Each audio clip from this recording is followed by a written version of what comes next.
inconveniences. Yeah, that's true. It's true. At least they know about it.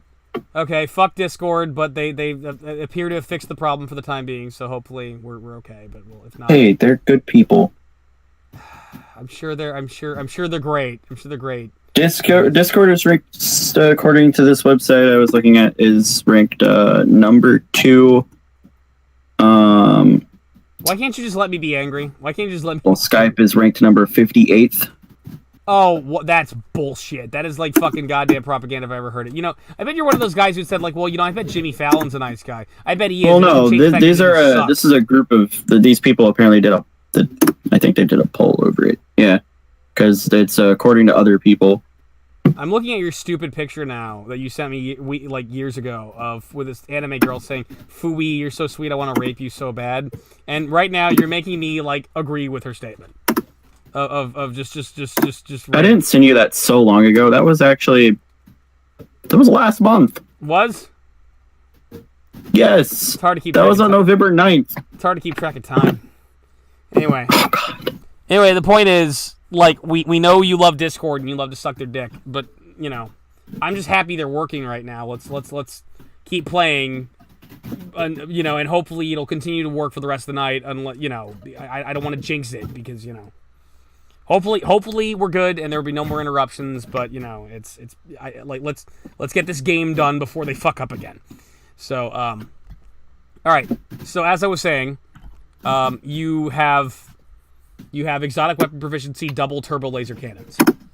Yes. And your turbo laser it's a +5 to whatever your dex bonus is, and it deals 5d10 times 2 damage. Okay. So there you go. All right. It does 5d2 times plus 10? 5d10 times 2 damage. 5d10 times 2. Yeah. The one that I will be using. Yes. Double turbo laser cannon. Is it modified by anything? No, that's it. The 10 times 2. You can... No, not that. Times. No, you're not going to take that. Okay.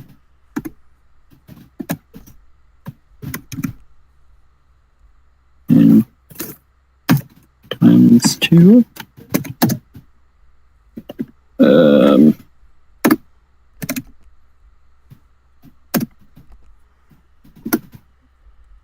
Okay, 5d10 times 2. We'll just do that. All right. Okay. Oh, DR40. Okay. Does it gain any attack bonuses? Yeah, it's a +5. I already told you that. Okay.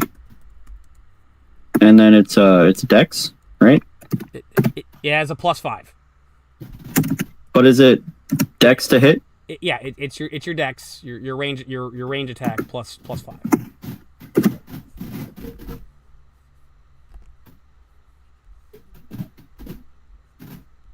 Okay. Okay. Does it crit?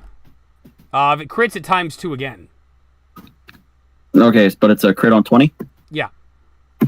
Okay. Alright. And now I'm looking for Han and Chewie stats. What's the range? Huh?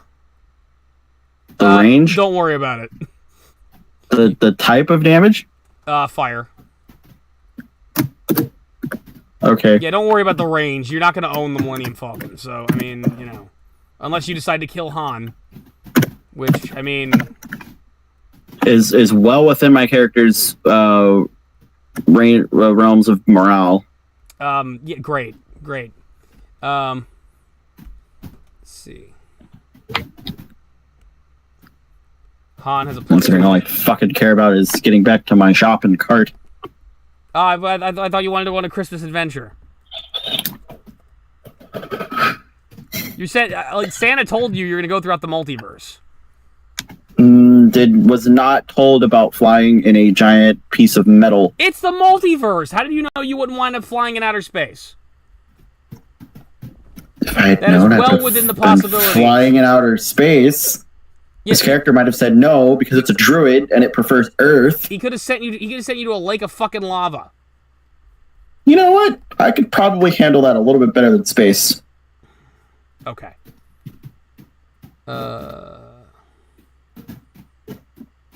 Endure elements. I could be around extreme heat. Yeah, exactly. But oh, poor baby, he can be in outer space. If this were Flutter budgets, he'd probably be like, "Cool, man. What are you doing with a spaceship? Millennium Falcon, huh? Yeah, I heard about this in a couple of different places." But no. Yeah. You do this to a new character. Merry Christmas! It's about to have a breakdown about not having any dirt nearby. I mean, you want to play a druid. I deliberately kept away the information that I was going to do the Star Wars Holiday Special. Which, on retrospect, is like maybe this wasn't the best idea I've ever had. Or it's the best idea I've ever had. Fuck yeah. Okay. So you start coming out of hyperspace. All right, we got to take a stop here around Korriban. Not Korriban. Where are we? We're gonna take a stop here in the Mon Calamari sector. Keep your eyes open. We might run into some trouble. I'm just sitting in my little turret seat. Okay. All right. I could have made this for a shorter person. Okay. Unfortunately, you guys notice a small Imperial squad, and was like, "Hey, Shep, we got company. We've got an Imperial squad coming in. We got a TIE fighter coming your way." My name is Shim, not Shep.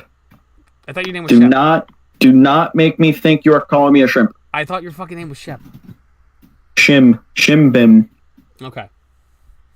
We got company. We got an Imperial squad coming in. There's a TIE fighter scout moving in. Get ready. And you notice that there's appear to be other flying objects, and they appear to be shaped like little H's, really, really far away. And then one of them's like moving away, and it's got these big kind of like the big bars of the H are these big black sort of kind of frills. And it's all holding together like a big silver orb of some kind, and it's moving in and heading its way. It appears to be charging with some kind of green energy. So I need you to roll initiative.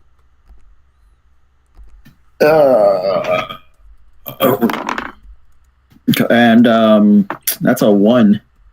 And that one? Yeah. Yay! We all die. Dead last. All right. Where's my phone? Okay. Let's talk to your buddies first. Okay, so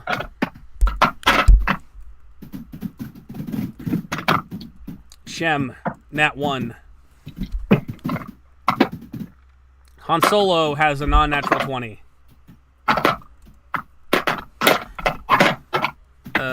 Okay, Chewie is a 5. And the TIE Fighter has a 14. Okay. So Han, TIE, Chewie, and you. Okay. All right. I'm gonna get in the other turret. Come on, let's open fire on this guy. Let's get a move on. All right. So Han is going to open fire on the TIE Fighter. And he fires. He rolls an 8. And I don't know if I'm accurately using his stats right now, but whatever.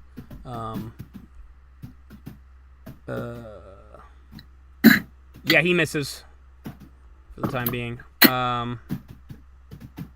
And the TIE Fighter opens fire. And And basically, you notice that the ship's kind of moving around a lot, and apparently Chewie is doing his best to maneuver. It opens fire on you with a bunch of green bolts of energy, and then we kind of swerve around, and you have to maneuver your turret around in order to keep an eye on it. Chewie's apparently doing his best to outmaneuver the thing, and now it's your turn. I'm going to target the one that Han Solo fired at. Okay. Yeah, just one of them has broken away to engage you guys right now, so. 25. 25 hits. For the first attack. Second attack. 18. 18 misses. Okay, so 5d10. 5d10 times 2. And then multiply that number by 2. Yes. Find all my d10s. 4. 5.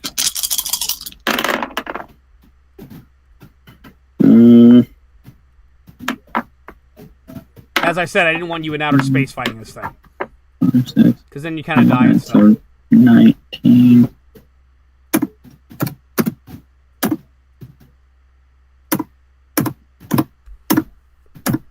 38. Okay.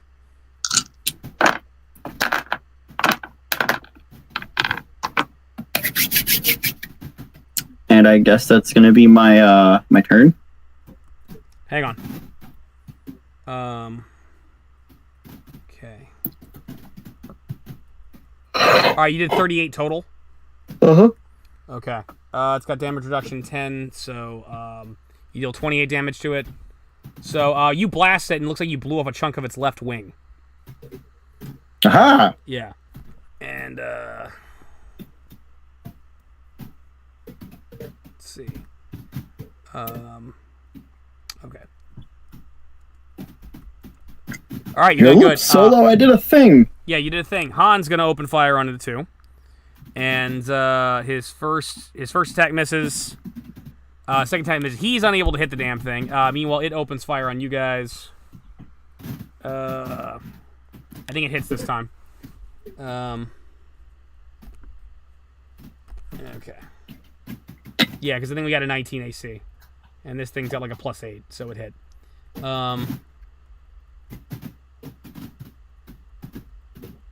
I wasn't 100% if we were going to do a Star Wars game, so I'm jumping around the Star Wars book right now.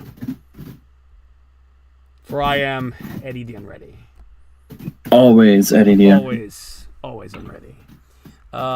Never ready, Eddie. Never ready, Eddie, yes. 2 lead fire, okay, +10. Yeah. 25. Yeah, it hit us. And it deals 5 die 10 times 2 as well. So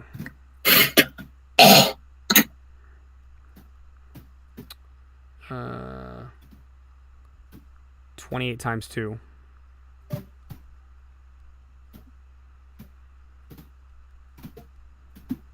Uh, 56. We have damage reduction as well, though. We have 40 DR, so we only take 16 damage to our shields. So our shields are at 184, so we're okay. Oh, cool. Yeah. Oh yeah, we have we're pretty badass. Chewie's still trying to outmaneuver it, so you're welcome to open fire. You may fire when ready. You may fire when ready. First attack.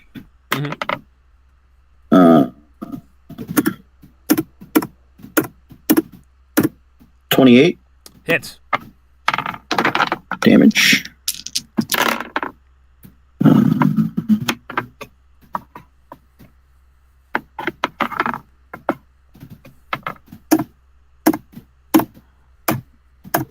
$36 damage.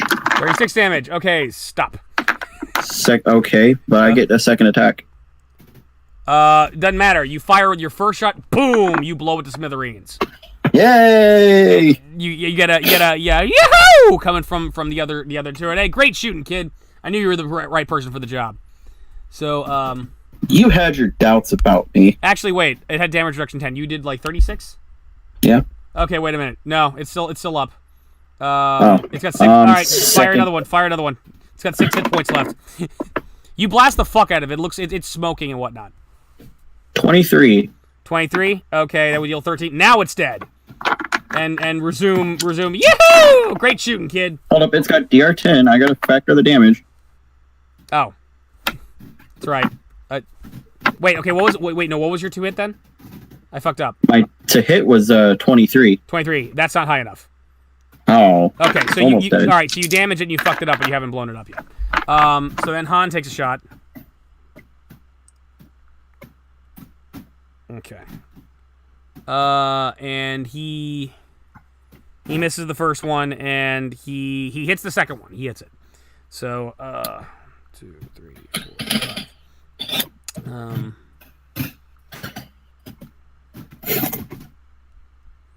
38. It takes 28 damage. Han Solo blows it up. So the TIE fighter is dead. And so you blast it. Han finishes it off. Great shooting, kid. That was 1 in a million. All right. So let's see. Are they going to? All right. The rest of the. It looks like the rest of the TIE fighters are moving in your direction, but they haven't actually. They're starting to move in your direction, but they haven't engaged you yet. All right. You hear Han say, "Chewie, get us out of here." What do you mean you can't get a lock just yet? So it's like, all right, so Chewie hasn't been able to, like, get us out of here immediately. And now more TIE fighters have shown up. This time 6 more have engaged you. Oh, shit. So it was a test. I didn't want to, like, necessarily kill you with this thing unless I knew you could handle it, but apparently you can, so now I can kill you. So 6 more TIE fighters. Chewie, meanwhile, is going to try to jump to hyperspace. He does not jump to hyperspace. It's your go. Now it's an endurance match. Now we just got to see if like how long we can last until Chewie gets us out of here. I'm going to fire at the lead fighter. Okay. With a 20. Is it a nat 20? No. It misses. Second attack. 22. Misses. All right, Han's gonna do the same thing. Han gets 24. He hits. His second attack is a 22. It misses, so he hits 1 time. 2, 3, 4, 5. Deals 64 damage, which if it didn't have damage reduction, that would be great. So it deals 54 damage. So that thing's. So he blasts it good, and it's smoldering, but it's still moving. And it's going to open fire. And let's see. All 6 of them are going to open fire. They have plus 10, and we have a 19 AC. That one misses. Second one. That one's like weapons malfunction, and it kind of drifts away from the pack as if something went wrong. Third one, 22 hits. Fourth one misses. Fifth one misses, and 6th one hits. So, all right. So 2 of the TIE fighters blast the crap of the Millennium Falcon, hit our shields, and they deal 36 times 2, which is 72. Oh God! It's 72 damage, but we got damage reduction, and it's for each hit. So, 72. Good thing we got that DR40. Yeah, wait a minute. So it's 36 hits each. So, all right. So the first one, like, doesn't get through our shield. So we're fine. The second one is 46. Next one actually does damage the shields, but it only deals 6 damage. So we're at 178 shields. So there we go. Chewie is going to try to get us the fuck out of here. Chewie can't get the hyperspace just yet. You hear him tinkering around. You notice like he's trying to fix something. You know what's going on. It's your go. Now you can aim at the one that Han shot, or you can aim at like one of the other ones. I'm gonna aim at the one that Han shot because it's closer to dying. Okay.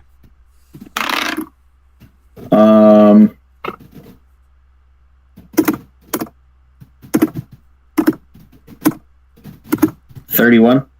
That hits.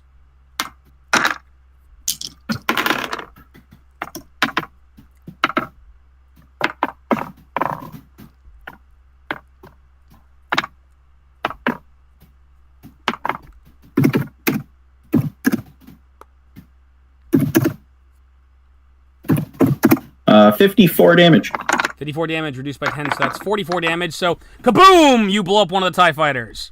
I fire at the next one next to it. All right. For my second attack. Okay. 29. 29 hits.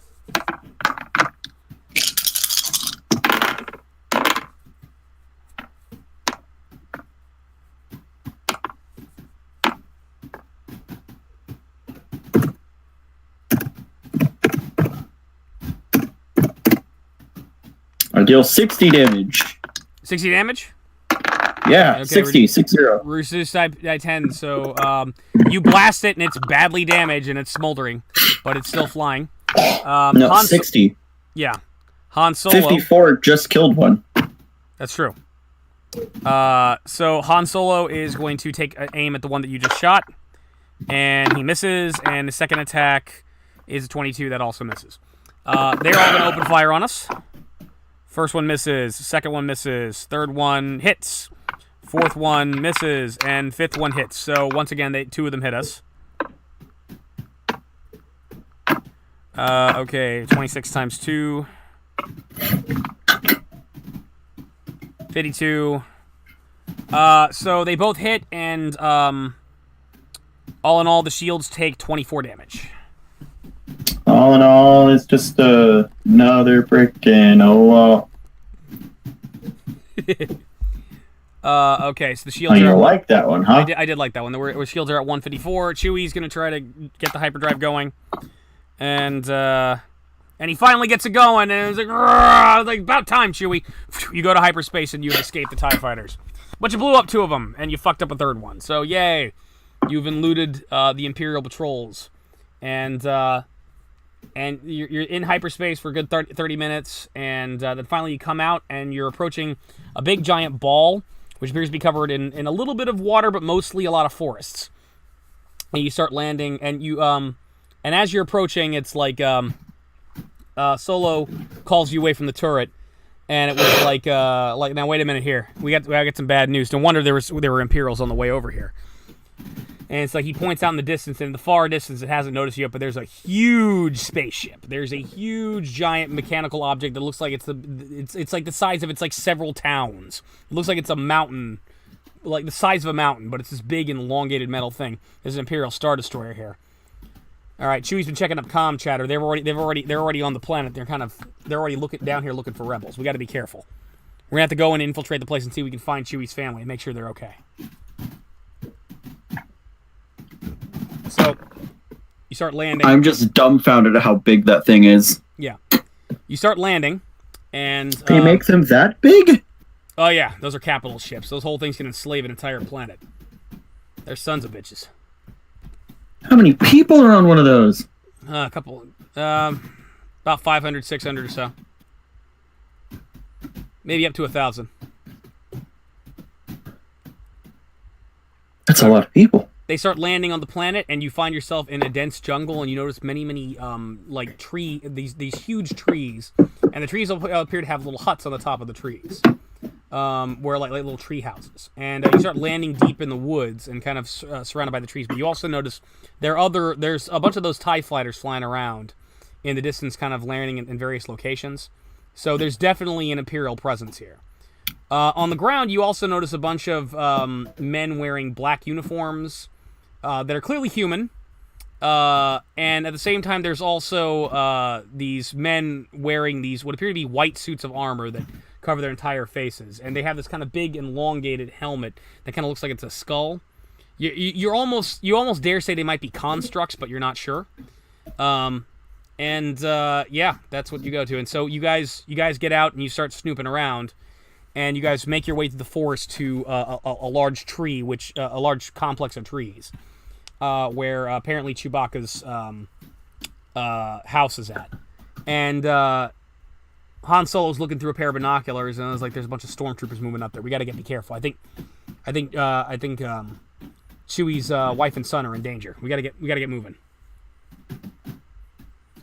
So, all right. So you guys start climbing a bunch of trees, and on the outside,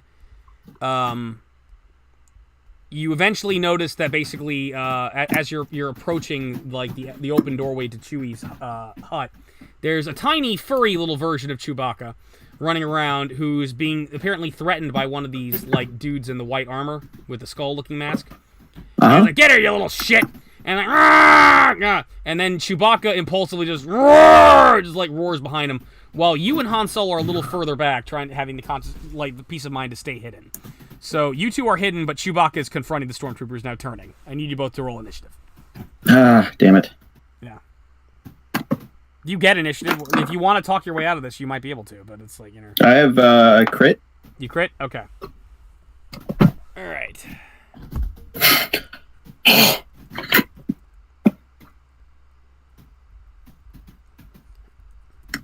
Okay, Shem crit. All right. Han is a +2. Okay. Han is a 4. Chewie has a 15.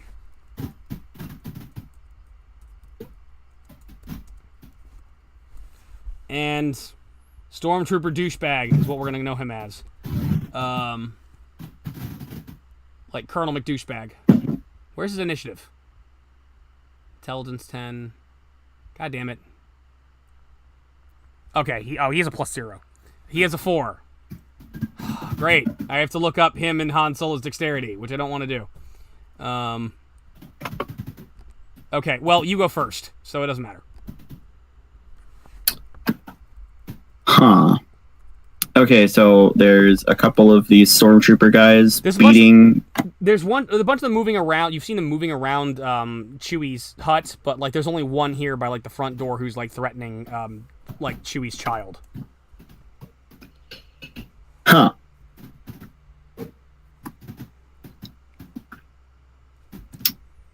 How far away are they? It's about, for you, it's about 40 feet away because you're actually hiding behind the other side of the, like, Chewie's the only one who's, like, he's losing his patience. He's about to charge this guy because it's threatening his kid.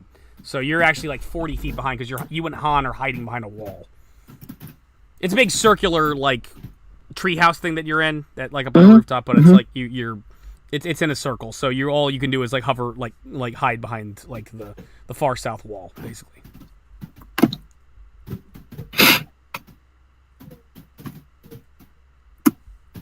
My spells.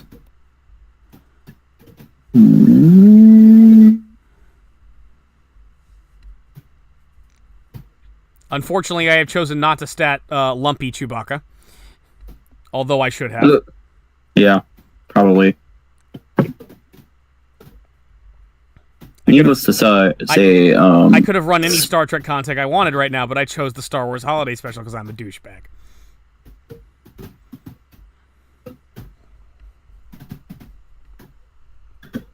I'm gonna run up to him because I can. Okay. And I'm gonna say, "Look here, mister. That's not very nice of you." Is that a check of some kind? Or just a statement?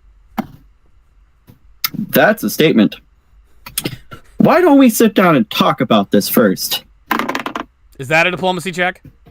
That is a critical failure on a diplomacy check. You hear a mechanical voice come from inside the helmet, goes, "Blast him!" And, yeah. So, it's Chewbacca's turn now.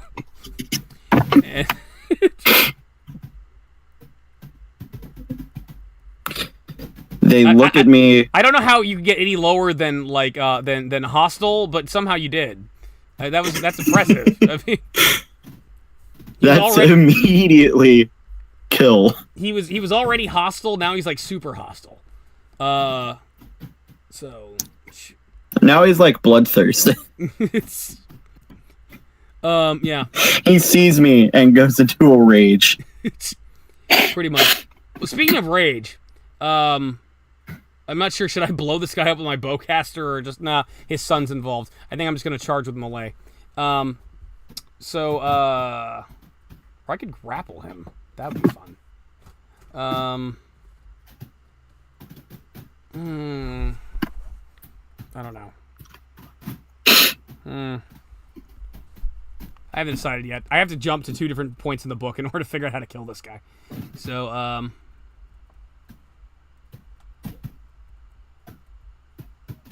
okay, Stormtrooper. What's your AC, Stormtrooper? I don't want droids. Okay. Oh, I'm hitting no matter what. Okay, what should I do? Should I pick him up and throw him off the light? I'm gonna pick him up. Fuck it. Alright, so Chewbacca makes a grapple check. Chewbacca just grabs the Stormtrooper and picks him up. And he's just holding him over his head. And he's about to throw him over the side. Yeah, Chewbacca has grappled the Stormtrooper and has picked him up. That is his move. The Stormtrooper's dexterity is 11. I have to look up Han's dexterity. Han's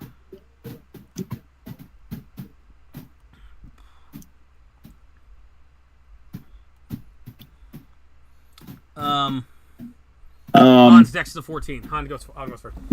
Han is going to hold his action to shoot the Stormtrooper if he tries anything. The Stormtrooper is going to try to make a strength check to ungrapple himself from Chewie. It's not going to work, but he's going to try it. Yeah, beat that 19.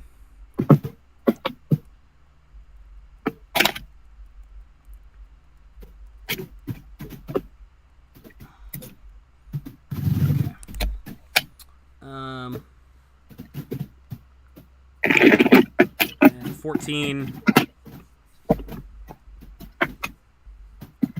Let's see.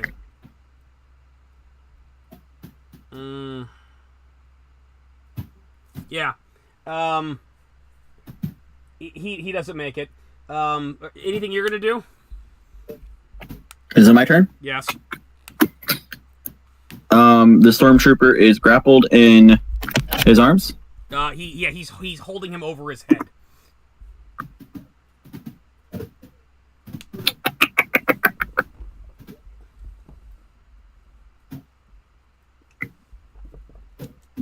You can hold your action if you want.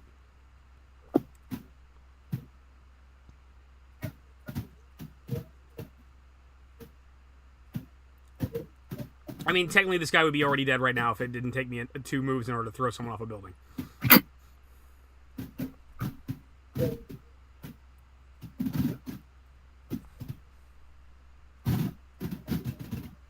Davis, you know you want to see a railing kill. How high off the ground are we? Oh, high enough. No, my range is 200 feet for the spell that I want to cast. You are about a mile up. Oh, fuck. Okay. See, what I was going to do is I was going to conjure spike stones underneath where the guy was going to fall, actually, and then watch him fall. Actually, I don't know, like a mile up. Is that how high would a skyscraper be?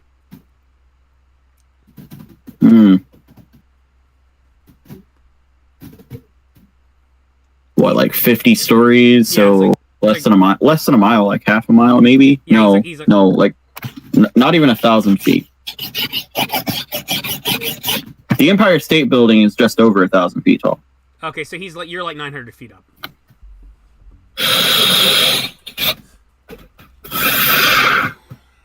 Welcome to 900 feet up.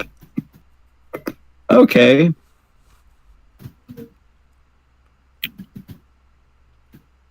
Well, I'll have my sword out just in case. Okay, hold your action in case he tries anything. In case he gets free. Okay. He doesn't. Ah! Chewbacca throws the Stormtrooper off the balcony. And he's done. And then little Lumpy runs into his father's arms and he picks up his father and hugs him. And is that Lumpy, are you alright? Okay, let's make sure your mom's okay. Wait, no. You're not speaking in Chewbacca's voice. That was Han Solo. Oh. Yeah. Never mind. If I'm speaking as Chewbacca, it's gonna be like, "Arr!" Or should I bark? Because it's the same thing. It's the same thing, sir.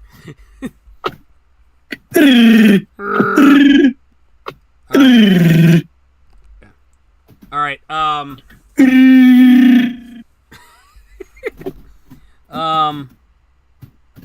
Okay. I'm gonna take some notes so I don't have to jump around real quick. So hold on a second. because there's a few more of these assholes up here. Okay.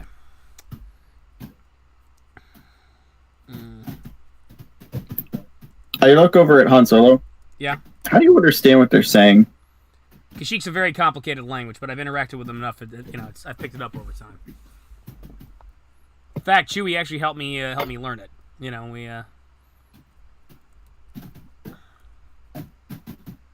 Okay, so why doesn't he speak your language? He can understand us. It's just Wookiees can't actually process it. They can't their vocal cords can't actually produce our words. He could if he would, but he can understand us just fine.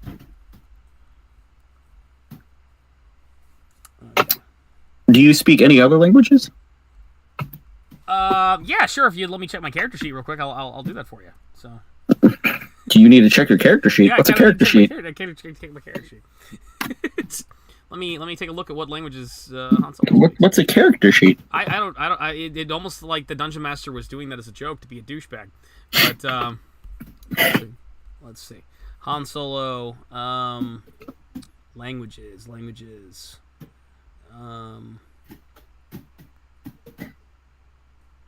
Okay.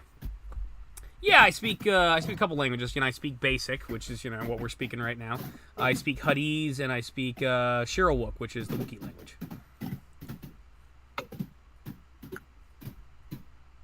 None of these languages I have heard of before. Well, you don't want to be speaking the Hutts anyway. The Hutts are nothing but trouble, trust me. Well, I can speak Common, Gnome, Sylvan, Druidic, which I can't actually teach anyone that one. Draconic, Elven, and Dwarven. See, I never heard of those languages. See, that was just you were just speaking another language right now. Nothing made sense. Not a damn thing. Same world here, buddy. All right. Listen, Chewie, me and Shem here will go rescue your wife. You stay over here and take care of Lumpy. And he starts arguing with Chewbacca. Arguing with Chewie starts going rah, rah, rah, just keep it down. We got this. We'll help you out. I'm gonna ask you right now. Someone should stay with the Wookiee child. Do you want to who do you want to take with you? Do you want to take Han Solo or do you want to take Chewbacca with you? I want to take Han because I can understand him. Okay. All right. So Chewie's gonna stay with his son. He's gonna watch his son. You're gonna go into the house and see if you can find Mala, his wife. And I have to check something real quick. How many hit points do these assholes have? They've got... It's supposed to be Christmas themed. I just decided to do Star Wars. I am a simple creature. All you care about is Star Wars. All I care about is Star Wars. Where are their hit points? I'm glad I insta-killed them and threw them off a building because they don't have their hit points statted. What the fuck? Human Thug, Initiative 12, DR 5, Speed 8. Where's your hit points? Fuck's your hit points, sir? That's retard. How do you not have a little fucking thing that says, these are my hit points, dummy? Who does that? God damn it. People who aren't ready.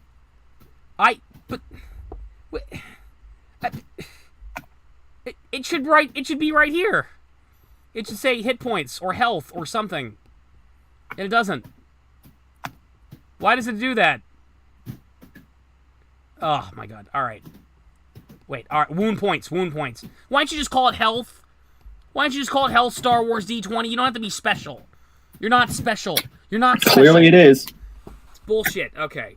All right. Fine. That's more reasonable. Okay. Okay. All right. So you and Han Solo go in together, and you enter the house. You notice there are a bunch of, regardless of the fact that you're in a tree, there's a lot of modern amenities in here. There's like a bunch of monitors on and stuff like that.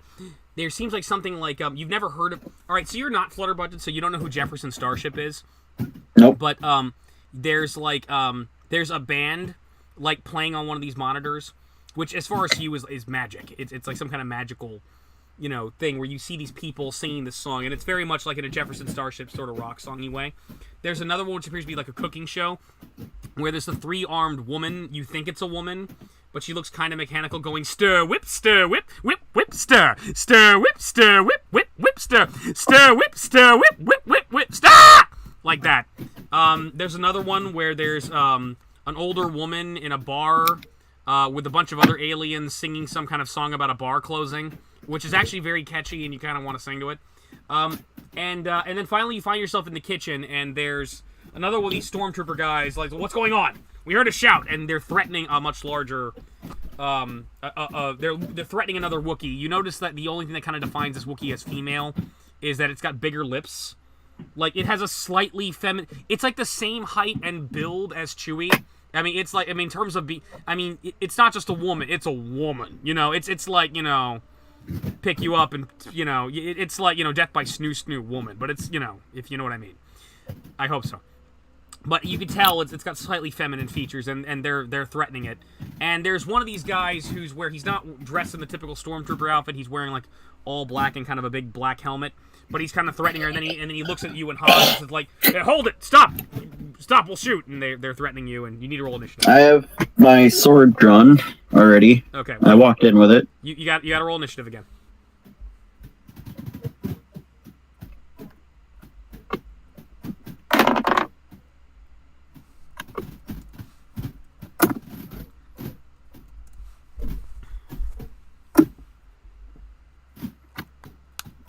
$13. 13, okay. Han has a 10. And the douchebags have a 6 each. Alright, it's your go. Oh, cool. They're pointing guns at you.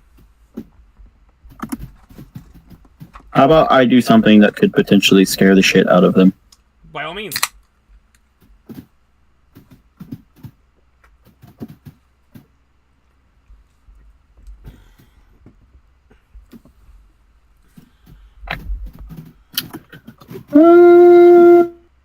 Hold on. A longer description of this.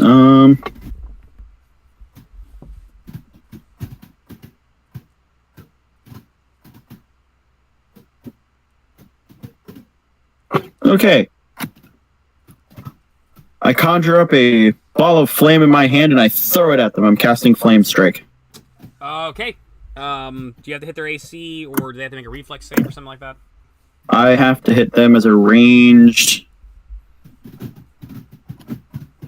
Oh, no. Oh, my bad. It's a vertical column of fire. Okay. My bad. I'm thinking of flame... That's another flame spell. Yes, fire in a giant treehouse. They make a reflex save for half damage. Okay. DC 18.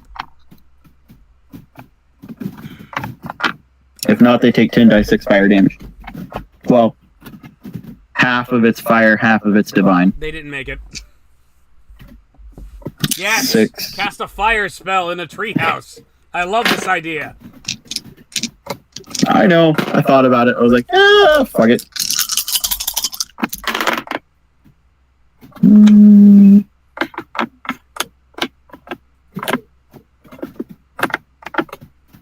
My calculator up.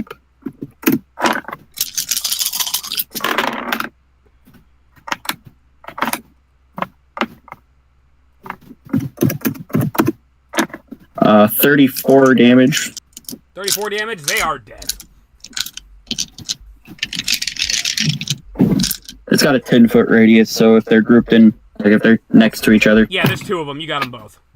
Ah, yes. Okay, you cast a flame strike. Boom! Ah! They smolder, and I think like they have damage reduction like 5. That doesn't matter. So Stormtrooper arrives in flames as the other guy, and they fall down smoldering and burning, and someone should probably get a fire extinguisher. Which actually Mala does. Mala starts pointing to the next room, going, "Arr, arr, arr!" I was like, Mala, it's okay. We'll take care of Itchy. We'll take care of Itchy, and she grabs a fire extinguisher, starts putting out the fire.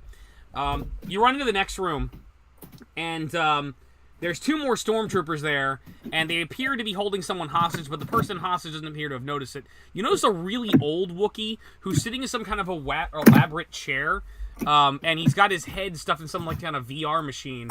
And actually, like one of the other troops one of them's pointing a gun at you, the other one's distracted because he was trying to figure out what he was looking at. And he's pulled up some kind of hacking machine, and it's showing what he's looking at. He's looking at an image of a very attractive woman with dark skin, and it looks like she's wearing soft serve ice cream on her head, and she's singing some song. And the old Wookiee appears to be jerking off furiously.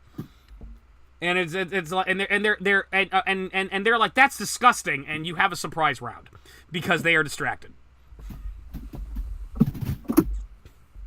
So we go first? Yes. You and Han roll initiative for each other. Han rolled a 10.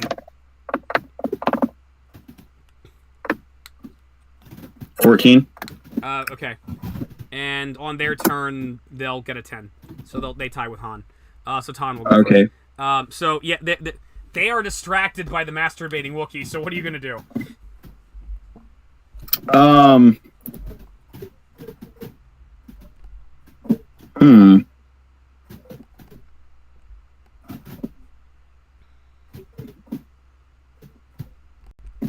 How large is the room? It's pretty big. It's like a living room. Oh, so like 10 by 20? Yeah. How high is it? 15 to 20 feet. Can we just say 15? Why? So I can spider climb and drop down on them? That'll eat a move for you to get into position. I know. That's I know. fine. I'll cast spider climb and I'll get in position and I'll wait. Okay, you start climbing the walls, and Han Solo's just looking at you funny. Like, like he just saw you shoot fire out of your hands, and now you're climbing walls, and it's like, what is the deal with this weird alien I picked up? So Han Solo's going to take aim at the main one with the gun, and he's going to open fire. And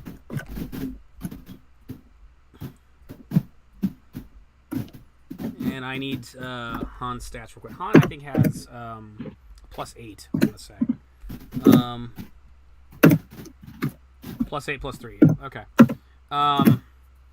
Alright, he hits. And... Alright. Han takes out his blaster, fires twice at the first stormtrooper. And... might divide this up amongst the both of them depending on how well he does. Alright, 16. First one takes 11 damage, and then it takes another 7 damage. So it's reduced by 5, so 11. Alright, so he blasts the stormtrooper twice. The stormtrooper's still standing, though. So he blasts him twice with the blaster. And he's stunned, and he's getting ready to attack Han. So that guy has how much life left? Yes. Okay. Alright, so they are now looking at Han Solo and are going to take aim at him because they haven't noticed anybody else. So they're going to open fire at Han. And first guy rolls an 18. Han's offense is a 19. So they shoot at Han. Han ducks and rolls out of the way. The guy who was distracted the most and was looking at the machine, he's going to open fire. And he rolls 13. Oh, wait, no. Okay. All right. The first guy hits, the second guy doesn't. The first guy hits Han Solo on the side. The second one, Han ducks out of the way. So Han takes 3d8. Han takes 17 damage. And VP. Okay. I don't know. They handle their health in a really weird way, I gotta say. It's Star Wars. Yeah, okay, you know what it is? I think he's got like a personal force field up. Like, and you notice that it hits Han and it stuns him, but you notice there's a flimmer of energy. He has some kind of personal force field that he had up. So he took 17 damage, and the force field took 17. That's what I'm assuming is going on here. So, He's fine, but his force field's at like 47. So Hans roll out of the way, is ready to fight, and it is your go. I think I did surprise round wrong. Surprise round would have been me and Han going first, and no matter what, and we technically they should have jumped into the round of the next round. Yeah, I fucked up. Okay. Whatever. Go.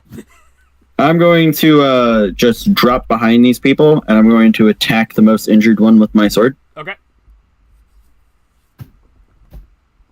Does that ensue an intimidation check as well? No, it does not. Damn. Okay. How about no, I don't have a sneak attack. Never mind. You're not a All right, so the speed sword.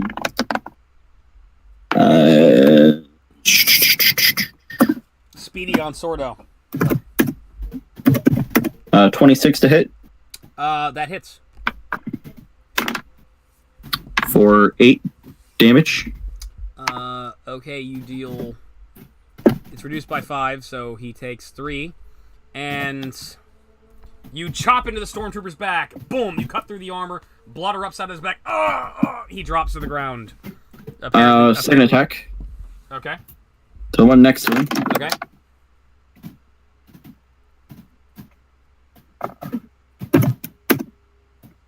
$18 to hit.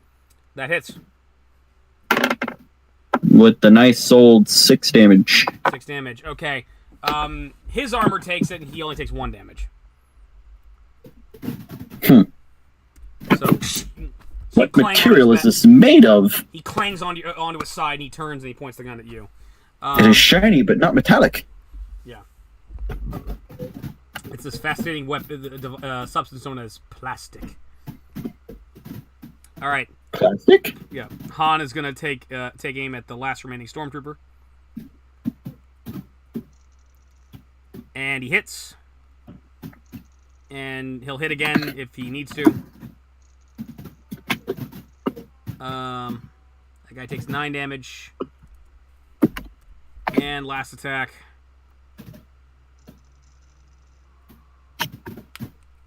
-6. Okay, he shoots him twice. Like, he's turned around distracted by you. Boom, boom, shoots him twice. He goes down. Suddenly, the masturbating Wookiee just, like, yanks off the VR device and looks at the two of you and starts rah, frustrated as if you're interrupting him, which clearly you are. You know, it's like, we're sorry, Itchy. We didn't mean to interrupt. They were about to kill you. We had to. So Chewbacca and Lumpy come in, and Chewbacca hugs Mala and hugs Itchy, and it's like, and he gives Han Solo a hug. It's like, hey, anything for you, buddy. You mean the world to me, man. Don't worry. Now we got to figure out some way to clean up this mess, though.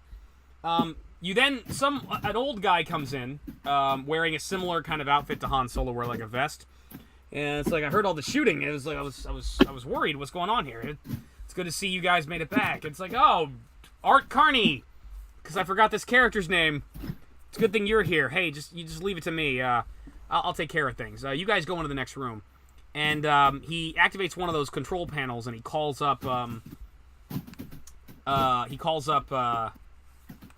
The the Empire, and there's another guy wearing all black, and it was like, why haven't our men reported in yet? And it was like, oh, your men, yeah, they came in here a little while ago. They took some food and they took off.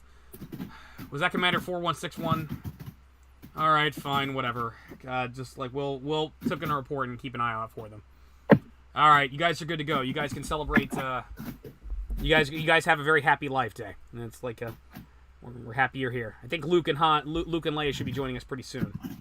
So, they invite you to the Life Day celebration, and basically all the Wookiees put on these robes and they pick up these orbs, and suddenly an interdimensional portal opens the fuck up, and you see them and you walk with them, and you're in outer space. You're walking through outer space, and then suddenly you wind up in what's known some other dimensional space known as the Great Tree. And you're there, and you're inside this big tree, and there's a bunch of other Wookiees there, and there's a young man with blonde hair who's named Luke, and some woman with little funny buns in her head named Leia, and there's a couple of robots there, and you all have, and she sings a really bad song, and you all basically have a Crinkle-Fest party. And there's food, and there's candy and presents and things like that, and you are welcome to celebrate.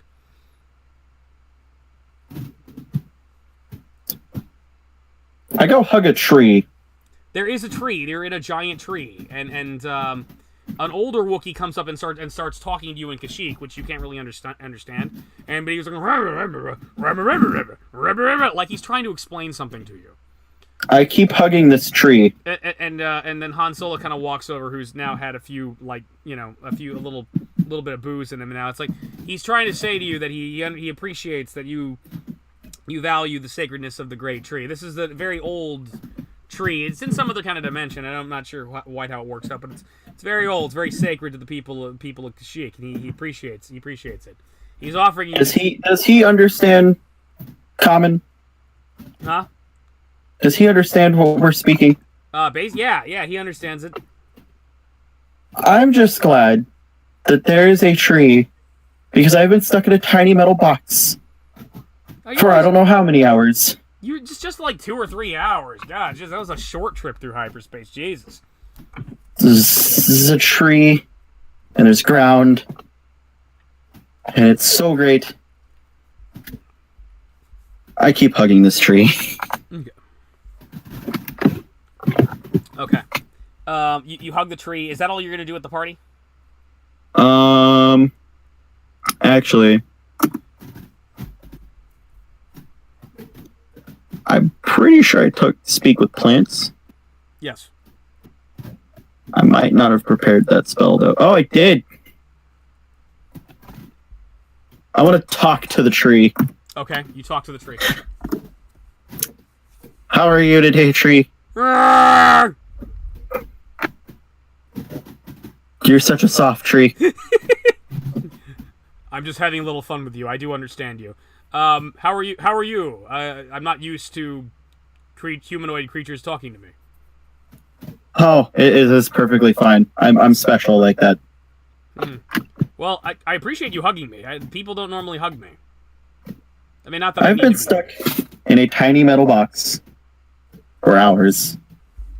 As a tree, I can understand not being away from the beautiful rays of the sun. In this dimension, there's a steady energy that feeds me photosynthetically, so it's nice. But you know, I don't really suffer from that, but I can understand.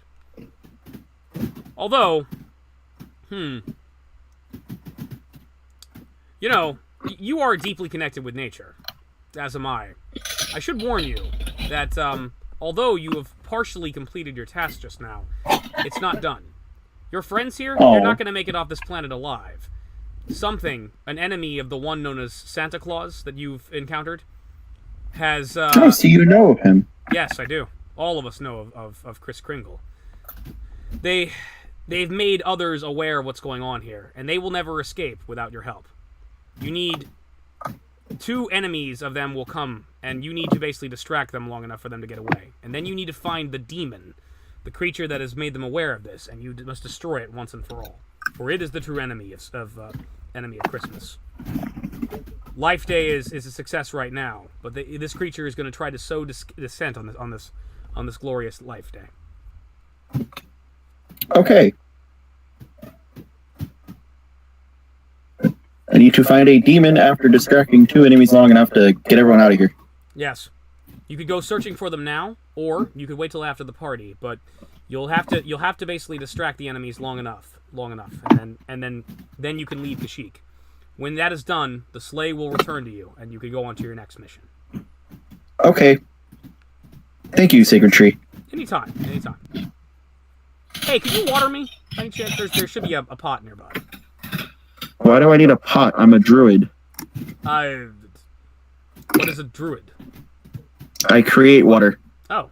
Did you say you I cast create water. Oh, well, thank you.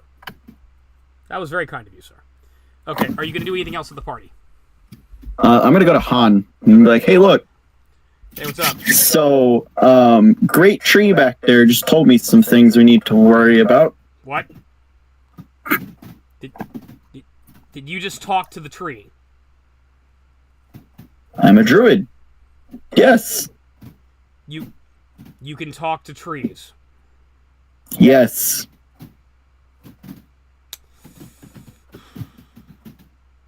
I don't know whether I need you to make a bluff check or a diplomacy check. Make a bluff I need check. to make a Why a bluff check? I'm not lying. I know you're not, but you still need to make a bluff check.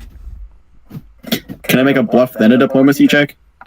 Well, he's already friendly. He's already helpful. So you don't really diplomacy's not really what you need. Why would I need to bluff him? Yeah, though? I need you to make a bluff check. Okay. Or like no. Make okay, fine. Make a diplomacy check, but it's versus his will save, because he doesn't believe you. I think I win. 37. Okay. Let me get this straight. You can talk to trees. I can talk to animals too. That's a thing your species can do? Is just you can... I didn't think plants... It doesn't have a central nervous... How do you talk to a tree? Let me tell you. I mean, maybe I've just had a little too much to drink, but I don't... Let me tell you, Metal Fiend. Those who commune with nature on a regular basis learn how to actually speak with it. Are you insulting my ship, my Han? I'm insulting you. Let me tell you, this woman with her silly hair is so mean to me. So mean to me. It's just like, oh, you know, because she's in love with me. She's in love with me. I rescued her all by myself. But, like, you know, we actually did help you, Han. It was like all by myself, and she just can't get over it. Oh, you gotta, whatever. You're so full of shit, Han. Okay. All right, so... Seems like y'all have a wonderful relationship. All right, what's this about? Like, Leia chimes in. All right, what's this about you talking to a tree? What's going on here? Okay, so the great tree says that there's some great enemies that are going to be coming, and we need to distract them long enough for everyone to get out of here. I'm not exactly sure when they're coming, but I know they're coming. We're in an extra-dimensional space. What are they going to do? They can't enter without the globes. And then suddenly, like, the blonde-haired guy looks very, very serious at you, and it's like, no, Han, she's right. I can sense it. A disturbance in the dark side. It's Vader. Vader's here. Vader's here? Yeah. Or he's coming. He's on his way. Once the festival's over, we're going to have to get out of here. We definitely do. There's two droids that are with them as well. Two, like, mechanical constructs. There's a blonde, there's like a gold man and a little trash can robot, and then the gold man's like, oh my, not Lord Vader again. Oh dear, R2. What do you mean we're gonna kick his ass? We can't do that. They talk? Yeah, the constructs do talk, yes. And like one of them's making little beeping noises at him, and it's just like, well, I will not shove that up my exhaust port. How you are so rude, R2. So. I mean, this might be the time. I may have to face Vader. Leia just looks at Luke. It's like, you're not ready for that. None of us are ready for that. We need to get out of here. Do you know how long it's going to take for this for them to arrive? Well, I think we better finish up with the party, and then we should go. Great tree didn't tell me when they'd be here. Just they'd be here. Okay. Well, I say we enjoy the party for now, and then when the second it's done, we head back to the Millennium Falcon and get out of here. I'm gonna go find a nice soft patch of dirt to sit in while I eat. Okay. What are you gonna eat? What is there to eat here at this party? There's a delicious soup that apparently Mala was making with the stir whip lady. There's a lot of meat. Wookiees like meat. There's like it tastes like chicken, but it appears to not made from a chicken. Some like it looks like roast lizard or like all these very strange alien animals, but they're very tasty. There's a lot of candy. There's a lot of sweets. There are some very nice vegetables and fruits that apparently the Wookiees pick. There's all different types of stuff. It's very interesting tasting. You do need to make a fortitude save, however. I get a little bit of everything.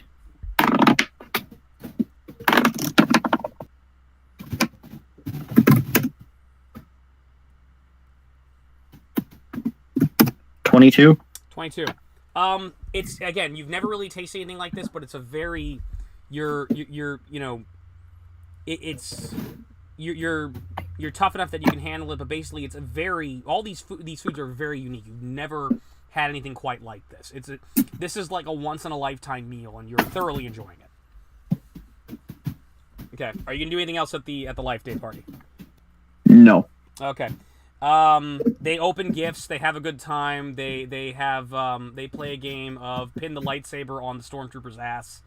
They have a lot of fun. You notice that like Han and Leia got drunk enough and started making out somewhere, in the tree, and they didn't come out for a while, and then came out with this look of like, don't talk about it. So you're not sure what that's all about, but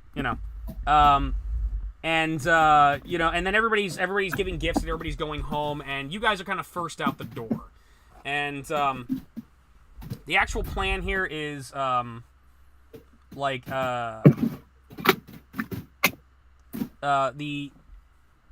plan is that basically Chewie's gonna stay home with his family for a while, and so Han and him are gonna separate for a bit. So like Luke and Leia and the droids are gonna go home on the Millennium Falcon. He's gonna stay here and pretend to be, and Chewbacca's gonna pretend to be like just an ordinary citizen for a bit. He's like they're basically what was happening was you find out through a couple of the other through Han and actually the gold robot. The gold robot's apparently very good with languages. While talking with the Wookiees, you discover that basically the stormtroopers were searching door to door with this vaguely looking for rebels. And since you dispatched the stormtroopers that were already in Chewie's house, they now are not going to search that place again. So Chewie is safe so long as he lays low inside his own house. So he's good to go there. So he's going to stay for like a month or two and then meet them back up with the fleet. But in the meanwhile, the rest of them have to go now. So everything, they start shooting out the door. You go back through the vortex. You're back inside Chewie's house. Han and Leia and Luke just give Chewie a hug and whatnot, and you guys head out. And sure enough, like when you're on your way back to the Millennium Falcon, you notice another starship that's basically kind of landing, and is landing nearby, and its doors open up, and basically it's like essentially. The rest of the crew has gotten on side, and basically you've, the plan is you're going to hold off whoever these people are, and they're going to take off. So you shake hands with Han Solo and Luke and Leia. How much did Han promise you?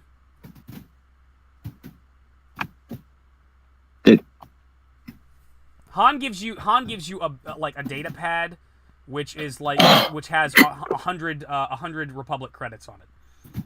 So he gives you like 100 credits. So you can add that to your equipment. You have 100 credits. So if you I don't know what this is. He tells you it's money. It gets you around the galaxy, not where in the bum hick area you're around, but basically it'll get you around here. Anyway, you did a good job, kid. Thanks for covering our escape. We see you again. Meet us up with the rebellion. We'll catch you later. All right. Well, I'm going to be helping you get out of here again.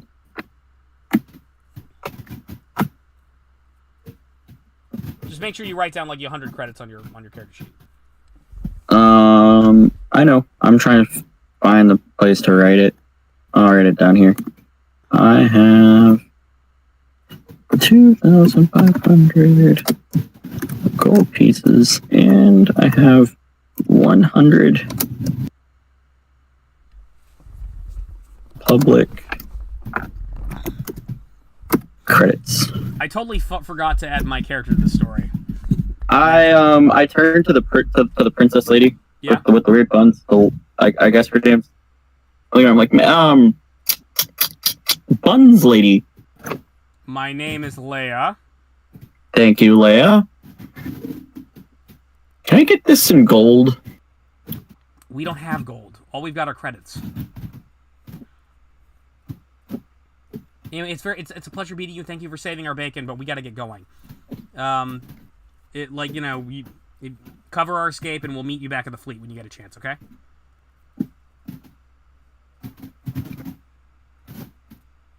You don't have any sort of metal currency? No, we don't. We got to go. They run onto the ship, and the ship takes off. Because another ship is landing nearby, and it's opening up, and their ship takes off. And you notice some kind of humanoid figure wearing running toward you and kind of partially flying. He's wearing some kind of green armored suit, and it was like, and he lands like right in front of you. Is that the Millennium? That was the Millennium Falcon. You just let those rebel scum escape, didn't you? I didn't know I was supposed to stop them, sir. Well, I was hoping to get a hold of Solo, but if I can't get a hold of Solo, I'll take you in, rebel scum. Do you have metal currencies? Oh, I'm about to have a lot more once I hand you in. And he's pointing a gun at you, and you need to roll initiative. I say, wait. Don't shoot me. Don't shoot me. Roll initiative. Okay, well, that one I can't tell which one it landed on.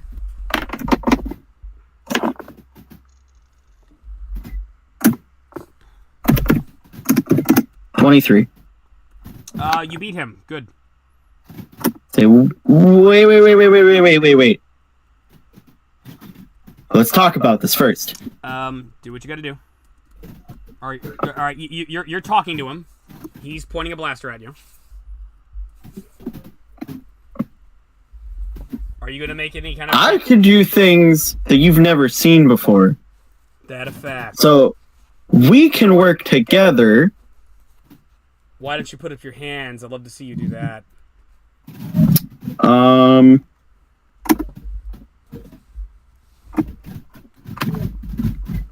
I slowly raise my hands. Okay. And say, you want to see a... You want to see a pillar of fire? He starts moving towards you, and he's going to make a grapple check on you in order to cuff you. So, since you've complied and you did what he said, what's your AC? 22. Okay, 9. He makes a grab for you, but misses. Meanwhile, suddenly you hear the sound of sleigh bells and a ho-ho-ho above you. And you notice your good old friend Santa Claus winds up landing his sleigh right nearby where you're at, and Santa Claus gets out. And you notice that Santa doesn't look as jolly as he used to be. Santa looks kind of badass, and like he's ready to help you out. Oh, Santa Claus, how are you today? Good, my friend Shem. Don't worry, I'll help you against this ruthless bounty hunter. I was just about to talk him down. Your go. Well, I thought I'd seen everything today. The bounty hunter you're fighting with appears genuinely startled that your friend is in a monster animal he's never seen before sort of sleigh. Seems confused. I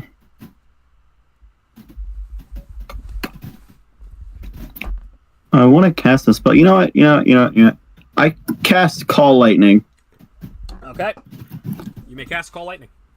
And I'm going to call down a bolt of lightning. Okay. Actually, it takes a whole round to cast it. Then I can call the lightning next round. Alright, so you start casting the spell? Yes. Alright, well, Han doesn't 100% know what you're doing. Your AC is 22 again, right? Mm-hmm. Alright, so, it hasn't exactly dawned on Boba Fett what you're doing. So what he's going to do instead is he's going to basically, instead of trying to grapple you, he extends out his right arm and he shoots a whipcord around your body. Is going to entangle you. And he hits with a 24. So,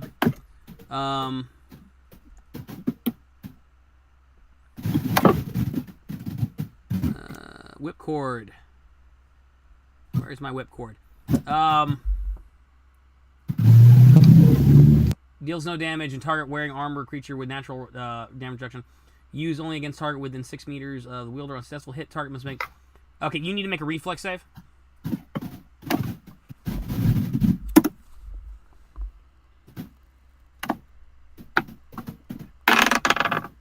15. Nope, you are entangled. I didn't imagine. Yeah. So, Santa, I brought Santa here specifically to do something else that I forgot to do. But since you're in trouble, you're in a jam, Santa's going to help out. And Fey Ancestry, Bardic Inspiration, Jack of all trades, Song of Rest. Again, +1 armor class to wielding separate melee attack. Of course, Santa's I didn't a prepare badass, for by the the way. movement. Santa's a badass, by the way. I imagine so. Yeah, someone made him in 5e, and he's beautiful. Superior Inspiration, and has no use of Bardic Inspiration. Left to gains 1 use. Smart Mind. Trying to look for specific stuff he could do. Mantle Mentor suddenly stopped aging. He's immune to any effects that would age him or die of old age. Distance from Nicholas failed saving throw. He can choose to succeed. Special equipment. Santa Claus armed with several powerful items gifted to him and his allies, bringing good cheer. Santa's sleigh, Santa's bag, the list, Santa's cap, and Santa's coat. Spellcasting. Kris Kringle, St. Nicholas, Santa Claus, Father Christmas is a 20th level spellcaster. Charisma spells DC 20 +12 to hit with spell attacks. Kris Kringle, St. Nicholas, Santa Claus, Father Christmas is the following bard spells prepared. Dancing Lights, Friends, Minor Illusion, Vicious Mockery. Animal Friend, Charm Person, Comprehend Languages, Tasha's Hideous Laughter. I've got Wish. Okay. Wish is a beautiful spell. Wish is a beautiful spell.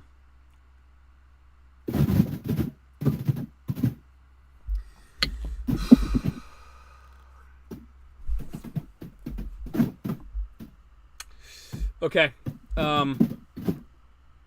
Santa Claus looks at Boba Fett and says, Boba Fett, I know long ago you lost someone very close to you. Your father, the only person you ever known, and you've been carrying nothing but hatred and evil with you your entire life. I know that you've become a harsh and cruel man, but I know there is some good in you, and perhaps you'd have a better chance. I wish, for just a moment, you would have compassion. I wish you would find in your heart to do the right thing, and become a better man. End your quest. End your quest to hunt down Han Solo. Join us. Let's make this a very Merry Christmas.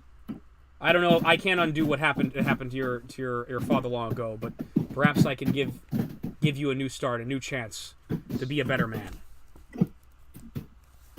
What do you say? You sense an aura of magic is emanating from Santa Claus as he does this. He casts a wish spell. Boba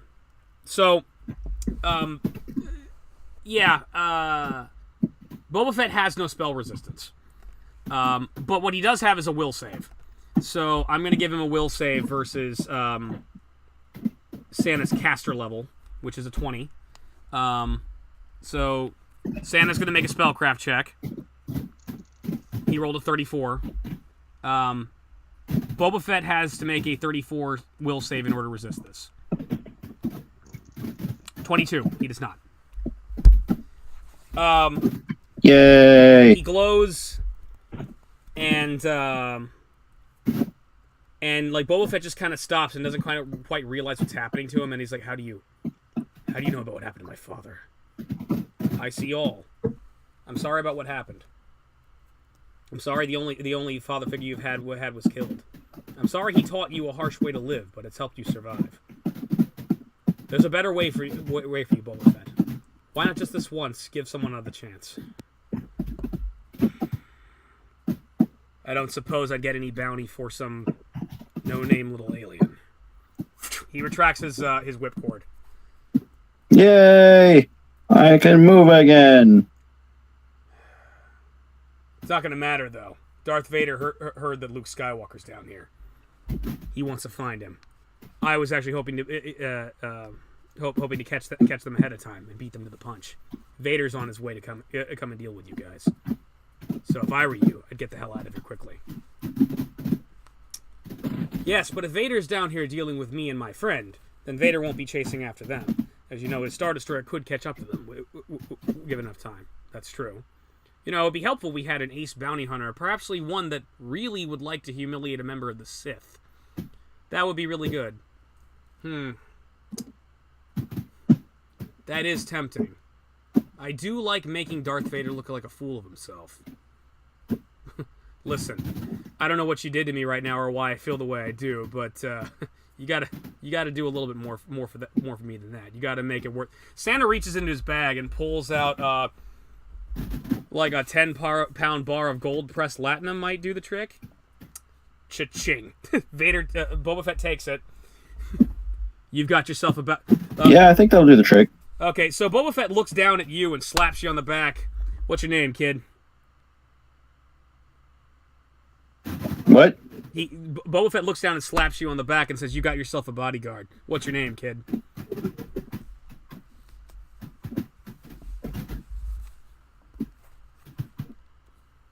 He asked you for your name. My name is Shimbim. All right, Shimbim. Of the blue hair. All right, Shimbim. We don't have a whole lot of time. I'll help you deal with Vader. We could probably do a little more. We could probably do a little more damage to my ship, the Slave One over there. Not so fast. There's something else I have to do this Christmas, son.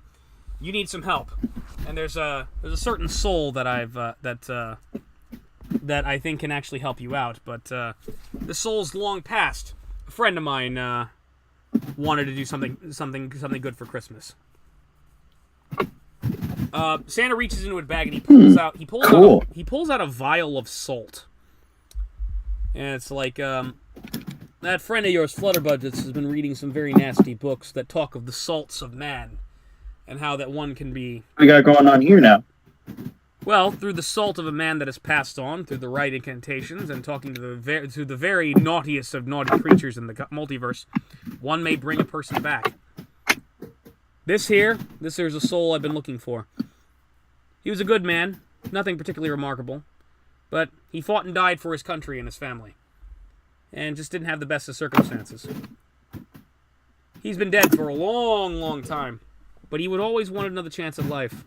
And I know someone who's wanted to give the best gift of all, a future. Am I too late?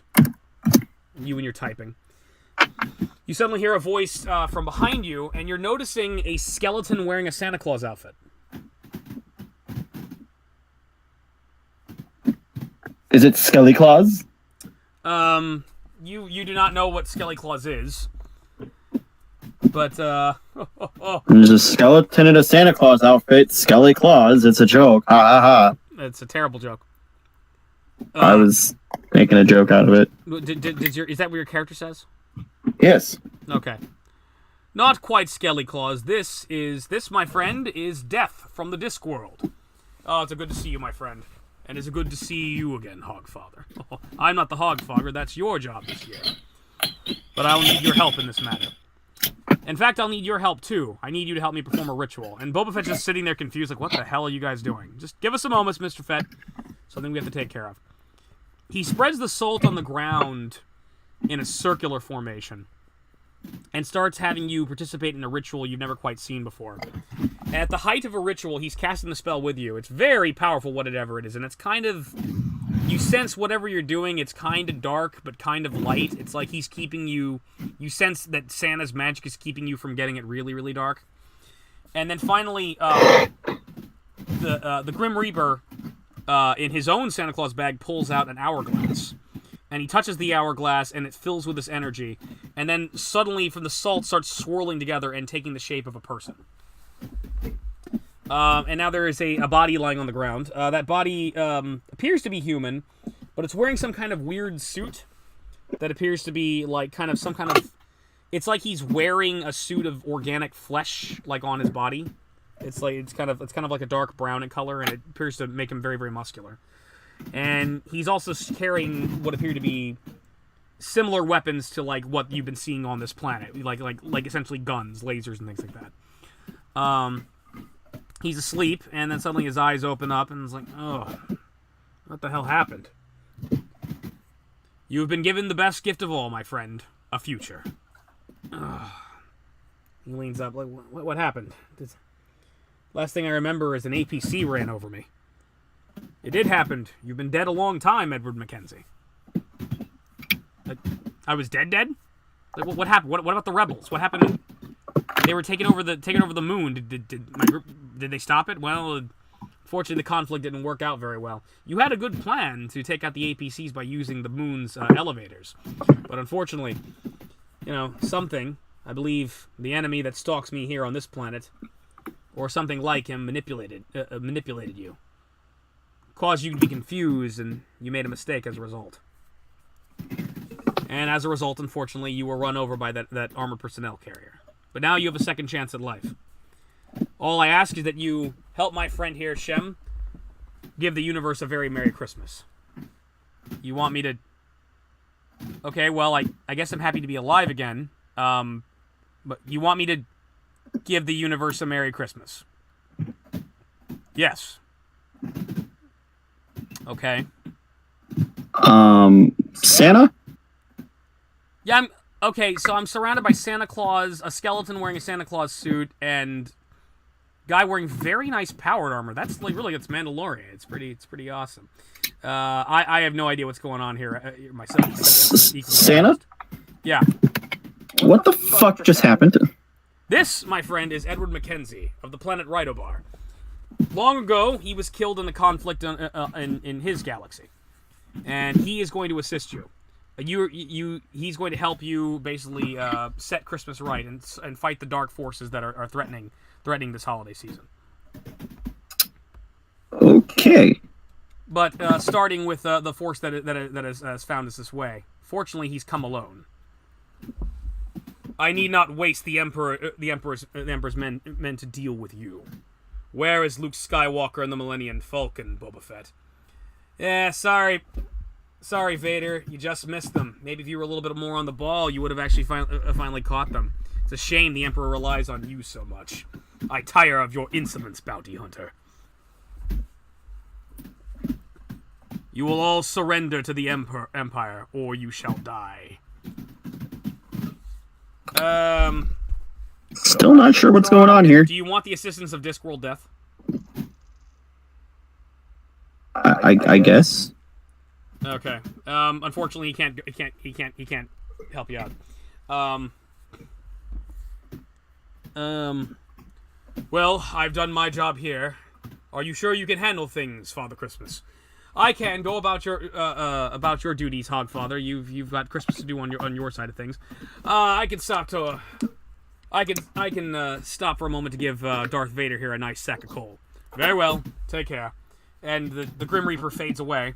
And meanwhile, so your current party is you, Shem, this newly resurrected person, Edward, Boba Fett, and Santa Claus. And you're gonna fight Darth Vader. So roll initiative. I told you I had no real plan. I had like a loose plan of stupid. And here it is. 16. Okay. Gem, 16. Okay. Edward Mackenzie, who I forgot to bring on this adventure. I had the perfect opportunity to fight Star Trek stormtroopers, and I just fucked it up. Edward has a 15. Santa.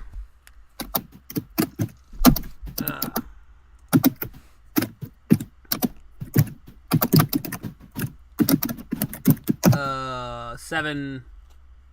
Where's the initiative on a 5e thing? Hang on. Armor class, hit points. It should be right next to AC. AC. It's not there. They fucked up. Well, it's a +2. Santa has a 9. Initiative in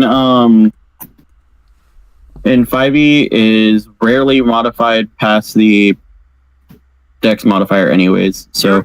You're rarely modified past the Dex modifier anyway. You know what? You're probably not wrong. Yeah. Boba Fett has a 10. So Boba Fett goes before Santa. And Vader. And I'm a total asshole for not having Vader have an escort, but I don't care.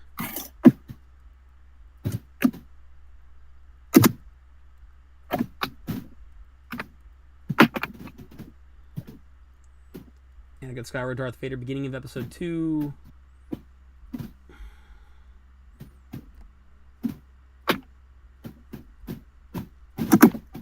Oh my god, where is... Beginning of episode 4. Okay. Initiative +3.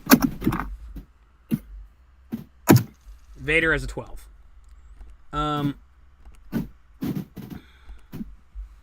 Okay, so he goes before Boba Fett, but after the two of us. Okay, it is your go. Okay, so what the fuck's going on again? Who Death revived somebody, and who showed up? Okay, well, are you asking the Dungeon Master, or are you asking, like, them all? The Dungeon Master. Okay, Santa Claus basically had you participate in a resurrection ritual of some person named Edward. And then Darth Vader showed up looking for Luke Skywalker on the Millennium Falcon. Okay, so Darth Vader's here. Darth Vader's here, and he looks pissed. And he's holding some kind of wand in his hand. And looks like he's about to do something with it. It's small and tiny, and you can't imagine what he's going to do. He's probably just going to throw it at you. That's, not fun. That's a magic item. You just assume. Or maybe it's not magic, because these people are surprised and astonished by spells, but... Santa's like, I'm not surprised and astonished by spells. I'm like, shut up, Santa. You're the only one, Santa. You and Death. Yeah. Mm. Nobody likes you, Santa. It's just your holiday. It's like, oh. When I get sad, I eat. He starts eating milk and cookies. Okay, so it's your go. There's this Vader. This man in question appears to be wearing a similar armor to the stormtroopers you saw before, but it's all black, and he has a long cape and like this kind of device on his stomach on his chest that like has a bunch of series of buttons. He's also making some kind of weird breathing noise, like.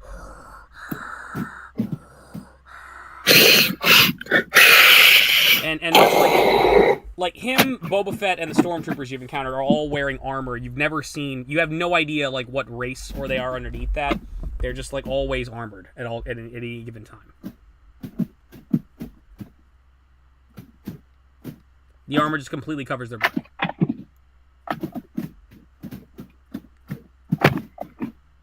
Okay.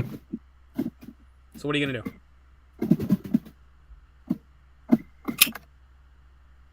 How far away is Darth Vader? 30 feet. Centering on him. Okay. I conjure an ice storm. Okay.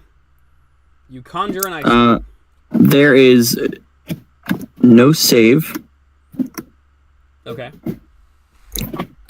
Great magical hailstones pound down upon casting the spell, dealing 3d6 points of bludgeoning damage, 2d6 points of cold damage to every creature in the area. This damage only occurs once when the spell is cast. For the remaining duration of the spell, heavy snow and sleet rains down in the area. Creatures inside the area take a -4 penalty on perception skill checks, and the entire area is treated as difficult terrain.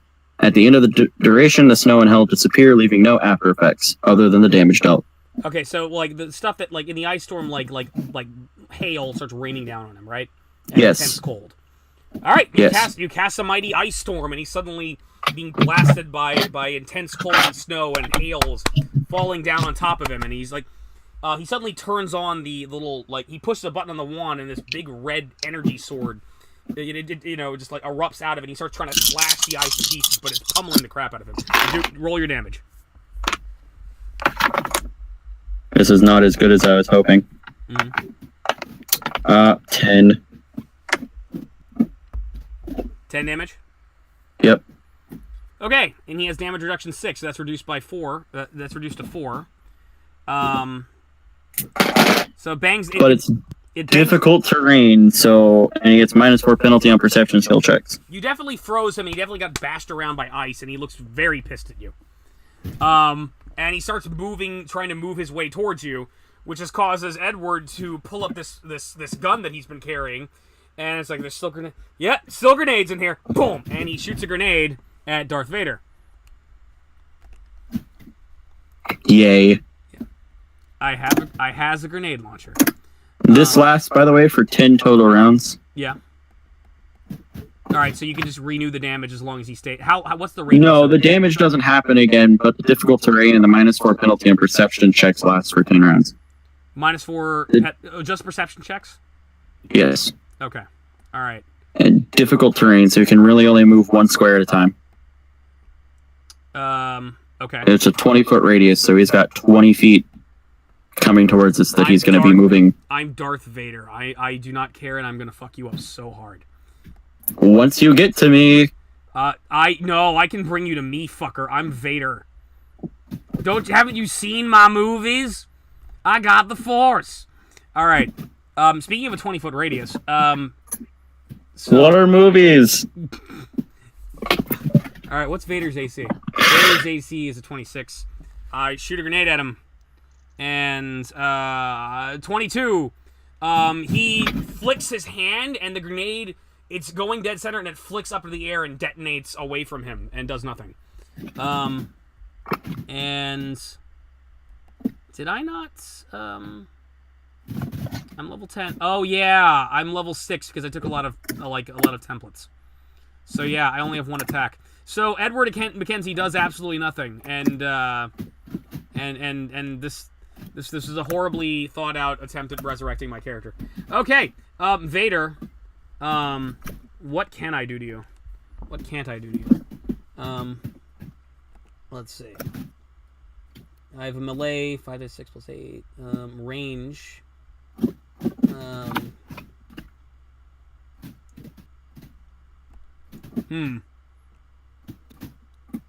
Effect Mind, Battle Mind, Enhance Ability, Far Seeing, Fear, Force Events, Force Grip. Now I have to look up shit. It's hang on. I think I'm gonna Force Grip your ass.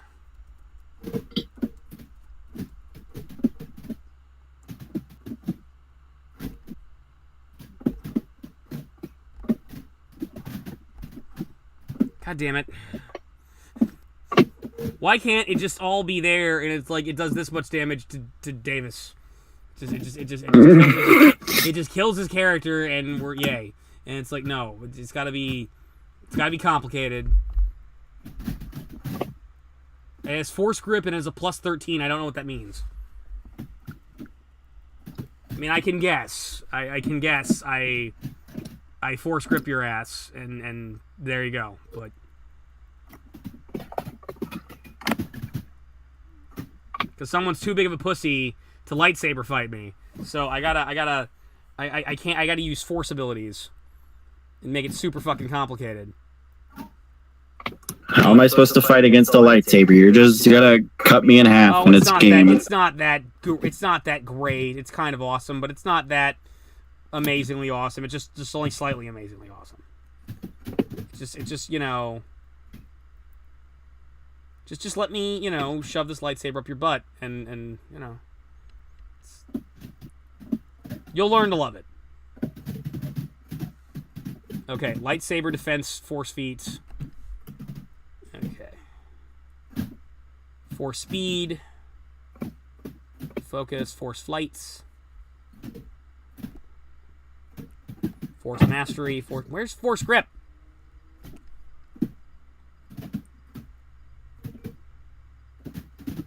Ugh. It's probably a byproduct of one of those force abilities. Yeah.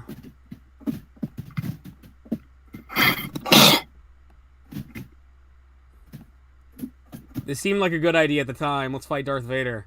And then it's like, no, let's wait. And I have to look it up because I'm stupid.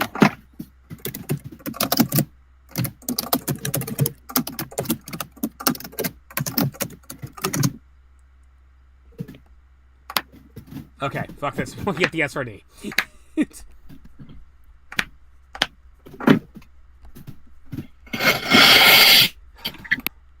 Shut up, Davis. Just shut up. God damn it. All right.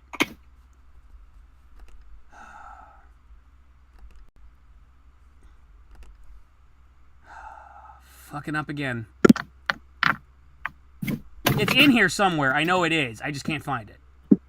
It's like, so, Santa sends me to make sure that Christmas for Chewbacca can go as planned. I'm still confused as to what is happening. They reply, question mark. I mean... I respond, now Death is in a Santa suit to revive someone. I'm a fucking druid and casted spells and freaking people out. They reply, have fun. I reply, I kinda am. They reply, LOL. Well, thank you. Sith secret, Sith battle prowess, resources, force feats, alter beasts, control. All right, what does that do? Does it just tell me what my powers are? Burst feed, force whirlwind. Fuck you, Davis. I'm gonna hit you with a lightsaber. Somehow. You can't. You can't get close enough. All right. Yeah. You know what I can do? You know what I can do? What? I'm gonna. All right. I'm gonna wing it here. I need to go back and read this better at some point in time, but I'm gonna assume I can do this. I'm going to. Yeah. Okay. Make a will save.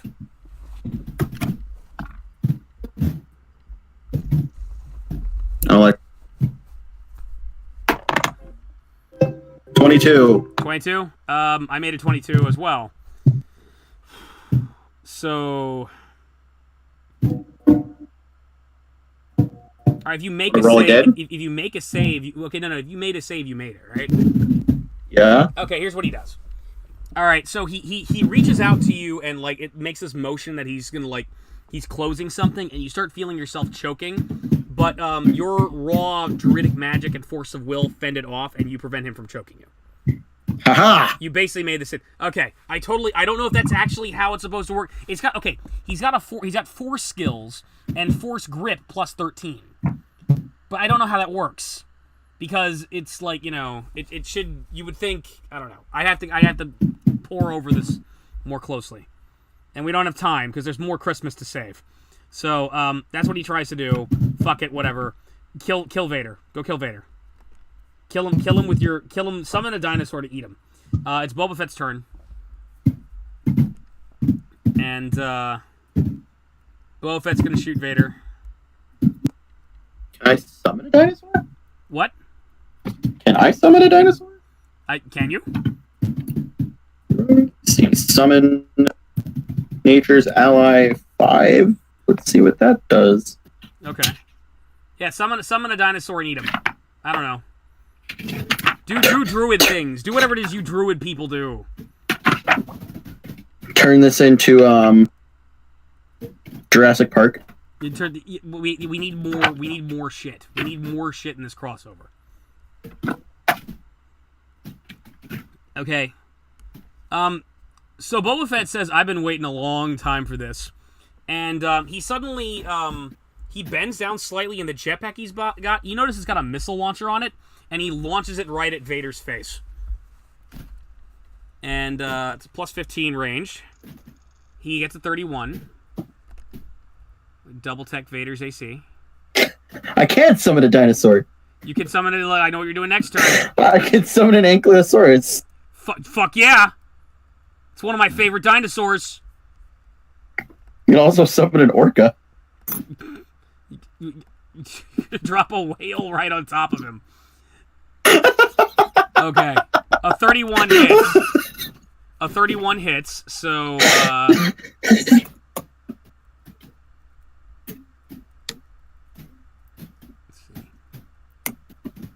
apologize how slow this is moving. Fuck yeah, I can summon a manticore. Manticores are cool. I apologize how slow this is moving. I just had to jump around the same book. Okay. I can summon 1d3 owlbears. 5d6 damage with my missile.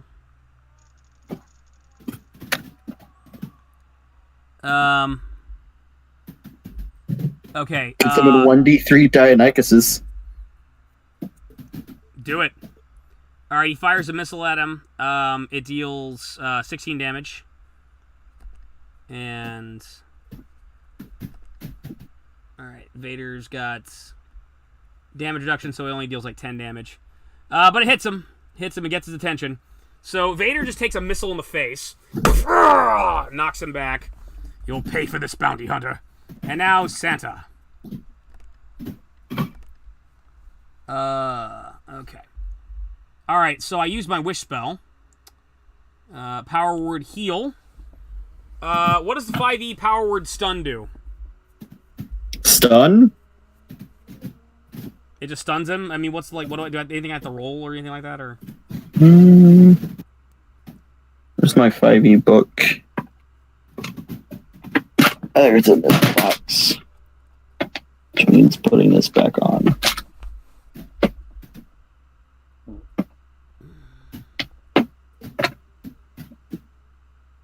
Kind of hard to see without glasses. There we go.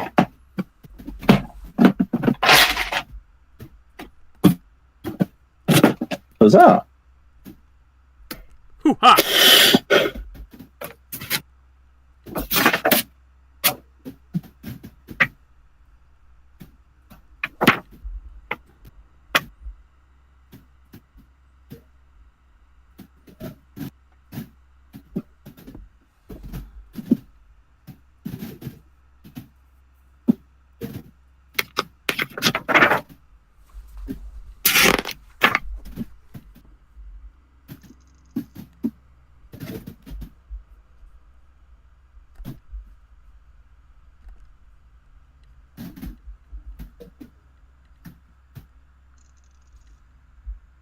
I mean, if it would just be a spellcasting check versus a will save, he won. Page 290.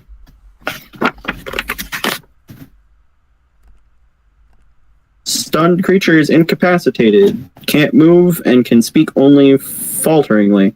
The creature automatically fails strength and dexterity saving throws. Attack rolls against the creature have advantage. Okay, how long are they stunned? That should be listed in the ability. Well, it's just the spell. It's just the standard spell, Power Word Stun. The actions. He's a 20th level caster and he has Power Word Stun, so... Until it is countered, or for a duration specified by the effect that is imposed on the condition. So, for example, the prone condition is countered by standing up. But stunned would be something that's listed as a duration.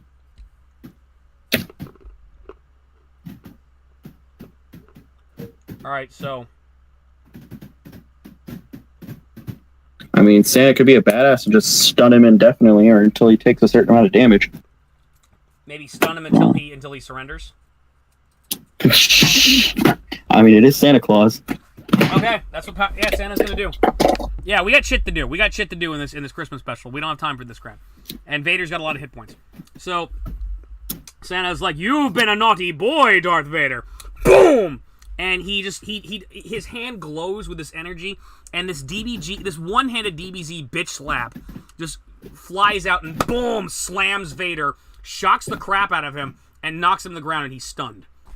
And it's like, you will be unable to move until you surrender. Like Vader starts making these weaving noises, and he's wheezing and fucked up, and there you go. That's what Santa does. Especially since I'm not 100% clear on Vader's abilities. Yeah, what are you gonna do?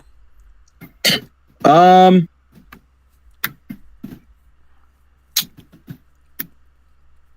gonna pull out my sling. Okay. I'm gonna throw a couple of things at him. I'm gonna throw one of them. Okay, what are you gonna throw at him? A little bit of sling ammo. I've got sling ammo. I'm just gonna lob a rock at him. Okay, his AC is now 5, so there you go. Well, I hit him with a 13. Okay.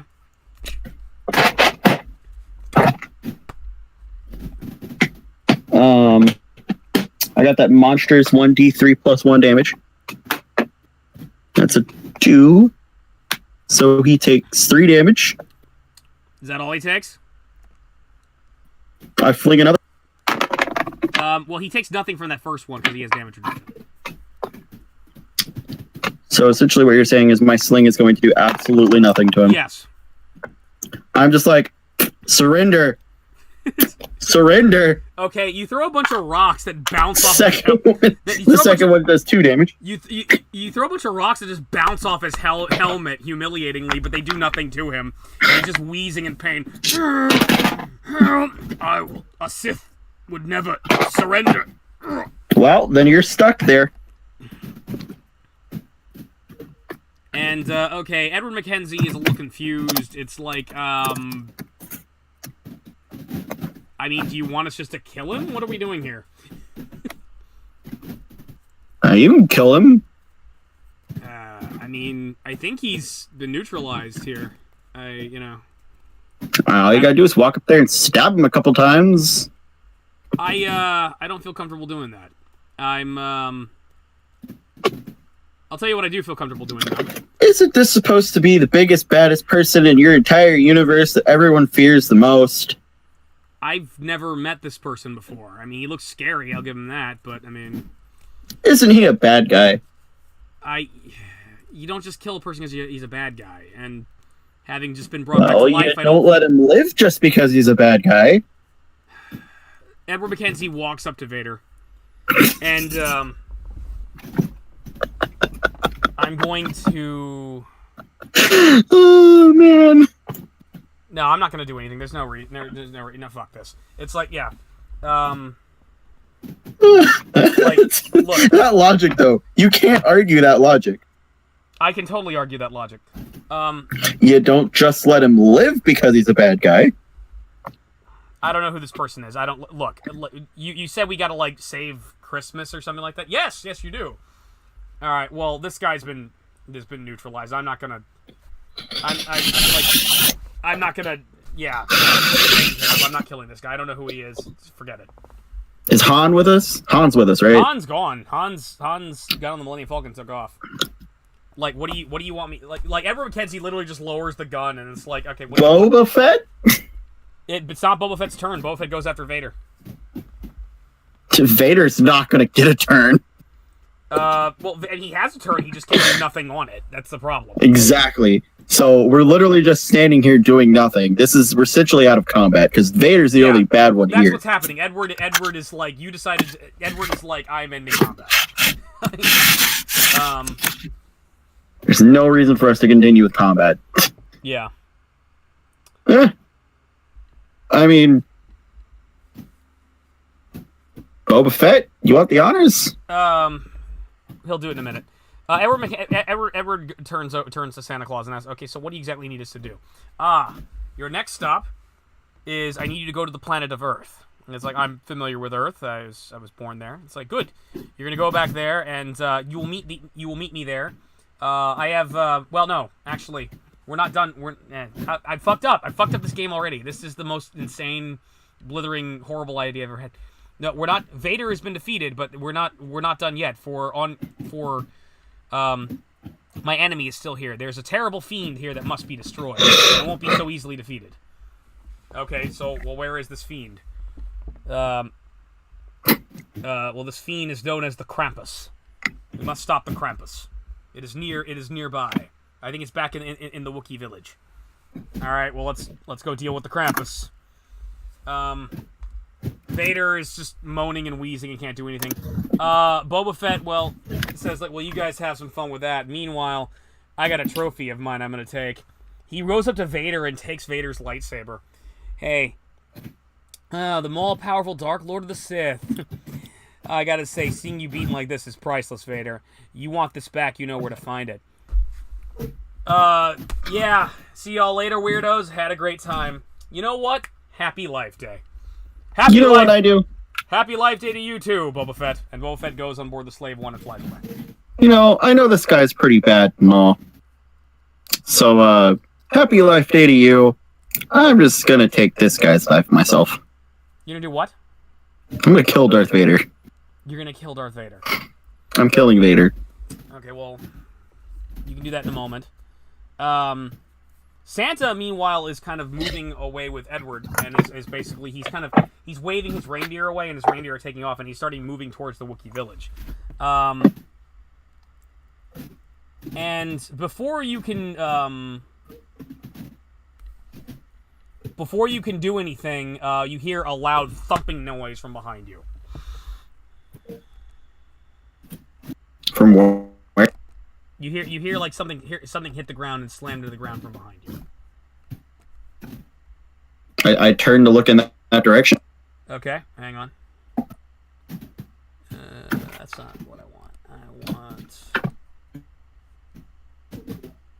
Here we go.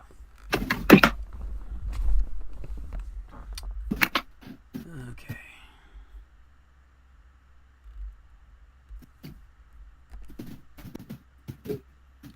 Okay, you see a humanoid creature that is covered in black fur.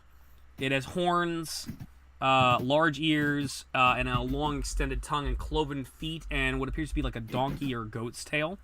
But it's also wearing kind of a dark, sort of twisted version of Santa's own outfit. Oh, hey, you must be Krampus. Hold on a minute. I can't handle you just yet. Looking for me, Kris Kringle? The people of this galaxy have been very naughty. They will taste my look, mister. I will not take your monologue when I have someone to kill. It will have to wait. Killing is very, very naughty.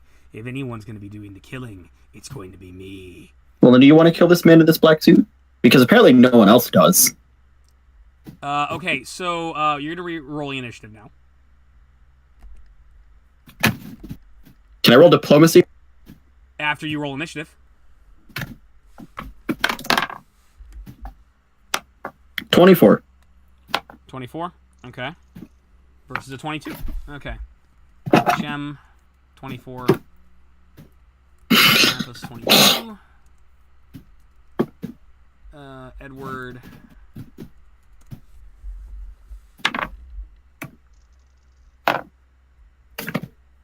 Edward's got a 3.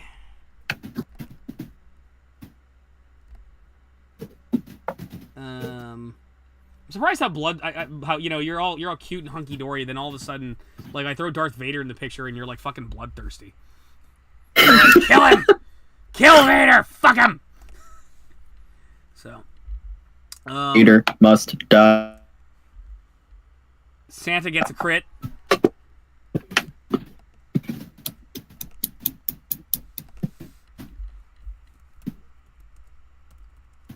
And just because he hasn't left combat and is kind of helpless right now, Vader is going to get... I have to roll for Vader real quick. If I can find him. Okay. He's under Anakin Skywalker, so he's always way at the beginning. So it's like... Vader gets a 5.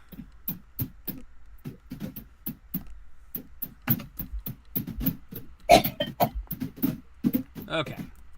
Santa, Shem, Krampus, Edward, Vader. Okay, it's Santa's go. As far as you go, Krampus. And okay.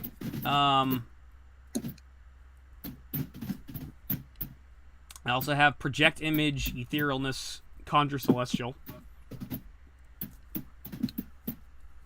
I don't know if I want to... What does Otto's Irresistible Dance do? Huh? What does Otto's Irresistible Dance do? You're acting like I know? Why don't you know? Why don't you know these things? I don't know. I don't know how spellcasters work.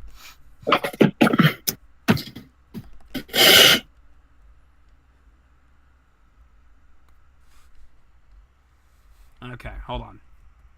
Otto's Irresistible Dance. There we go.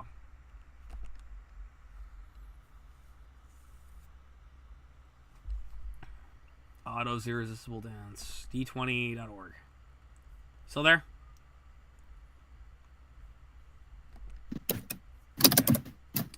Alright. The subject feels an unbound urge to dance and begins doing so, complete with foot shuffling and tapping.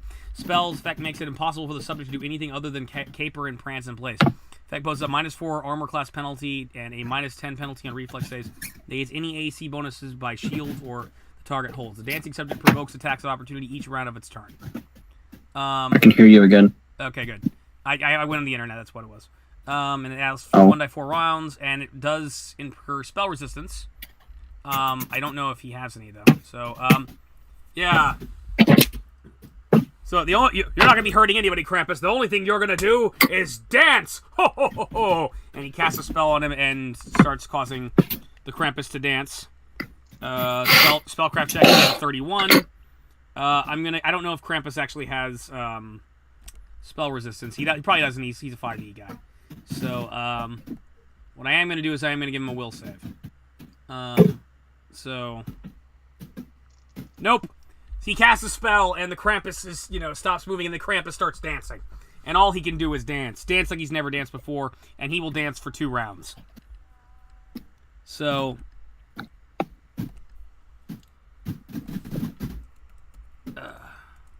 Okay, Shem, it is your turn. I'm standing over Vader's body. I have my sword drawn. Okay. I look at Krampus and I'm like, well, apparently nobody else wants to kill the most feared person in these people's universe. Guess I gotta do it.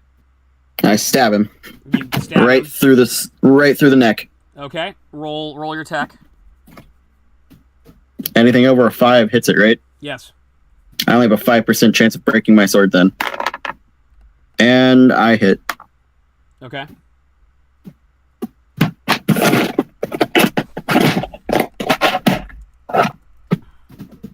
I stab him right through the neck. Roll your damage. You're going to tell me that stabbing someone with a greatsword through the neck doesn't kill them? Yeah, it doesn't. This is Darth Vader, and there's stuff going on that you don't understand. Well, the speed sword does 1d2 or 1d10 plus 2 damage. So that's a 6. 6 damage? Yeah. Total? Cling! You bounce off his armor harmlessly. He has damage reduction 6. Use a fuck. Is that all you're gonna do? I'm gonna try and stab him through the neck again. Okay. That's gonna hit. It's gonna be more than a 5.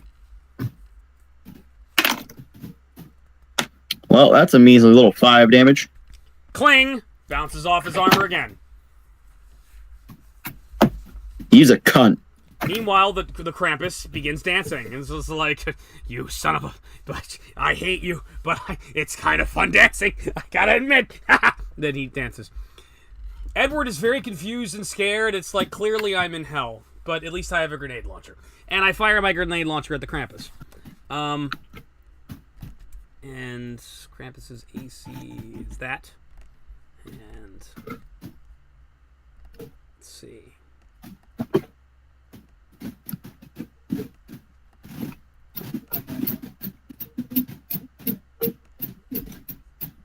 Okay, grenade launcher.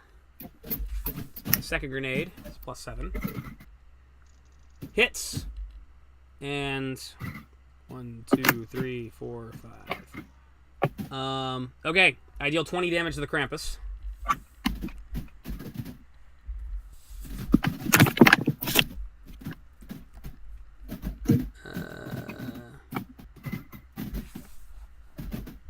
Oh, son of a bitch. Okay. Should I be scared? Huh? A little bit. Should I be scared? Yeah. Oh. Okay, so I shoot a grenade at the Krampus, and boom! Hits him in the face, blows him up, and Krampus catches fire and is just immersed in flame, and chunks of shrapnel are impale him. He's like, ah! But he still can do nothing but dance. Meanwhile, Darth Vader looks you dead in the eye and says, I surrender. And he suddenly is able to move, and he stands up. His hands up. Santa. Cool. Okay. Guess I can't kill you now. Vader says nothing for now. Okay. I'm making that motherfucker dance. I could conjure a celestial too, but I'm afraid of adding more Hey, characters. you cut out. What did Vader say? Vader says nothing for now. Okay. I could conjure a celestial as well, but I'm afraid of adding more characters to this fight. What does Destructive Wave do?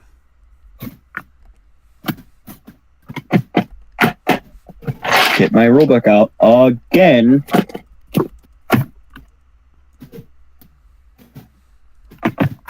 Oh, called Destruct. You there? Xenius. Hello. Okay. Each creature you choose must make a Constitution save or take 5d6 thunder damage and 5d6 radiant or necrotic damage, your choice, and be knocked prone. On a success, it takes half damage and isn't prone. Constitution saving throw, take 5d6 thunder damage. Okay. Yeah. All right. It's got to be a Constitution save. You there? That succeeds on its saving throw takes half as much damage and is. Hello? Did you get all that? Yeah. Every time I keep looking at the Chrome page, like you started cutting out. So I'm just gonna hang here for a minute. Let me take a look at. All right. I got let me take a look at his saves because he's I think it goes into how his saves work. So it's like So did you find the spell? Yeah, I found it. Okay. Okay. Do I need to keep looking spells up for you? No, well, not right now. Maybe keep it nearby. DC 20 plus 12 to hit with spell attacks. Spell attack. Okay, all right. So he's got to make a 20. He's got to make a 20 Constitution save. So he rolls an 8. And his con save is +1, 9. He does not make it. So that was 5d6 thunder, 5d6 radiant, or necrotic. It's gonna be radiant for him. All right, so yeah, so Santa charges up a Kamehameha Black Destruction Wave like Piccolo, because apparently that's what Santa Claus is. He's fucking Piccolo. Destruction Wave, boom, and this lightning radiant blast pelts the Krampus, and he takes 5d6 thunder and 5d6 radiant damage. Well, I got to make a save too, and so does Vader, because we're close enough. No, he's behind you. You're good. Oh, okay. He aims it. So 14 thunder and 17 radiant.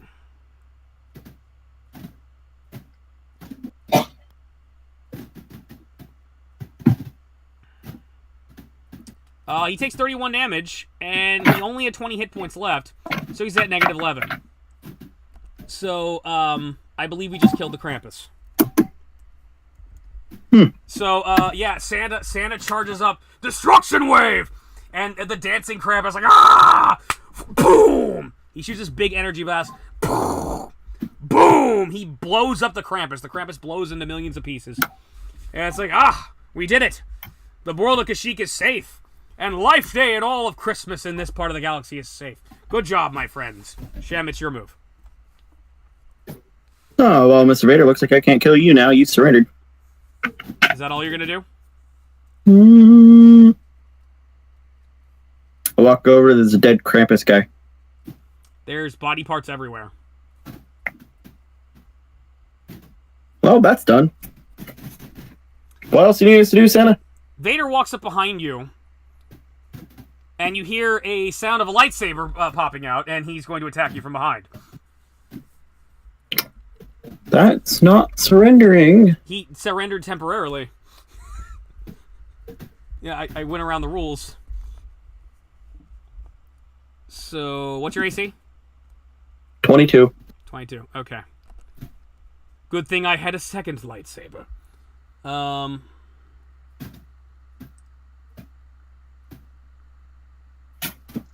Alright, 30 hits. 20 misses. 25 hits. And 15 misses. Okay, so he hits you twice. You take 5d8 plus 3. And 2 times.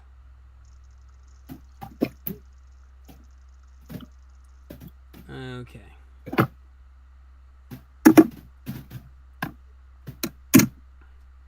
Alright, you just took 38 damage. 38 total? Yeah. What's your total hit points? My max is 100.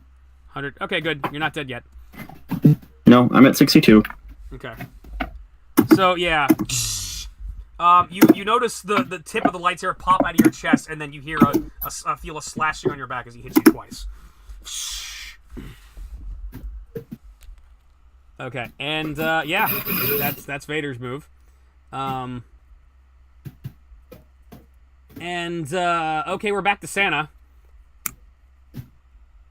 So, what can I have Santa do for you? I just used my Wisp spell.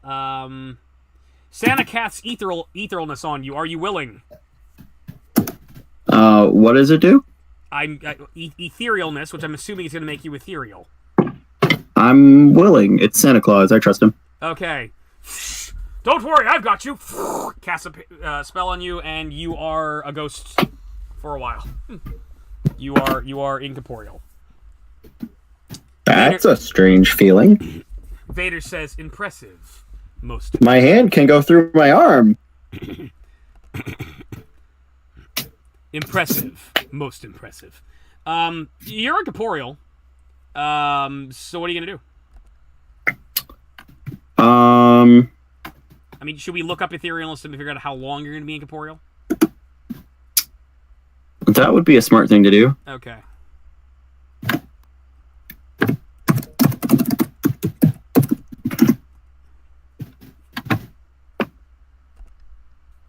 Okay.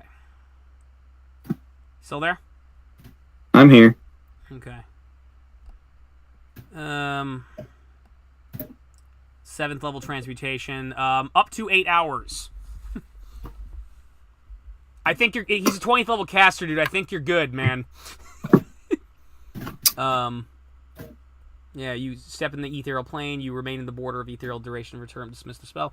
This time you can move in any direction. If you move up to 3, up or down, every foot of movement costs an extra foot. You can see and hear the plane you originated from. Everything there looks gray, and you can still see anything from more than 60 feet. On the ethereal plane, you can only affect and be affected by other creatures on that plane. Creatures that aren't on the etherealness plane can't perceive you and interact with you unless a special ability or magic has given them the ability to do so. You ignore all objects and effects that aren't on the ethereal plane, allowing you to move through objects you perceive on the plane you originated from. When the spell ends, you immediately return to the plane you originated from in the spot you currently occupy. If you occupy the same spot as a solid object or creature, when this happens, you immediately shunted to the nearest unoccupied space that you can be occupied and take force damage equal to twice the number of feet you are moved. This spell has no effect if you are cast it while you're on the ethereal plane or the plane that doesn't border it, such as from the outer planes. At higher levels, when you cast a spell using a spell slot of 8th level or higher, you can target up to 3 willing creatures, including you, for each spell slot above 7th. The creature must be within 10 feet of you when you cast a spell. So yeah, you're ethereal. What are you gonna do? Look at Darth Vader. Okay. So you're a fucking bitch. He ignores you. How do you feel about fire?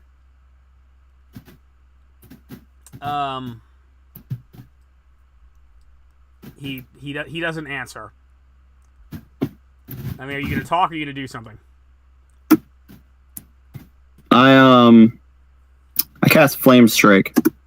Right on him. Okay. Again, how does this work? A Flame Strike evokes a vertical column of divine fire. The spell deals 1d6 points of damage per caster level, maximum 15d6. Half the damage is fire, but the other half results directly from divine and is therefore not subject to being reduced by resistance to fire-based attacks. DC 18, reflex for half damage. So it's a reflex save?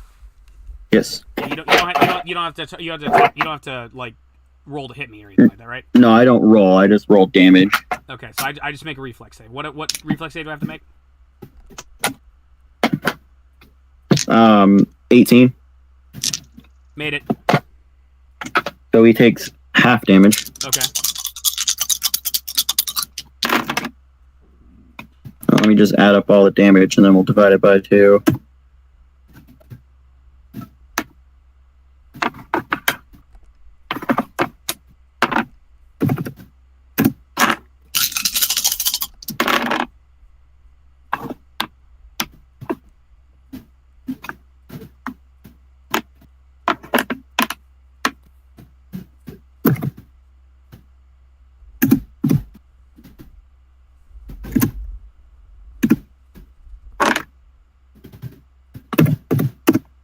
16.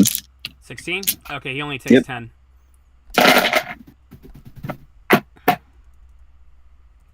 Okay, so you cast down a flame strike. He dodges out of the way, but you do singe him partially, and you blast him, and he kind of rolls out of the way. Edward, since he's now like no longer 5 feet away from you, is like, all right, let's see if I can actually hit you this time. Boom! I fire a grenade at him. 18, I believe I missed again. I missed again. Okay, so I'm just using up these precious grenades like you wouldn't believe. So I fire a grenade at him and it misses. And we're back to Santa. Santa's got a brand new bag of pain. And okay. I can still conjure a celestial. Hero's Feast, find the path. I've got 2 more of that destructive wave. Do it. Goku! Destruction wave! Gohan, get out of the way! Huh? What, Dad? Got your tail! Alright, Vader needs to make a Constitution, or in his case, a Fortitude save. Well, this is a 5e spell being used on a 3.5 character. So, I mean, in terms of, like, legality, I could fuck with myself and force myself to make a Constitution save as opposed to a Fortitude save. If I really want to be a dick.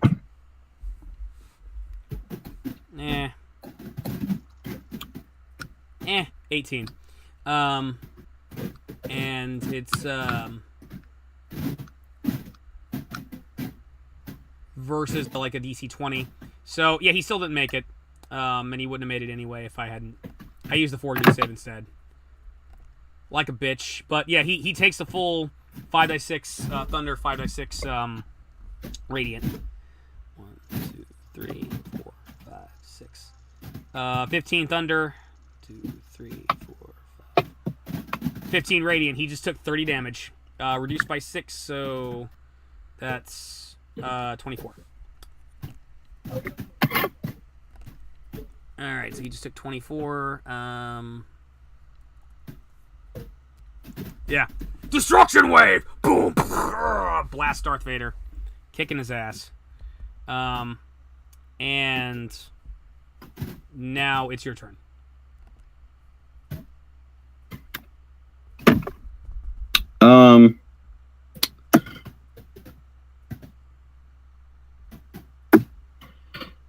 I just kind of like make a motion with my hand, and a giant ball of fire conjures up where Darth Vader is. I'm casting Flaming Sphere. He needs to make a reflex save to determine whether or not he takes damage. 16. Hang on a second.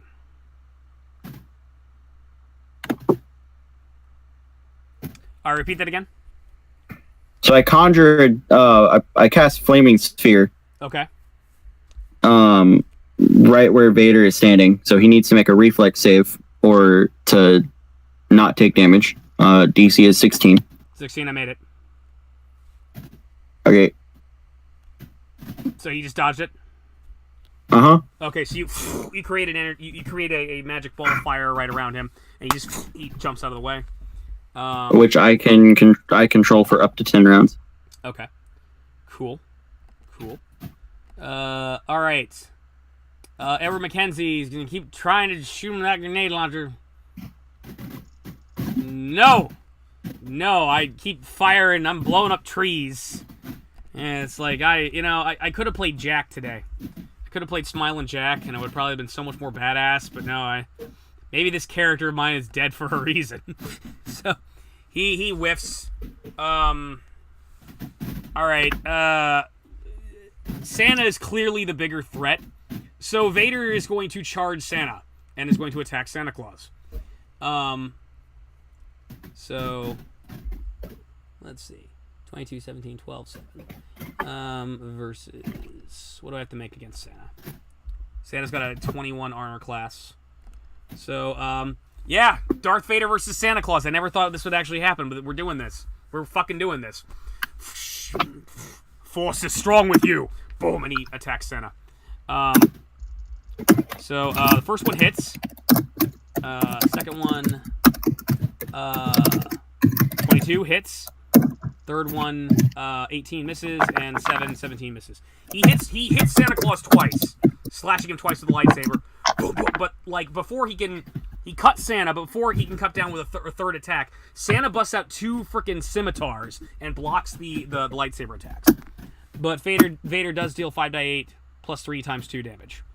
So yeah, 2, 3, 4, 5. Okay. Wait. Ooh, 30. Okay. All right. Santa Claus just took 60 damage. And Santa has 170 hit points, so he's down to 110.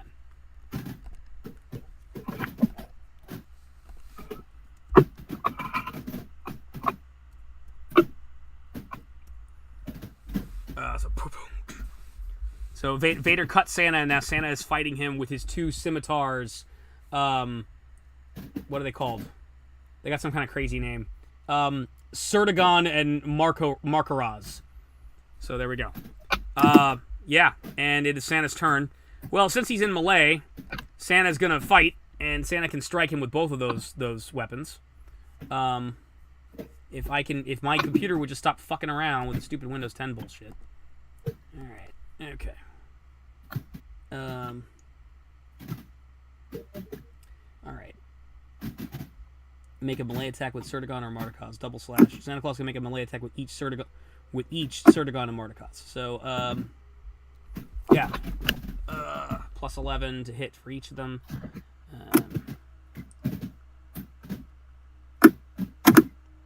Nat 1! He comes in with Sertagon, and Vader strikes the scimitar with his lightsaber and knocks it out of his hand. He's down to Martikaz, which he gets a 23 with, and I think that's enough to hit him. No! Vader blocks it with his lightsaber. So, yeah. Then we figured out Santa Claus's weakness. He's a caster. Get him in a melee, and that's what you do. So, yeah. It is your turn.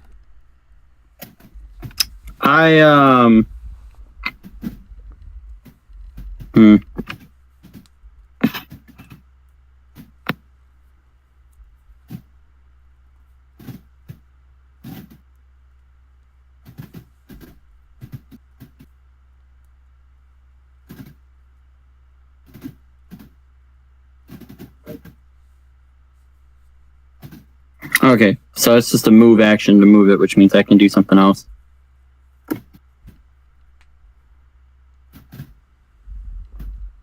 I'm gonna update that. That's a 2. No, 3.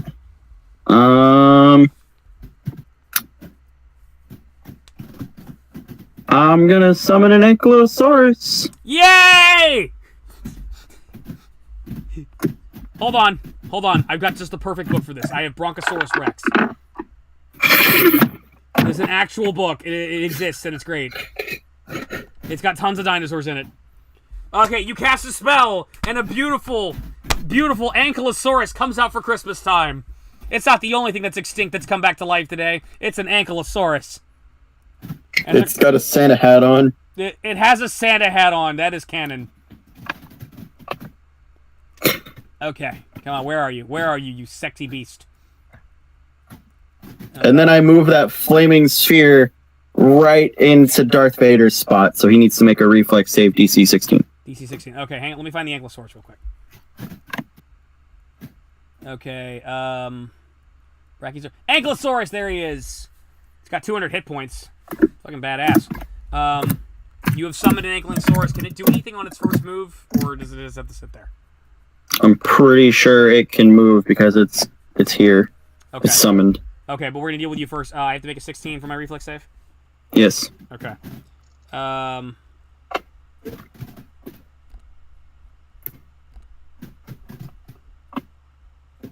All right. Double check the summon monster stuff. He makes it. He dodges the ball. Meanwhile, your Ankylosaur shows up. Roar! And Ankylosaur charges to rescue Santa Claus and comes in and is gonna smack him with that tail of his.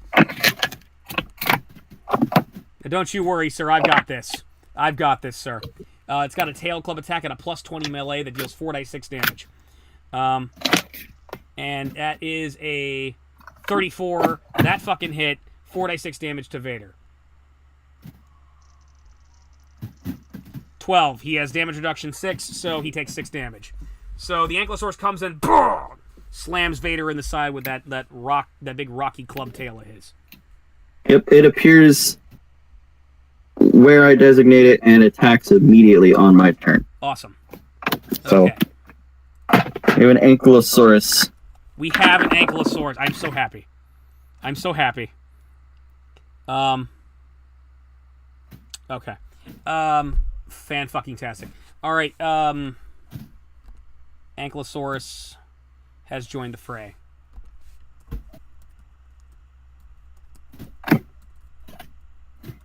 Okay. Edward Mackenzie is, I can't use my grenade launcher anymore because I'll kill people. And, He's summoned for 10 rounds. Yeah, it's summoned for 10 rounds. Let's see. Okay. I can't use my grenade launcher anymore, but you know what I could use? I could use my gravity snare. So, I pull out a gravity snare and I fire it at him for a +6. And that's probably not going to hit either. No, it doesn't. It shoots a big energy beam that does fucking nothing because I suck. I suck. Oh, Yes. this character sucks dicks. Okay. Vader. Fuck that. Like, Santa's #1 threat. Santa #1 killer in all Hong Kong. No. I fight Santa. I fight Santa with my Vader. I need a 21 to hit What, him. the Ankylosaurus is like useless? Yeah, Santa's a caster. Santa needs to die. You're gonna need to save Santa from the Grim Reaper. Which Can't Santa just stun him again? He's apparently friends with, but it's like, no. I could only do that once. That was like a high ass level spell. Okay, so Vader comes in and attacks Santa. Hits him once. 14 plus 17. I hit him twice. Third attack, miss. 4 attack, miss. Once again, I hit Santa twice, and then Santa deflects it with Markaz the last 2 times. So Santa takes 5 die 8 plus 3 times 2.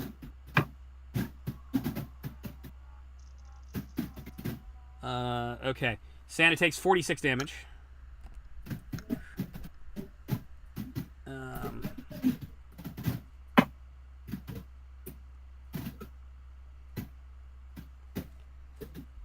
Santa is down to 64 health. Santa's not looking too hot. Let's see. Like, what's half of 170? Yeah, Santa's over half. If it not below halfway. Okay. 85. What's that? 85 is half of 170. Yeah. Okay. Let's see. Alright,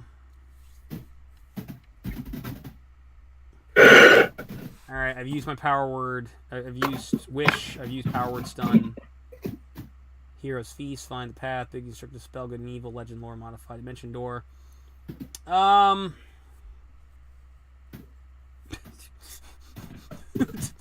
Power word Stun? Okay. Santa Claus makes a 5-foot step and says, and shouts to you all, "Get to the sled, Dimension Door." Boom, and he's gone. Santa teleports out. And that's what he's gonna do, because he's in bad shape. Okay, it's your move. You're ethereal. Get to the sled? Where's the sled? The sled is flying around in the air. And you see that he's up in there in it, clutching his side.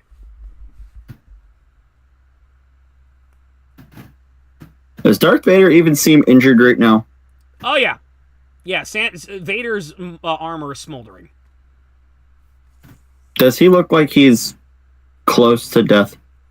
No, but he does look pissed off, and he does look like he's wounded. Since my sword is technically ethereal with me, Yeah. does that bypass his armor? Yes, but it goes through his armor completely because it's not a ghost touch weapon. You physically cannot hurt him at all right now with your physical attacks. Actually, ghost touch means a physical weapon can attack an ethereal person. It means both. Ghosts can use ghost touch weapons. If a ghost has a sword on the ether, it can't affect people unless it's a ghost touch weapon. But ghost touch weapons can be utilized. Meanwhile, if you were on the material plane and you had a magic weapon and you attacked a ghost, you'd have a 50% chance of hitting it.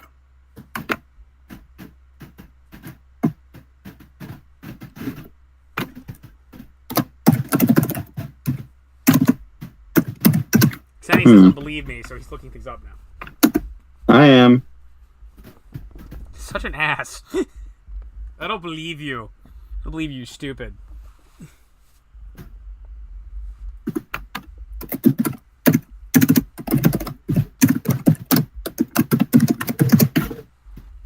We've both been wrong before.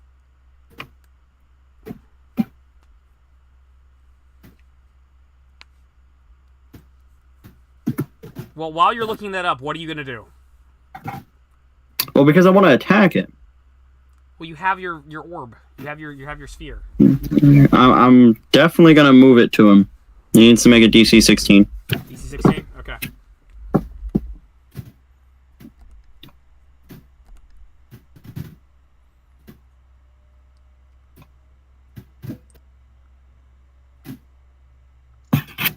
He made it. Okay.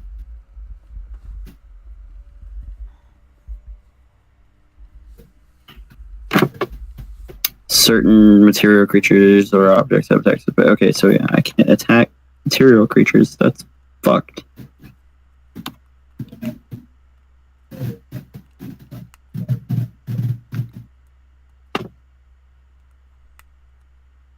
That is fucked. Alright.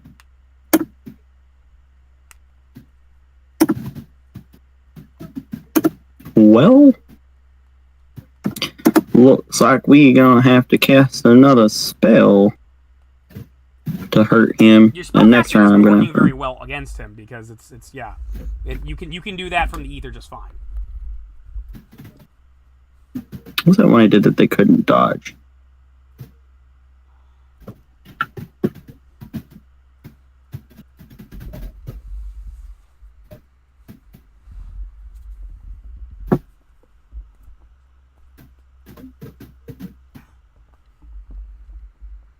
Oh, it was Ice Storm. I mean, I could. I don't have any more 4th level spells for the rest of the day.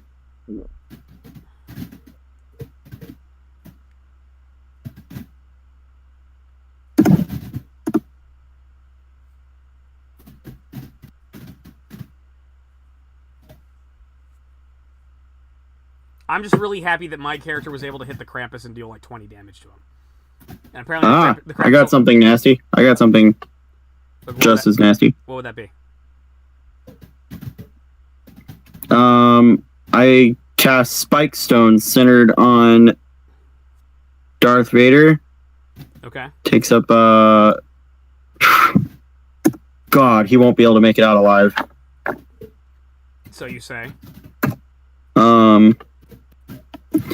Well, any creature moving on foot into or through the spell's area moves at half speed. In addition, each creature moving through the area takes 1d8 points of piercing damage for each 5-foot of movement through the spiked area. Any creature that takes damage from the spell must also succeed on a reflex save to avoid injuries to its feet and legs. A failed save creature causes the creature's speed to be reduced to half normal for 24 hours or until the injured creature receives a cure spell, which also restores lost hit points. Another character can remove the penalty by taking 10 minutes to dress the injuries and succeed on a heal check against the spell's save DC. Magic traps such as spike stones are hard to detect. A character with trap finding can use perception to find spike stones. DC is 25 plus spell level or DC 29 for spike stones to detect it. Spike stones is a magic trap that can't be disabled with the disable device skill. Okay, so what is this going to do exactly?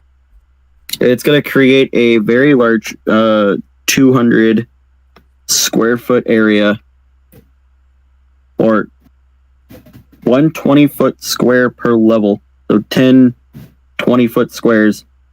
So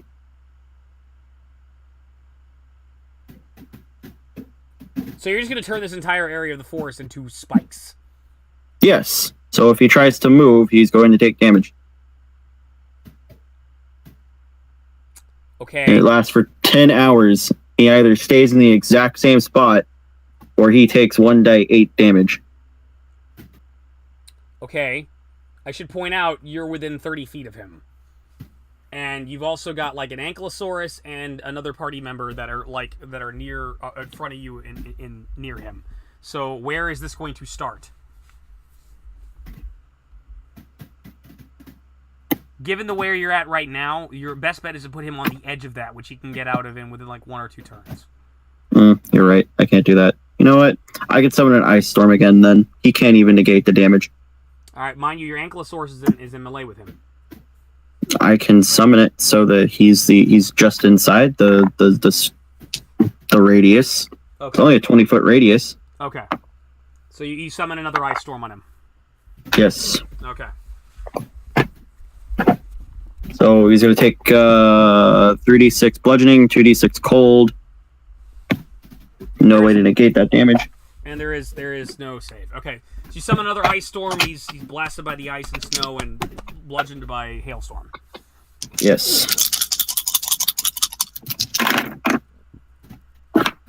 Ooh, rolled high. 10, 11, 13. 13 damage? Yep. Reduced by 6, so he takes 7 damage. And he is also in rough terrain. Okay.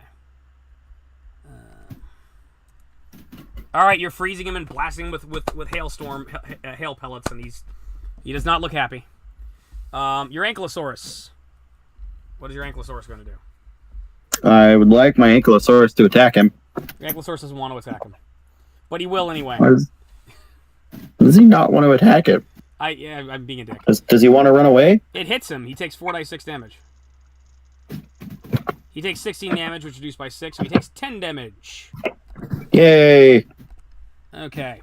I think my Ankylosaurus will be able to finish him off. So the Ankylosaurus turns around and boom! Cracks him in the side. And once again, Vader is now gasping and making heavy noises. Just wheezing noises. But he still stands and he's clutching his side. Edward. Edward is going to pull out a pulse rifle and is going to shoot Vader with a pulse rifle. Or try to shoot Vader with a pulse rifle. Yeah, I'm so embarrassed of how this character turned out. You have no idea. It's just, 23. I miss. Because I suck at life. I can't hit Vader. But I fucked up a Krampus. So fuck you. Alright. Vader. Vader doesn't feel too good. So Vader takes a 5-foot step away from the Ankylosaurus. And then, hits some kind of comm badge. And you notice a bunch of TIE fighters are moving in. As well as what appears to be some kind of shuttlecraft. Which is landing nearby. About 9 TIE fighters show up. And start blasting the ground around you as the shuttle lands. Meanwhile, Santa Claus lands nearby you and is like, "Get in the sled! Get in the damn sled!" What are you gonna do? I'm gonna float on over to that sled there, man. You're floating. You are inside the sled. What is your Ankylosaurus gonna do? I'm also gonna move that fireball on top of Mr. Vader again, so he has to make another reflex save. I made it. Vader bats it away with his lightsaber. Fucker. My Ankylosaurus, I'm like, you can run! You should run! You want the Ankylosaurus just to run away? Unless he wants to fight. The Ankylosaurus runs into the forest and appears to have escaped. And now, an Ankylosaurus is loose on Kashyyyk and will forever alter the environment of this planet. And you have single-handedly destroyed the environment of this planet forever. Actually, he disappears after 10 rounds worth of Not time. before he mates with, like, a crate dragon and creates some hybrid crate dragon and has ruined this Star Wars environment forever. So, once again, Flutterbudgets has fucked up the universe, even though this isn't even Flutterbudgets. I win. So, yes. He's only here for a minute. How can he mate and he's been in like 3 rounds, so it's 18 seconds. Oh! Trust me. Mating in 1 minute is my specialty. Hi-oh. Anyway, so Edward Mackenzie's like, well, at least I provided cover for you guys. I'm getting the fuck out of here. He runs and jumps in the sled. Vader then runs to the shuttle and boards the shuttle. And well, we roughed him up a lot. Yeah, and Santa takes the sleigh to the sky, and it's like and you start flying away. Or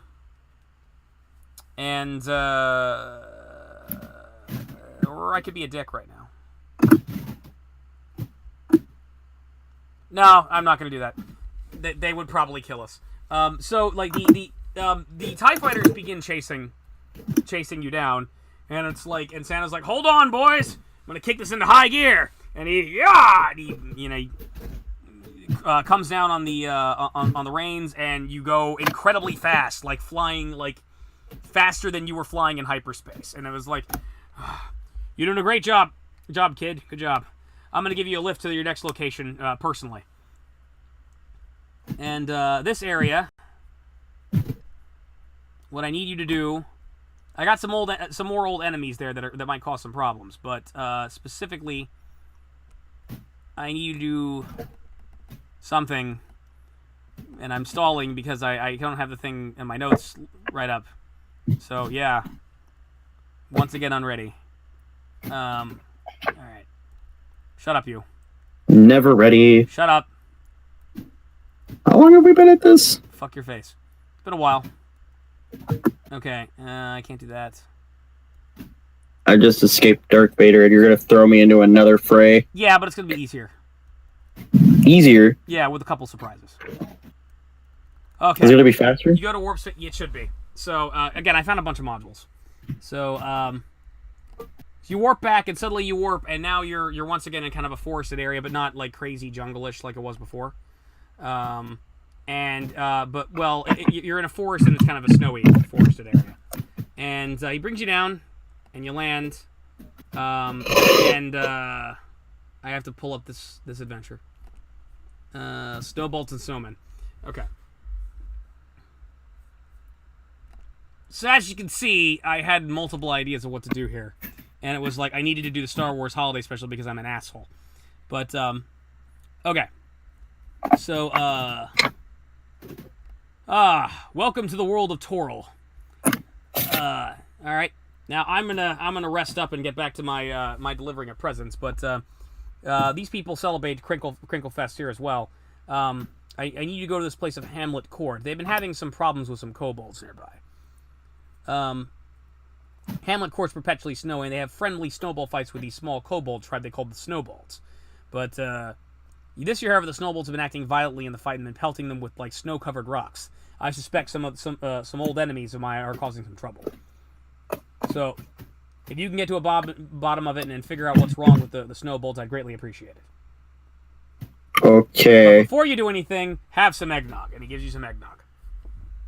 I drink the eggnog. You're completely healed. By the way, he snaps his fingers and you're no longer incorporeal. You're completely healed and all your spells are back. Ah. Yeah. And Edward didn't take any damage and it was like, this is what you needed me to do? Yep, that's all I need you to do. I need you to take care of this. And there's one other thing that you might have to do unless you guys aren't too tired. So, yeah. Unless we aren't too tired. Yeah, I'm metagaming. Anyway. So if I'm not too tired, I can just stop right here and go home. I didn't say that in character. Oh, okay. Okay, this is all right. So you are in the town of Hamlet Court, the snow-covered town of Hamlet Court. you're in a mountainous area, and I'm going to read the thingy. There's a legendary festive town of Hamlet Court for the world-famous Midwinter Festival. You're not in town long before you discover that the previous night, the annual villager versus kobold snowball fight turned violent, putting a dampener on the festive mood. Madam Mayor Nicolai Heimness looks solemn, and she asks you to investigate exactly what has turned the long, peaceful snowballs violent. She asks you lead their head to their snow cavern and fix the issue before it ruins midwinter. So yeah, you're in this snowy town, and there's a woman there that's kind of waiting for you. Attractive, looks like she's in her like 40s or 50s. And yes, and it's like, oh, yeah, we were having our midwinter festival, and then normally we have a fun snowball fight with the kobolds, and they got violent. They were throwing rocks at us. Could you look into it? Yeah. Yeah, we could do that. This is what we're here for. Yeah, let's fuck yeah. All right. You got some eggnog? We do have eggnog. I'd like a glass of that first, please. You guys have a glass of eggnog, and Edward Mackenzie has a bunch of chocolate, and it's like he feels like he hasn't had chocolate and like he's never eaten before because he's been dead. So yeah. Look like you need some more food, my friend. Yeah, I really like these cookies. Get this man an actual plate of food. He needs some good old-fashioned turkey. This guy needs cookie stat. In case of vampire, attack, break glass. All right. So, you guys get something to eat and relax for a little bit. How long do you guys how long do you wait before you go to the thing? How long does it take to get our food? I mean, let's say you have a dinner break. You know, so like an hour or so. Okay. An hour and a half. You guys have a nice dinner.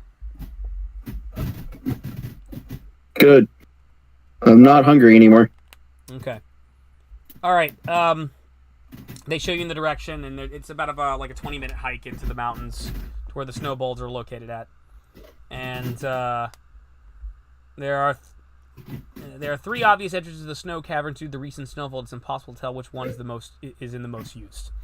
So basically, you're in the side of this mountain. There's these 3 little holes lined up neatly in front of the mountain. So, what are you gonna do? Well, I could just stone shape, and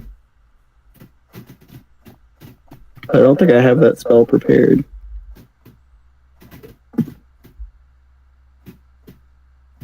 Nope, I don't have that spell prepared. Damn it.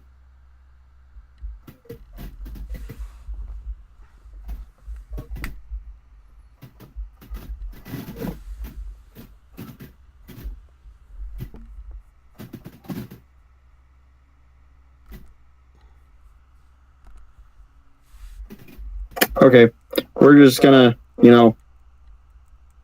wait until the kobolds come out. You sit around there for 20 minutes and they don't come out. I'm gonna keep waiting until they come out. Wait around another 20 minutes and they don't come out. When are they supposed to come out? They got violent, so that they're in there. It's been 40 minutes. They haven't come out. What do you want? I want them to come out so I can talk to them. Not coming out. And I don't want to have to search for them in their tunnels. You're gonna have to search for them in the tunnels.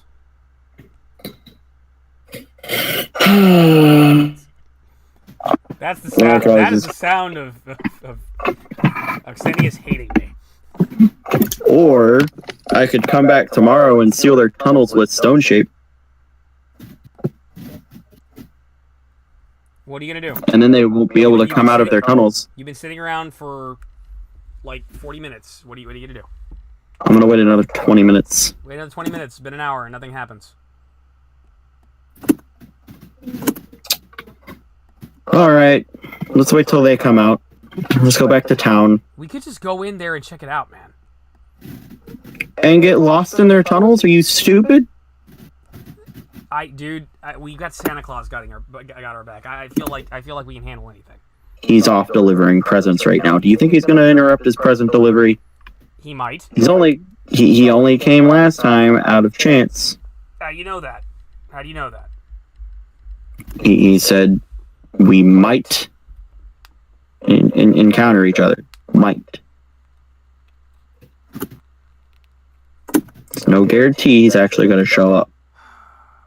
Why don't we just... We were told by the lady to go talk to these guys. Why don't we just go in there and talk to them? Hey, kobolds! We're here to talk to you! Nothing happens. Fine. Okay. Only because you insist on it. Thank you. Alright, which entrance do you take? You're taking point. You want me to go first? Yes? Okay. You're the one that wants to go in. Which pathway do you guys want to go into? I guess we'll take the middle path. Take the middle path. There is a tunnel. No shit. Okay, you go down the tunnel and reach the dead end. And then right as you're about to turn around, it caves in and you are trapped inside. This is why I didn't want to come into the kobold tunnels. Suddenly, dunk! There suddenly is a poof, and then suddenly sitting on top of the rocks is a sprightly red devil. And it's like, oh, did Mr. Santa Claus send you here to take care of this? Well, I don't think so. My friend the Snowman's already taking care of the snowballs here. We're going to have a lot more fun being naughty. I can't have you interfering with our plans now, can I? I told you I didn't want to get lost in kobold tunnels. But no, you were dumb enough to come in here. It's just what we were told to do. No, I like your attitude. That's right. Who the hell with that Santa Claus? He's no good whatsoever. You should join me and my minions down below. Pitch is the name. Devil's my game. Pitch is the name and devil's the game. Indeed it is. Is that game with a Y? What do you say you be naughty and help me spread misery this Christmas? I don't particularly care for causing people suffering all the time.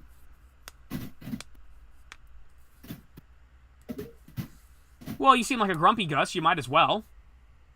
Well, I didn't want to come down these tunnels because I knew it would be a stupid idea, but this guy wouldn't listen to me. Now we've got your ass to deal with, so... How are you today? Well, I'm pretty good. I'm pretty good. I'm enjoying watching you fight with each other. Bash your brains in, why don't you? Why fight me when he was the reason you got into this trouble and the mess in the first place? Yeah, see. I'm not dumb enough to fall for your little schemes. I mean, you do seem kind of dumb. I'm just saying. You're looking all high and mighty up there. Why don't you come down a little bit lower so that we can actually talk face to face? I mean, he's like... Because I know you are the scum of the earth and you are below my feet to begin with. He is in, like, he's actually not that high up. He's, like, sitting on... A bunch of the rubble is falling down in front of you, and he's just lying on it. You can, like, walk up and touch him. Fitting that you're actually physically lower than me right now. I bet you say that to all the boys. Just the scumbags that deserve it. Ho ho ho! Well, why'd you put your money where your mouth is? Put a stop to me once and for all. Give me a good Christmas thrashing. Good Christmas thrashing. Are you gonna make it a duel? A fair fight? There's two of you, there's one of me. Oh, I was just saying me versus you. I mean, he can sit in the back and watch. Be the judge. Referee, if you will. Or I could just shoot him. Yeah, you could do that. I'll make a deal with you. I know devils like deals. Ooh, what kind of deal? I beat you in a one-on-one duel. You undo what you've done to these kobolds and leave to never return to this place. I don't like the idea of this, man. It's like, oh, I like this deal, and I'll tell you what. If I lose, your soul belongs to me forever and ever, and you join me in my naughty shenanigans. Woohoo! You also detect that there is a theme song somewhere going do do do do do do do. It sounds really dopey and stupid.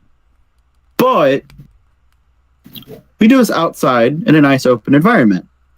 I'm afraid we can't. You see, you're caved in. It'll take you an hour to dig through here. If we're gonna do this. We're gonna do this right now. I mean, it'll take me about 10 minutes to cast a spell in order to actually move up.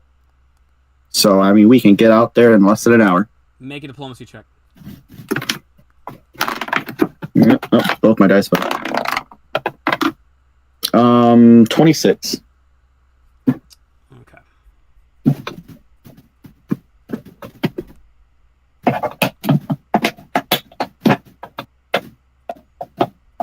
He shrugs. Suit yourself. Fine. He does a backflip off of the rubble, and then like props down with his fist on his belt, on his dance belt next to you, and waiting for you to cast a spell. I begin ritual casting Stone Shape. Okay. So that whenever it's fully cast, I can move all of this rock out of my way. Okay, so after about 10 minutes, you've moved all the rocks, and you can go back. Huh. Cool. We go back outside. You go back outside. I Square off as if you're going to do...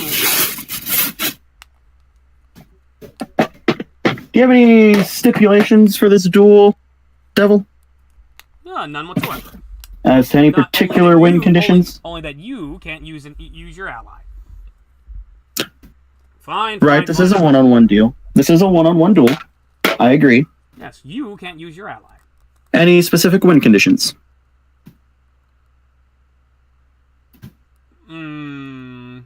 I don't know. Do you have any? I offered the challenge. You get to choose the win condition.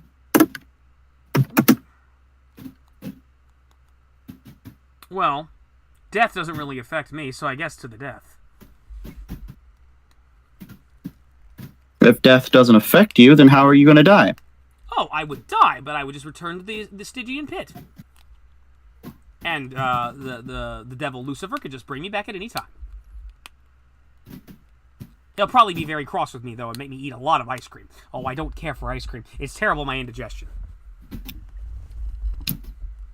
Okay. A deal's a deal, Devil. Okay, roll initiative.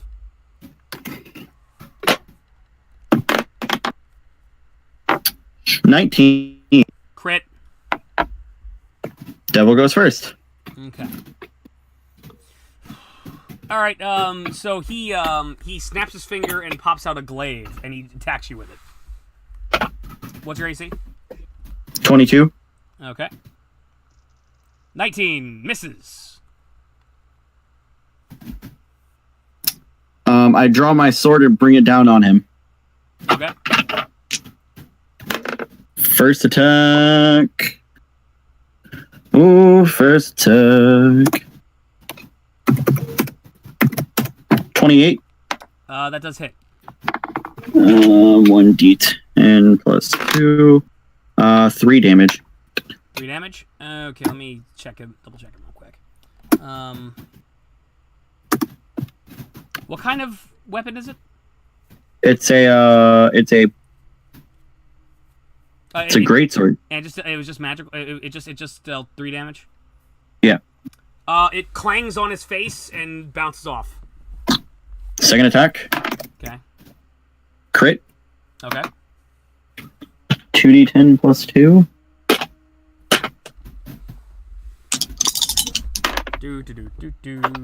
Five.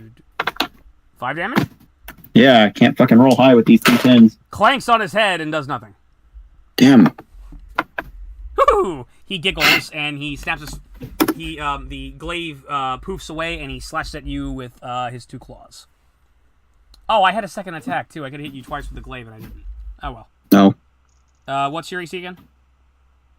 22. 22. First one misses. Second one misses. He swats at you with the claws and you dodge. You're good. Your move. I activate Bramble Armor and then attack him. Okay. 18. 18 misses. You attacking him with the sword? Yes.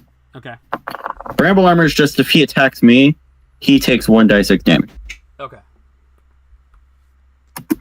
Okay. He dodges your sword swipe.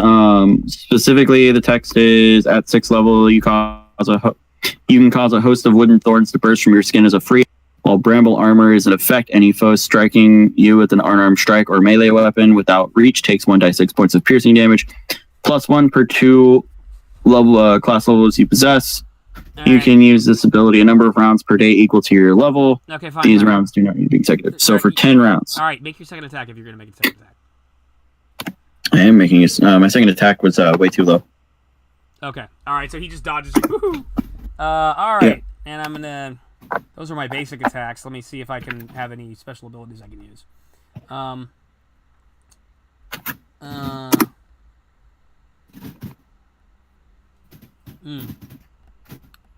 Okay.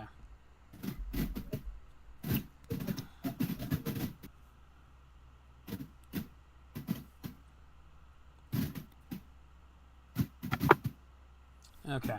12, so that'd be 57.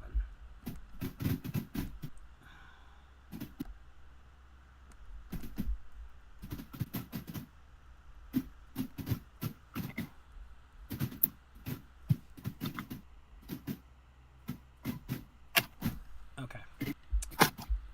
Can't make your mind up on what to do? No, I had to write something down.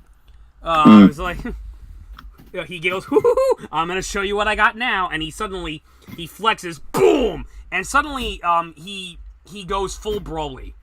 He flexes slightly, and he's suddenly ripped with muscles, and he looks like a more traditional devil, like rows of sharp teeth and claws, and like, I'm gonna fuck you up. And that glaive is back, and he has another swipe with it. He's activated his battle frenzy. All right, 22 is what I have to make. Mm-hmm. Okay, first one hits. Second one crits. Hits you once with the blade. Okay, he takes, but he takes 2d6, or he takes 1d6 plus 5 per hit per attack. 1d6 plus 5. That's adorable. We'll deal with that in a minute. Let me focus on killing you first. Okay. All right, first one is 9. Did you pit me up against something that I'm not going to be able to defeat? I mean, it's a level 6 hit die creature. Okay. I have a chance. All right, it's 9. 9 damage is your first hit. What's your total hit points? 100. 100. Okay. So it deals 9, and then what? Okay, hang on. All right, so 9. So you're down to 91.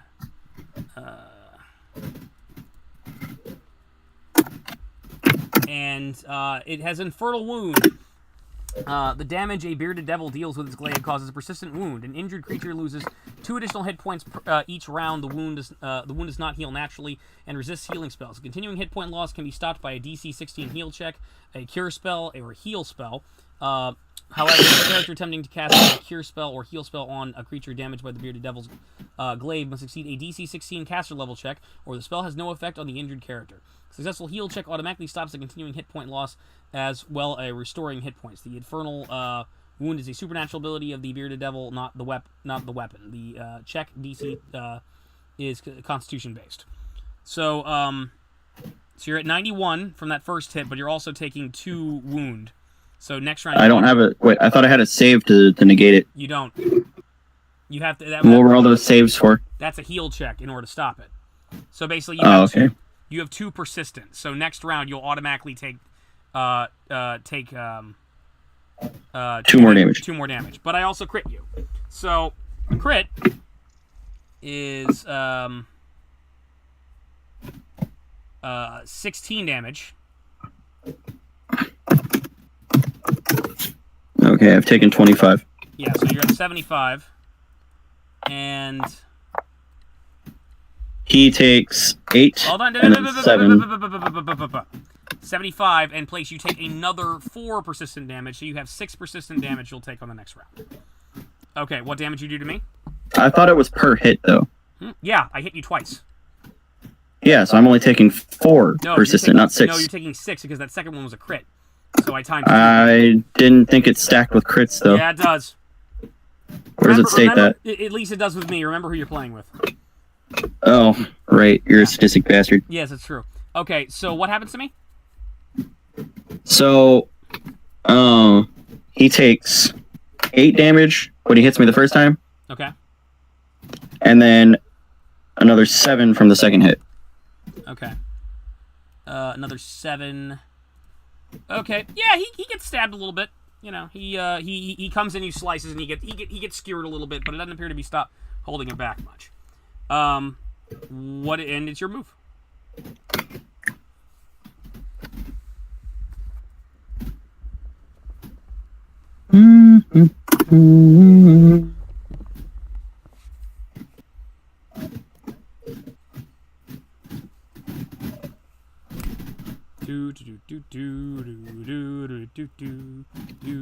He's a devil. Most devils have resistance to fire.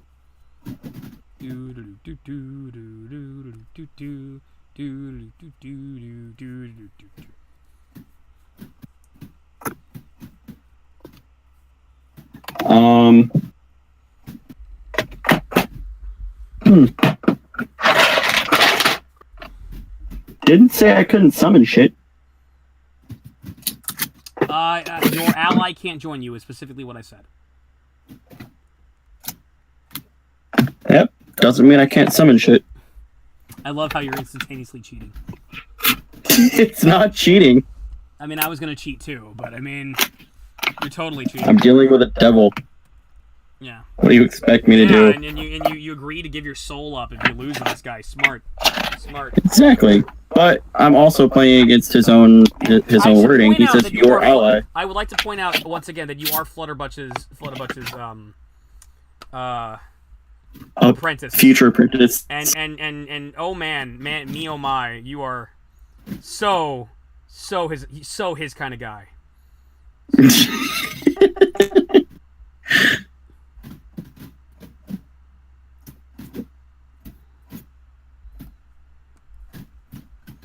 Because this is so a Flutterbudget-like situation. So yeah. How is the Flutterbudget protege going to get out of this one? Yes.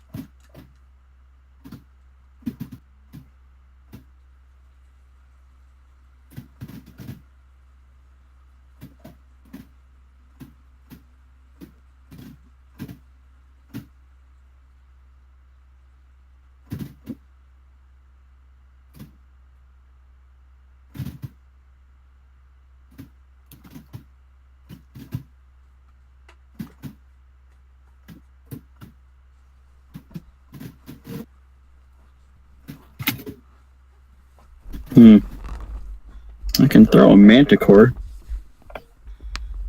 at him. Okay. Or I can have a couple of lower creatures thrown at him. I'll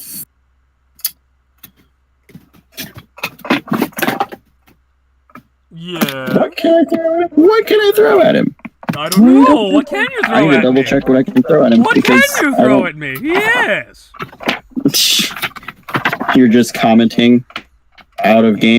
NPCs don't do that. If I kill you with Pitch from the Mexican movie Santa Claus from Mystery Science Theater 2000, this will be my greatest achievement in role-playing ever.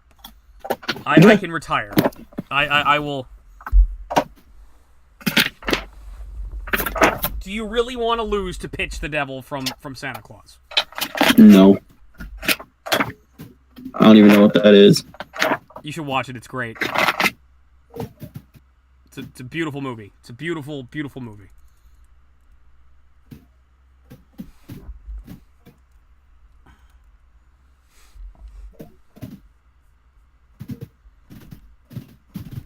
Edward's like, you sure you don't want me to help out?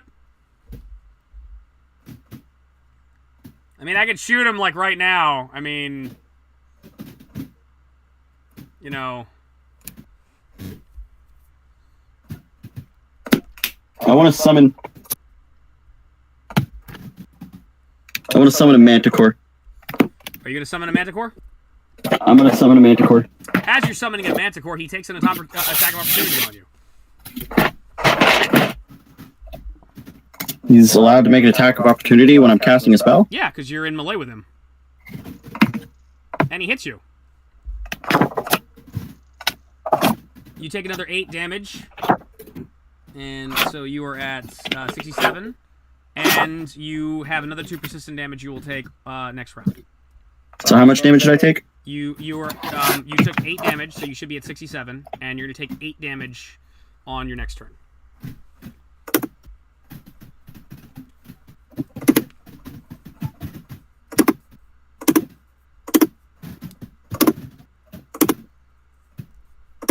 And you summon a Manticore. Oh, Cheaty he's all scary looking and monstrous right now, but he suddenly goes back to that. He still looks monstrous, but he goes back to that cheeky sort of attitude he has. Like, oh, cheating already? You say? Well, you said I couldn't have my ally help. You didn't say I couldn't summon anything. Ooh, I'm glad we understand each other. You'll do nicely serving me in hell. Sexually. So the Manticore. It's gonna. I'm Dave the Manticore. How are you? Dave the Manticore. I don't know what's going on right now, but I'm gonna kick your ass. They actually have enough intelligence to speak. Yeah. That's great. What's better than a lion-dragon hybrid from Greek mythology? So he's got a bite attack. Okay. Actually, no, we're gonna go with his 2 claws. Okay. He rolls at a +10. Okay. 21? That hits. Or 2 die for +5. Okay. 11? 11 damage? Yep. Okay.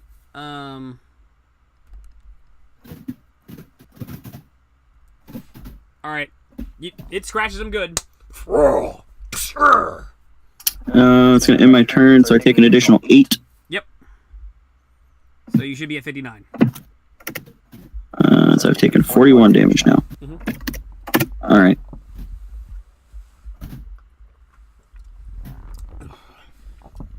He poofs his glaive away, and he comes up with you with his claws. And, let's see. 22. First one misses. Second one misses. He misses you with the claws. Okay. My turn? Yes. Oh. What do you mean, no? Nothing. Okay. Would backing away incur an attack of opportunity? No, as long as it's only 5 feet. Okay, I'm backing away 5 feet. Okay. I'm going to cast Cure Critical Wounds on myself. You can cast Cure Critical Wounds yourself. Hold on just a moment. Okay, heal check, a cure spell, or a heal spell. Attempting to cast a cure spell on a heal spell on a creature damaged by the beard. Okay, you need to make a caster level check. Fine. Is that just a D20 plus my caster level? Yes. Okay, what's the DC? Just make a roll. 25. 25. Okay, you successfully stop the persistent damage.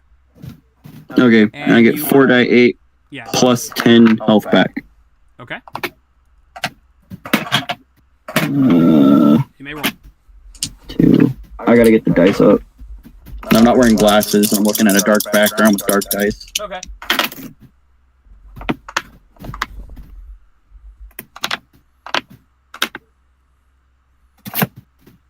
So that's 8, 16, 17, plus 10, 27, 41 minus 27 equals 14. So I'm back up to 86. 86, okay. The Manticore is going to attack. Okay. With his claws. Okay. 23. That hits. 10. 10 damage? Yep. Okay. Alright, hits him again with the claws. Boom. Grunts. And cut. Okay.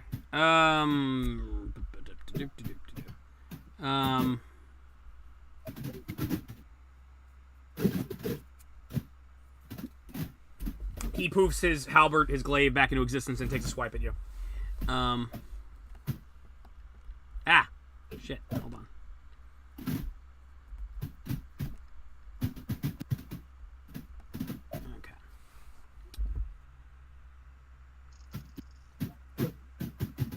Okay. First attack misses.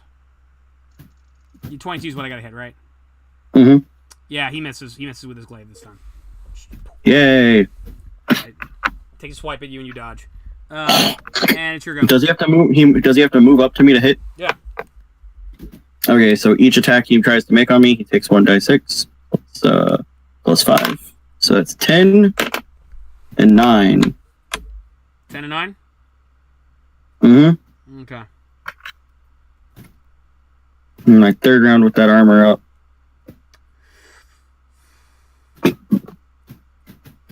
Alright, so it's my turn. I'm gonna try and hit him with my sword. Okay. First attack. Yeah, he gets impaled by your armor. First attack's a crit fail. Okay, you crit fail. He basically, you come with a sword, he blocks it, and then flicks it out of your arm with a big martial arts move. So you're... Oh, shit. Yes, and as a result, your speed is now reduced to 20 because you're no longer holding your sword. Yep.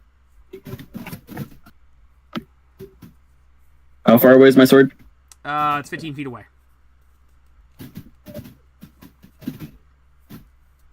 I'm going to move to my sword. So I haven't taken my... He makes an attack of opportunity. Okay.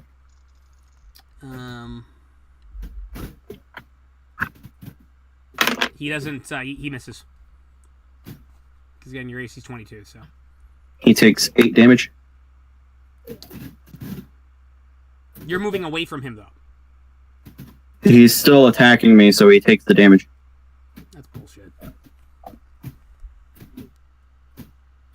That is total bullshit. Alright. Okay. He takes a swipe at you and skewers himself. Pretty much. Bullshit. Alright, go. Well, so is trying to stab an incapacitated enemy through the neck and not being able to do it. Well, yeah, he had armor. That's why he was able to do that. The point I've got armor. That's why I'm able to do that. Oxenius, you suck. That's the point. Mechanics. You suck. Are you done? Is that your move? The Manticore gets to attack. Okay. With his 2 claws. Okay. For a 29. Hits. For 2d4 plus 5. 10. Okay. My Manticore is doing pretty great. Alright, the Manticore slices into him and he's bleeding. Bleeding pretty badly.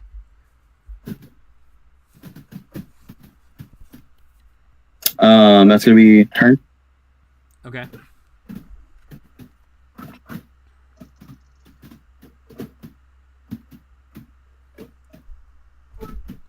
All right. I cannot hear you. Upon being sliced with the claw, he grunts, and then he steps backwards, and he reverts back to his. He starts reverting back to his smaller friend. Curses, curses, curses! I'll get you in this Santa Claus once and for all. But before I go, I got another time for my older brother to get him. David, come and get him! Snaps his finger, and another bearded devil appears. And he made a 5-foot step before doing that. and summons another bearded devil onto the battlefield. The other bearded devil is in melee with the Manticore, so he's going to take a swipe at the Manticore. What's the Manticore's AC? 17. 17? Okay. He hits with the first attack. Hits with the second attack. So, skewers them both with the glaive. So... he takes 20 damage, plus 4 persistent damage. How much health does the Manticore have? He has 57. 57, okay. So he's at 37 with 4 persistent. Okay. Okay. Your move. This second devil...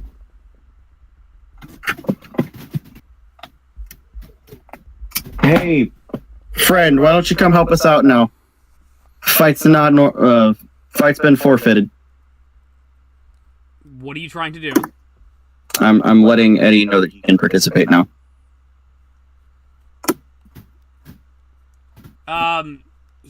Eddie's about to jump in when Pitch was. No, wait, you already you said nothing about summon monsters. I summoned a monster. You did the same thing I did. I thought you said he poofed away and he ran away. No, he hasn't run away yet. Oh, you see. Okay, I thought he ran away. Eddie doesn't really care about the rules of this whole thing, but he can't act until the end of your turn, so...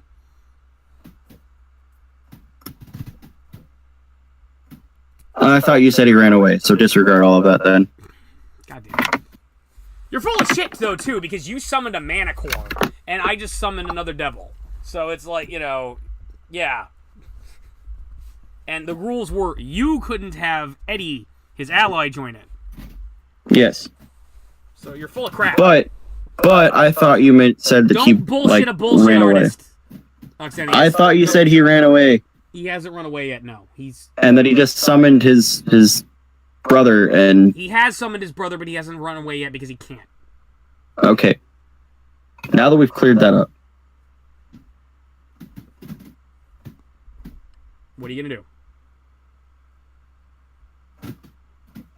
I'm going to call down an ice storm on top of him. Okay. It's cold damage. Okay. This is on both of them?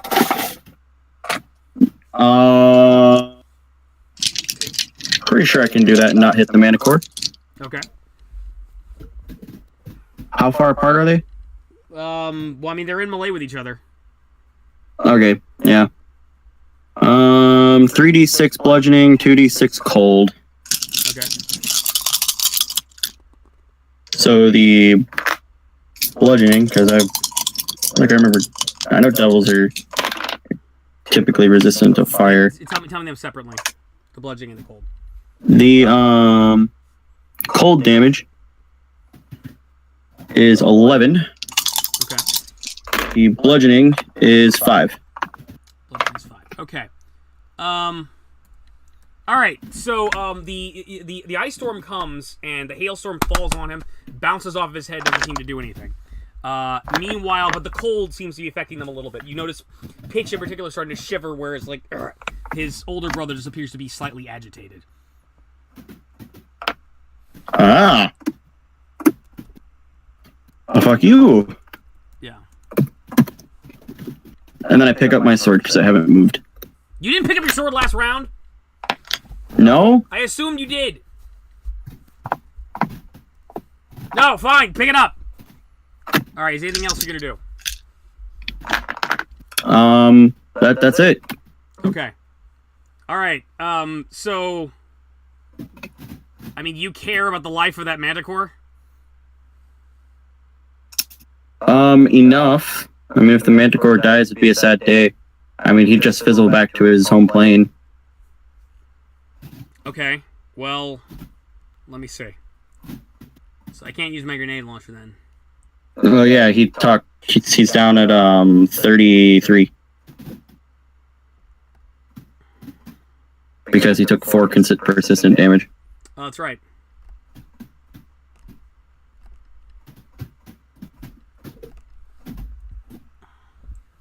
Okay, well... Alright, so Edwards, like, shrugs and pulls out his gravity snare, and he's gonna shoot, Pitch with it. And,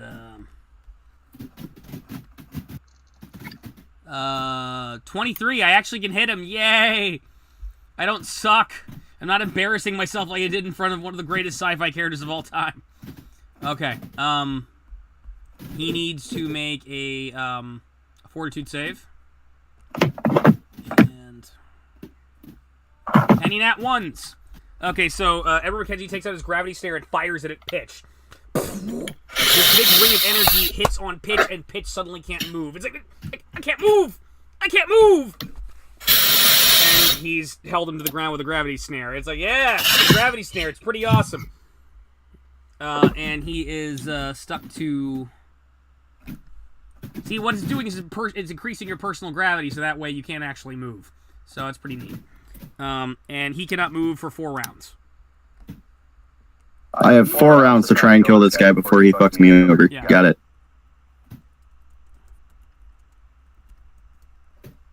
Okay. So that's what Edward McKenzie does. Meanwhile, Pitch is like, oh, I can't move, but it's a good thing I don't have to move in order to teleport away. Nice try. I'll get you next Christmas, I promise, both of you. Bunk! He teleports away and is out. Meanwhile, his brother is still there. His brother takes a 5-foot step and basically flicks you and the Manticore off and Edward off, teleports himself out as well. Congratulations, you have defeated Pitch and his brother David.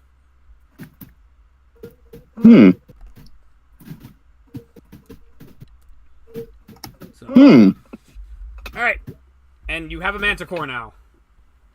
Manticore will fizzle in like 30 seconds.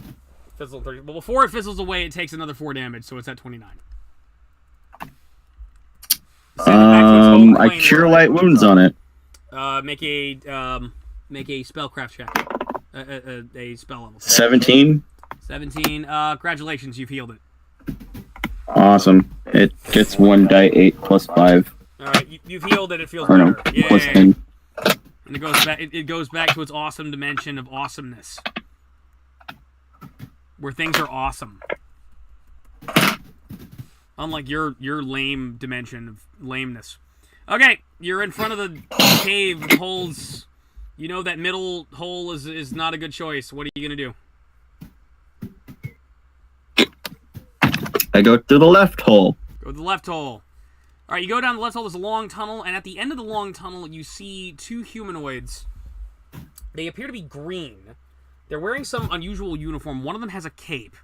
And the one with the cape is basically backed up against a wall, while the other one is pointing what appears to be some kind of laser gun at it. And they have these weird sort of helmets on their head, where there appear to be these large tubes, like, nestled together. And the one that's holding the laser gun is pointing at the other one and says, I finally found you, Kimar. I'm going to pay you back for exiling me from the great world of Mars. Bronan, no! You found me all this way on this other planet.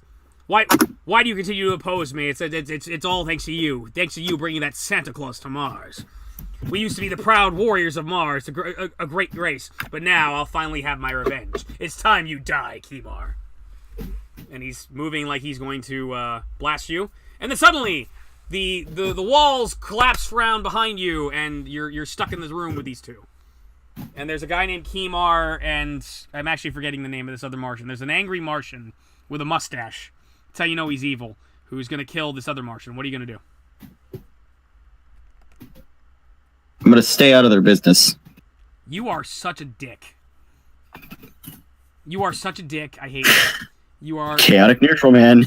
But this time they've noticed you. They've noticed you. Turned around like, who are you? And he's now waving the gun around at both of you and all of you. I'm going to ask you to roll initiative regardless of the fact that you're a total tool, and you're gonna let this man die. 10. Roll the 10. Okay, Chef gets a 10. All right. Edward McKenzie, nat ones. I suck. Kimar is going to get... Okay. Kimar gets a 19.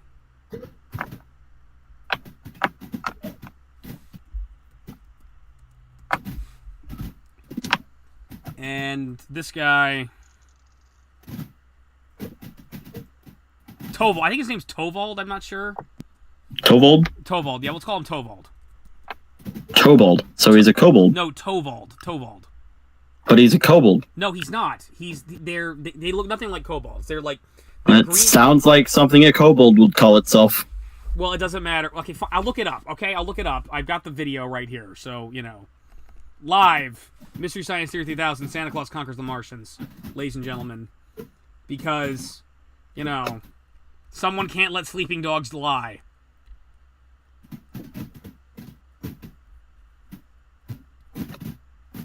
This is critical to the plot.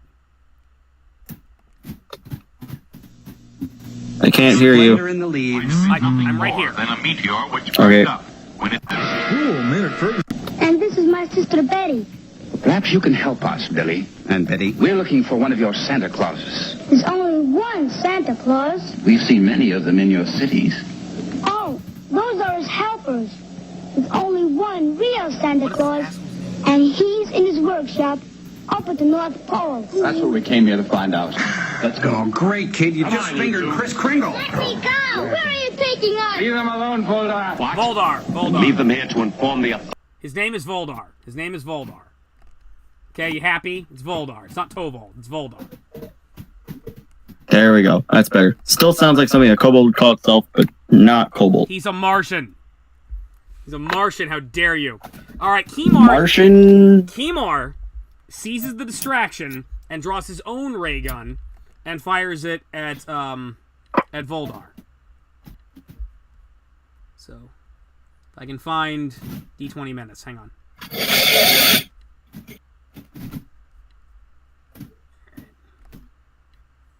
Okay.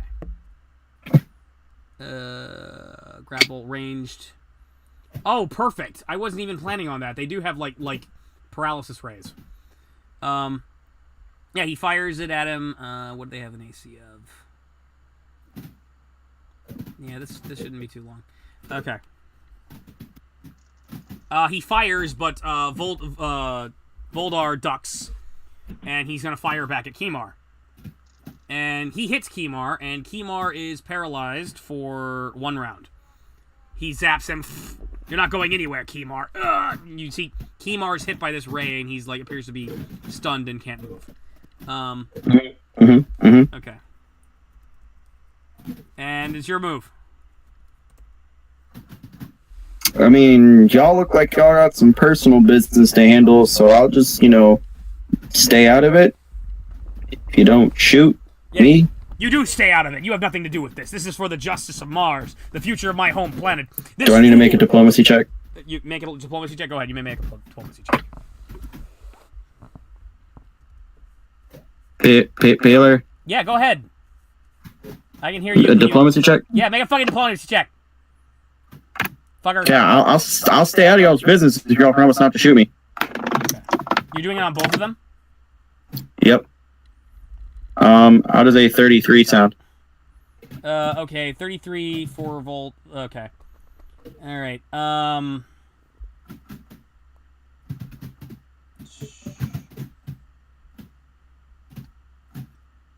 Okay, well, Kimar can't respond because,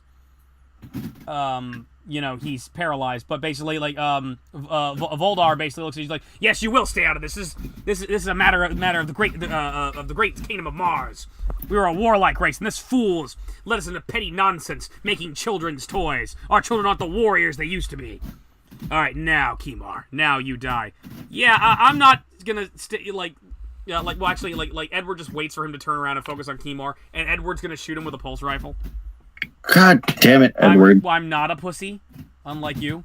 So, I'm not gonna let They've clearly got some personal business, so just stay out of their business. Well, you say that, but he's already drawn his laser and he's fired at him. So, I'm gonna teach him some manners later. Okay. That sounds like, strangely sexual and kind of disturbing. You're the only one that would take it there, but okay. I'll teach you some manners later. It's like, I don't know how to feel about that. Okay. Why is everything being turned into a sexual joke with you? Because it's funny. All right, so I'm going to fire my pulse rifle at Voldar, and I hit, and I deal 3d10 fire damage. I think I just blew him up. I hate you. 20 damage. And, 8. yeah, he is at -3. Hate. Okay. Alright, so yeah, so you're like, yeah, you stab it now, you die, Keeper. Boom! Edward Kenzie shoots him in the back with a laser gun. Blasts through his side, and he falls to the ground, clutching a sign, bleeding to death. Keemar can't do anything because he's paralyzed for a round. And then finally, he comes out of it and he can suddenly move again. Voldar needs to make a fortitude save to not bleed to death. And he's unconscious, so... Where's my fortitude save? Where's my saves? There it is. 18, he's good. He's not bleeding to death. And it's your turn. What did I tell you about staying out of people's business? What's your deal of just standing around and let someone shoot some dude in the face?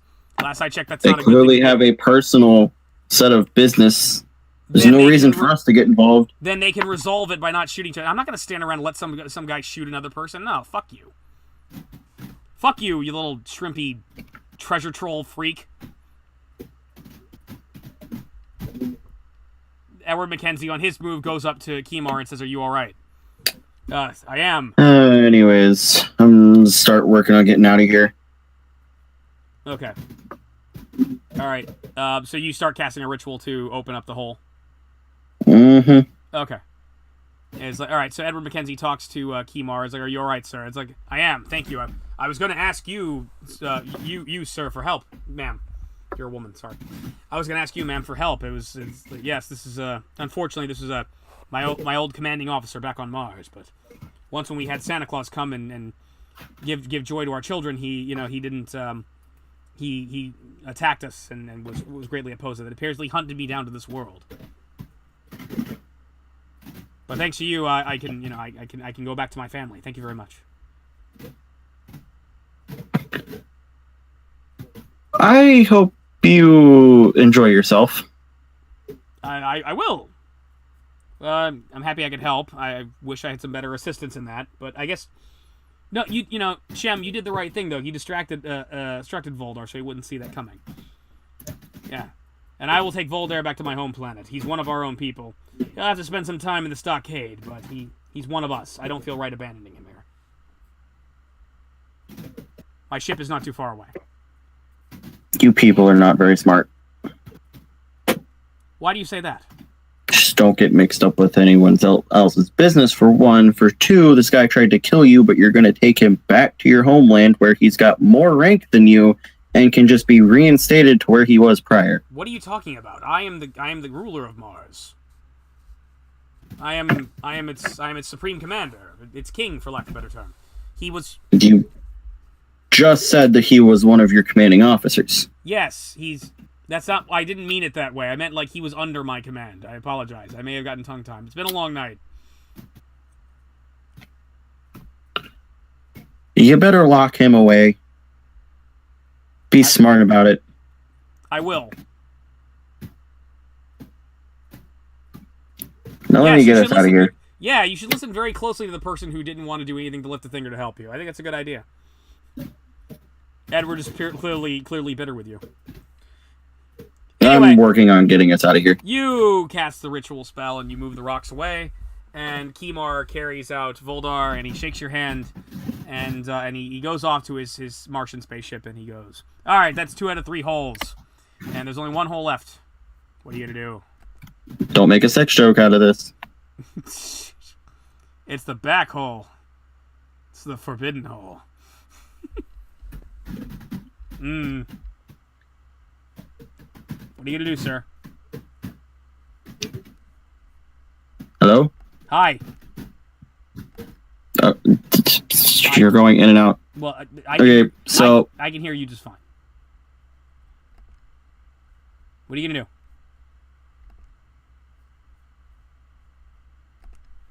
Xenius. hole. All right, yeah, you went out. Hello? Yeah, one more time. God damn it. Hi. I'm going to go into the right tunnel. Okay, you go into the back tunnel. It's a little tight squeeze when you get in. Okay. You go in there. Alright. Entrance chamber. In the middle of this chamber sits a snow mound. 2 tunnels lead out of the area, one to the northwest and another to the northeast.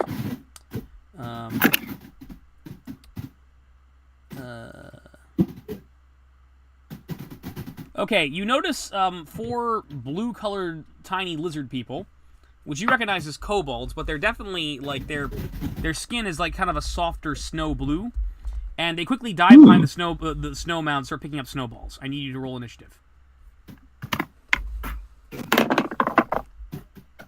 16.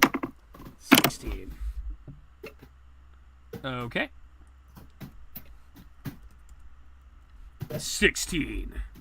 Edward rolls a 14, but I got to add stuff to it. And it's a 17. Edward's going to go before you.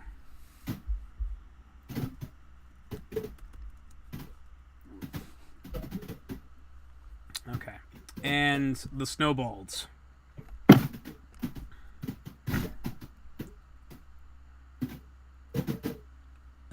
They have... What's their initiative? I think their initiative is a +2. They have a 14.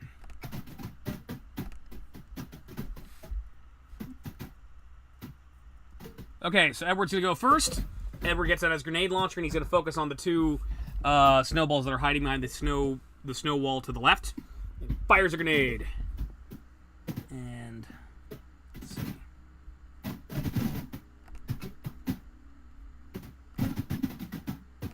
Ah, come on.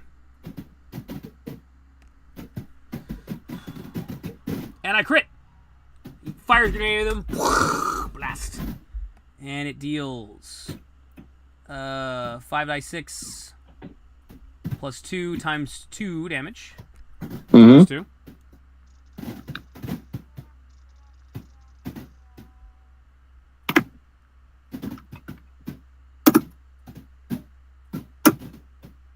Alright, they take 38 damage, and they explode. Fires grenade at them and explode. There is kobold everywhere. Of course he kills them all. There's kobold everywhere, and that mound is gone. There's still 2 more left on the other side, and it's your go. Well, guess I can't talk to them now. Well, they're gonna go ready to attack us. So you kill them? Yeah. Throw bricks at people. It's your move. We can talk to them about this. Okay, Well, never mind. try talking to Fine. them. There's no talking anymore. You're not letting that happen. Fine. It's like the animal, but with a gun. Just ruins everything. Shimbim of the blue hair who gives no fucks.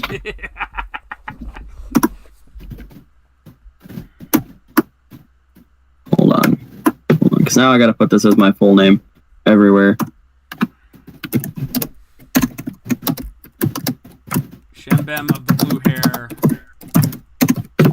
Who gives no fucks? Who gives no fucks. No fucks. Okay. I'll put that down too. Alright. Okay.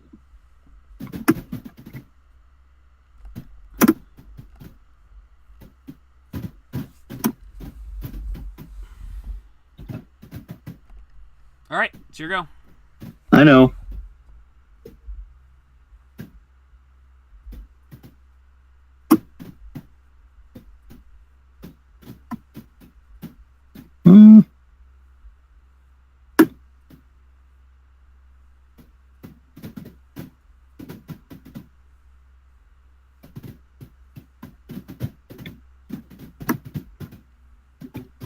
They want to play with fire? They want to play with snowballs? I'll have a ball of fire at them. Okay. Produce flame. Throws it at the nearest kobold I can see. They're hiding behind these two like pillars of snow, which I think gives them like partial concealment or something like that. I run up to the thing of snow so that I can see them. Okay. I'm not sure how And concealment works, but and I pelt them with one. okay. With a thing of fire. Okay.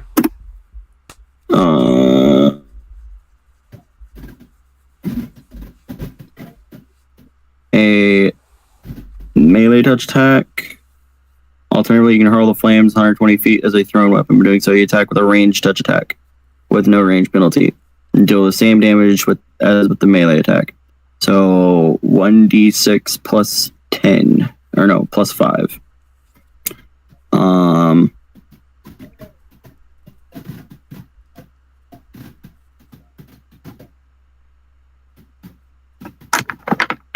gotta make a range touch attack.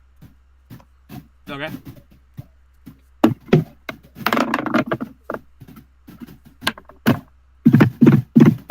$22? 22. That hits. Awesome. He takes 8 damage. 8 damage. Okay, you run up and you throw a fireball at the guy. Ah, you blast the poor kobold. He catches fire and falls to the ground. Okay.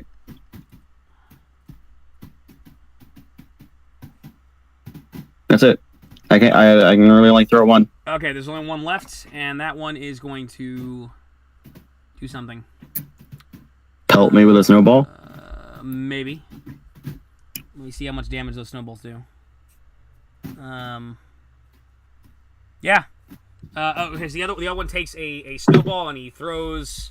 Well, I mean, there's two of you. Well, you're the closest, so he's gonna throw a snowball at you. And let's see. He throws a snowball and misses. Dodge out of the way. All right, you're not close enough to him that being hit with a grenade would be a problem. So, Edward, fire a grenade at him. And 26, I hit.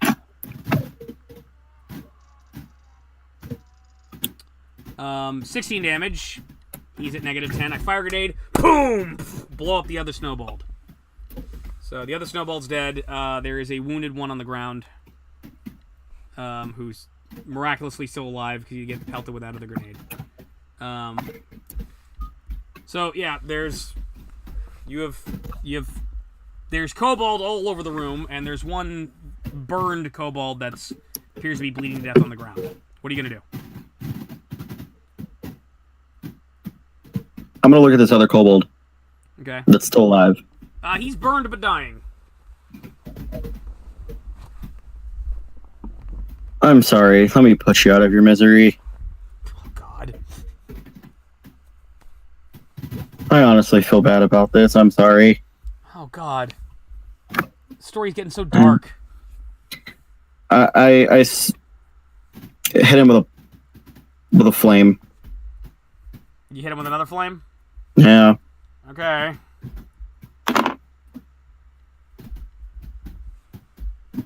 $19.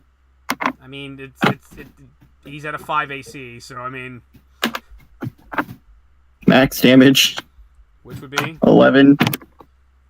you hit it. It hit yelps in pain. Ah! Catches fire more and stops moving. That was, man. I blew them up too, and I think that was fucked up.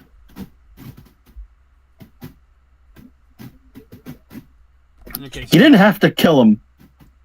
You could have just put your rifle down. you not just shot. You just killed one.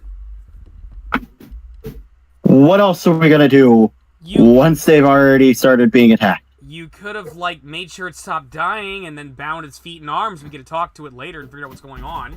Oh yeah, because it's gonna talk to us after you blow up half of its friends. It might. We could have taken it prisoner. They were going to attack us. So you wait to see if they're actually gonna hit you with the bad snowballs. Yeah, they were going to. They were going to start throwing rocks at us, so I fired. And then you hit them with non-lethal damage. Something that's not going to kill them. You hit them with the butt of your stock instead of with a grenade. Oh, good. I'm going to go engage these two in melee. Yeah, when they're throwing rocks at us. That's an incredibly stupid idea. Actually, are you it's going to keep arguing with me, or are we going to go in here further? let's go in further. Okay. There's a pathway to the left and a pathway to the right.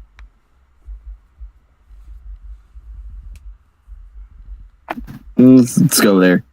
Which way? Hello? I can hear you. Can you hear me? Xenius. Hi. Hello? Hi. Hello? Left or right? Which way are you going to go? Left. Okay. I love how you're trying to guilt trip me after you needlessly killed the guy that you just burned. Alright, you go to S2. You go to the left. Tools and half-finished devices litter the work surface and the floor of this small chamber. Some left so long on the floor they appear to be frozen to it.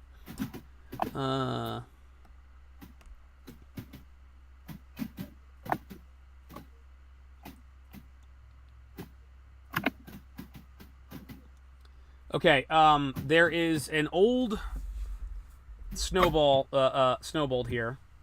Who basically kind of is a slightly larger and kind of wizened kobold. You'd sense that it looks like if he could have grown a beard, he would have, but he doesn't because he's a lizard.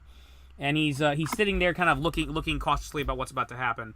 And he's like holding some objects, and apparently was tinkering with something until he heard the explosions outside. And I prevent Eddie from drawing his gun. He puts up his hands in surrender. He doesn't like don't shoot. He says in Draconic. I say back in Draconic, I intend not to kill you. My friend I cannot account for. You're lucky I don't speak Draconic. Okay. Should I even call him my friend? No, acquaintance. Okay. Again, I can't hear these insults, so I can't react to them. So, alright, is like, I take it you've encountered the rest of my tribe. They've been cursed. There's been 6 of them, and I would have tried to talk them down out of it if it were not for this one, who decided to blow half of them up before I had the chance to say anything. Well, I apologize for this. Were they attacking you? They appeared to have initially wanted to attack us, yes. Yeah, well, there's not much you can do. They're under a curse. There's a terrible snow creature that's deep within the cave that's put them under a curse. They become violent. I'm too afraid to leave my my little workshop here. It's unfortunate they had to die, that they attacked, but it's what happens in these dark times. If you kill the snowman, they might revert back to normal, but I mean, there's nothing you can do. They won't hesitate to kill you. So you are fine with us attacking them? Should they attack us first? I think it's unfortunate, but I don't blame you if you must. I understand. If you're going to go in there, I do charge you with killing the snowman and save the rest of them. I will save as many as I can. See, and if Edward Mackenzie could understand Draconic, he'd also point out that you also killed one of them, and you're full of shit and whatnot. But he's not going to say things like that because he can't understand it.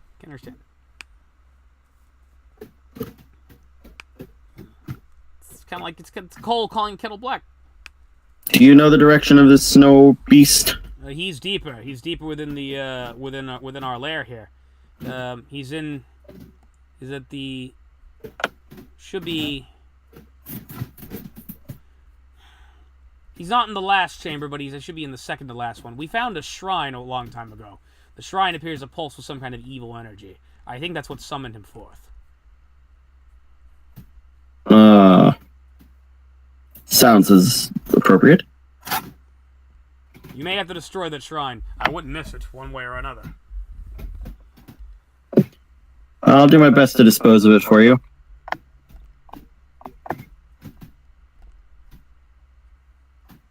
Is there anything else you would like to inform us of?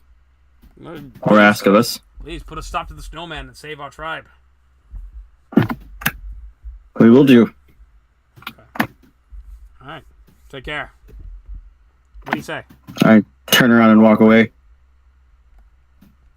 Alright, you're back into S1. You're back in the entrance chamber. He says that there is a curse on the kobolds, and there's nothing we can do about them attacking us until we defeat the beast to put the curse on them, which is further in this in their lair. Okay. Not in the last chamber, but the second to last chamber. Apparently, in the last chamber, somewhere in that area, there's also a shrine that emanates evil. We must destroy it. So magic. Yes. Kind of getting used to magic all day. I'm glad you have. There's a lot of it around. Yeah, I figured it'd be brought back to life and all, So. All right. So, Where are you gonna go? we're also going to do our best to not kill as many of these kobolds as possible. Are we? Yes. I mean, I've got a laser gun and I got a gravity snare, which I'm not the best shot with. And, I don't have anything with a stun setting. Do you have anything melee? I've got my fist. Punch them till they are knocked out. They have rocks. You have fists. They can hit me with rocks, and then I'll be badly wounded. And it hurts. You can hit them with a rock too. Yeah, but I don't feel comfortable just running up to these things and punching them if I have to. If I don't have to. Hit them with the butt of your stock. Hit them with a rock.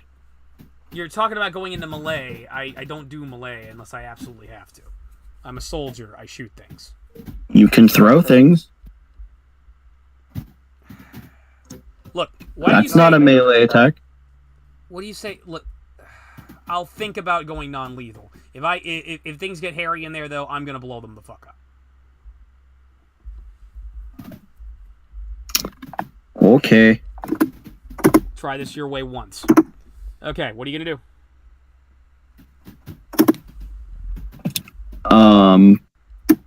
First I'm gonna pick up a rock.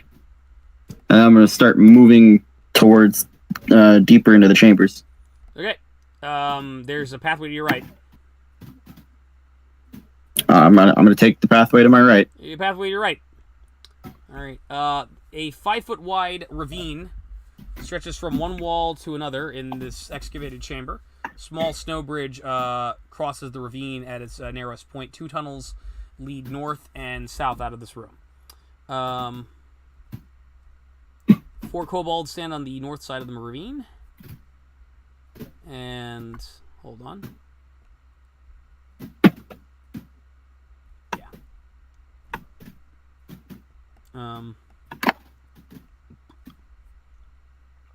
Bridge looks like it's about 2 feet wide.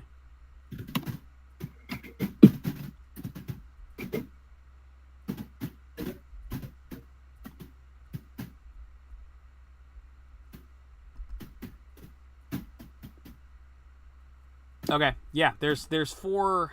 It's kind of weird how this is designed. Yeah, so like, oh, north is that way. So on the other side of this is like 2-foot bridge across the ravine, and on the other side there's 4 kobolds. So that's what's going on. Roll initiative.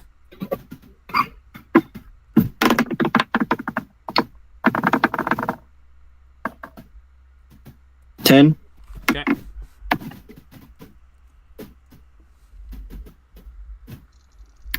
Okay.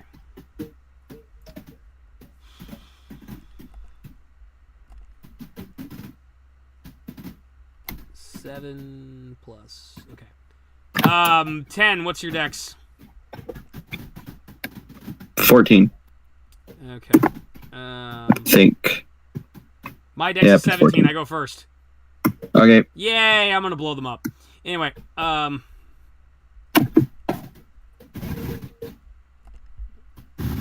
Okay.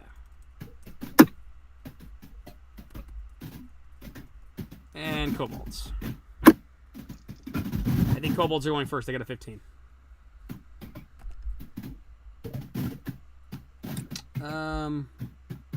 They have a 17 actually. Okay.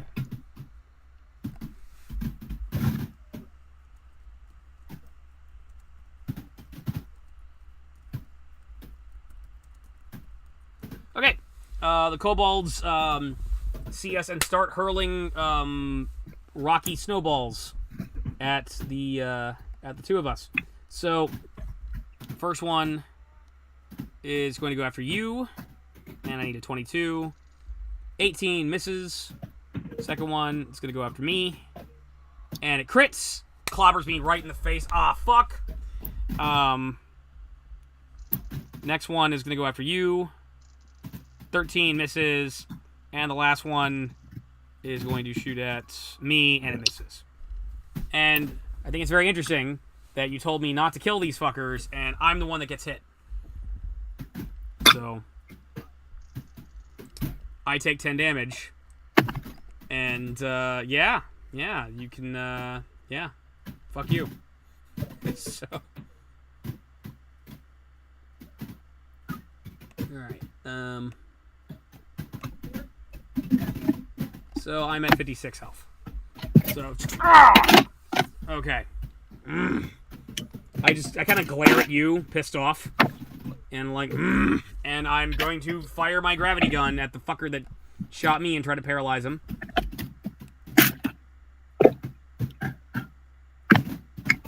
Gravity gun with a paralysis mode? My gravity, yeah, that's like the most non-lethal weapon I've got, aside from my psionic grenades, which are completely useless in this scenario. Good, if we can incapacitate them all, we can just run past them. They could follow us into the next room. Okay, I hit one. It's got to make a fortitude save. So, or I guess a con check in this case. All right, I hit one. I hit the one that hit me with a rock with a gravity snare. He suddenly stops moving. And he's paralyzed for 2 rounds.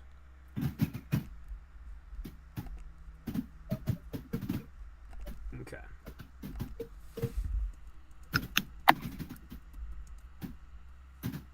Okay, that's my move. Your move.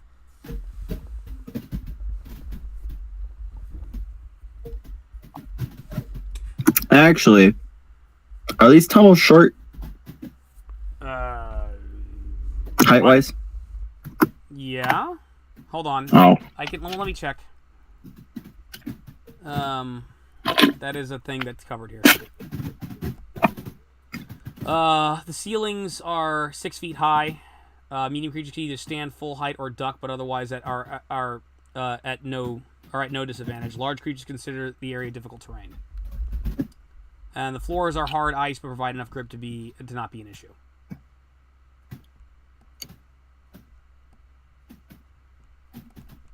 Never mind. Yeah. Okay. I was thinking if they were tall enough, then we could just spider climb our way to wherever we're going. Oh yeah, we. I like how you say "we" in that equation. We. I can grant him spider climb as well. Okay. I guess. And it says creature touched. All right. I'm gonna touch my nuts. I don't know how I feel about this. Why do you keep taking this there? Because you're a disgusting treasure troll, and you know, you pick the most unhot female character you've ever made, and I'm just disgusted.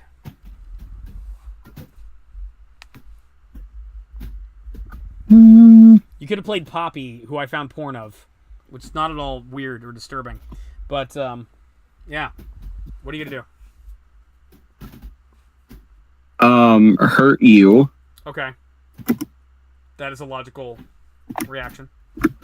And then I'm going to run across this bridge. Okay, so here's the thing. The bridge is 2 feet wide. Mm-hmm. So you need to make checks. What, dexterity checks? Hold on just a moment, please. You need to make either a dexterity or acrobatics check. So essentially just an acrobatic check. Yeah. 8! You fall. You fall into the ravine on very soft snow and are unharmed. Hello? They look down at you. All right. So the paralyzed kobold can do nothing, but the other 3 are one's gonna throw a rock at you, and just barely misses because you have 22 AC. Second one is also gonna go at you, misses, and the third one is also gonna go at you, and he crits, and you take a rock square in the face, and it hurts, and that's what you deserve. For what? For I don't know. It's what you get. I didn't want to kill these kobolds in the first place. Yeah, you and your non-bloodthirstiness. Shame. You take 10 damage. I take 10 damage from a fucking rock? He crit. I believe you're at 76. Yep. Yeah, you take a snow-covered rock right in the face, and it hurts. And you're like, that was not very nice. Edward is like, oh, but we must protect the precious kobolds. So he's going to use his gravity gun and shoot it at another one and attempt to paralyze it. Smart choice. Yeah, and, you know, we're doing this your way until they piss me off. 13, that hits, and is paralyzed for... Well, wait, it's got to make a con check. It does not make it. It is it shoots the gravity gun at another one. That one's paralyzed for 5 rounds.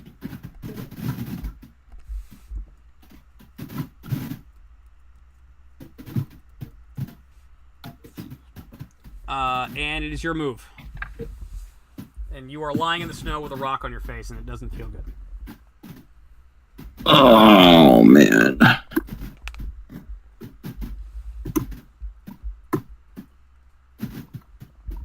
Man, sucks. Okay. How tall is this ravine to climb out of? 10 feet. Oh, God. Okay. So I'd have to burn a spell just to get out and possibly fall back in. Yes. Which I must admit tickles my prostate very nicely. And you're sure you're straight? Huh? You're sure that you're straight? Yes, I'm sadistic. That's what I'm getting off. Talking about getting your prostate tickled. Okay. Yeah. Yeah. Wait. We're surrounded by stone, right? Yes.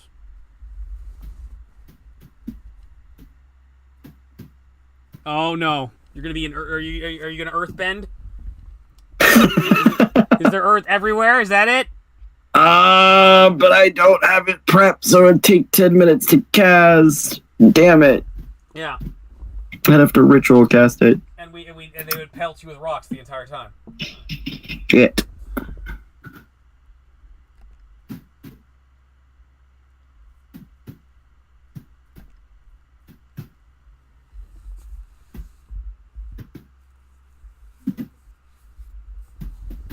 This is so hard to solve non-lethally.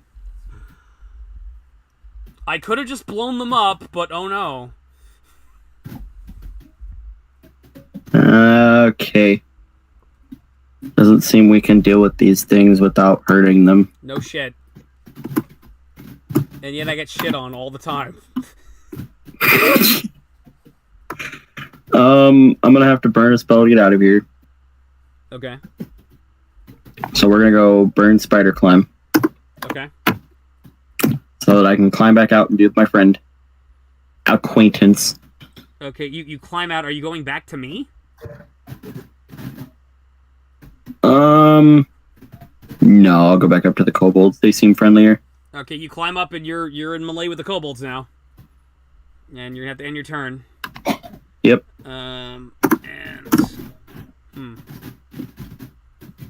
It's weird the way they word some of this crap.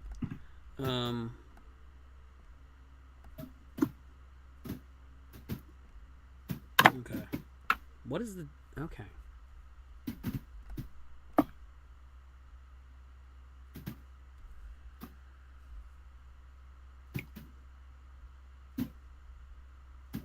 Okay, I think there's like a slightly more... Okay.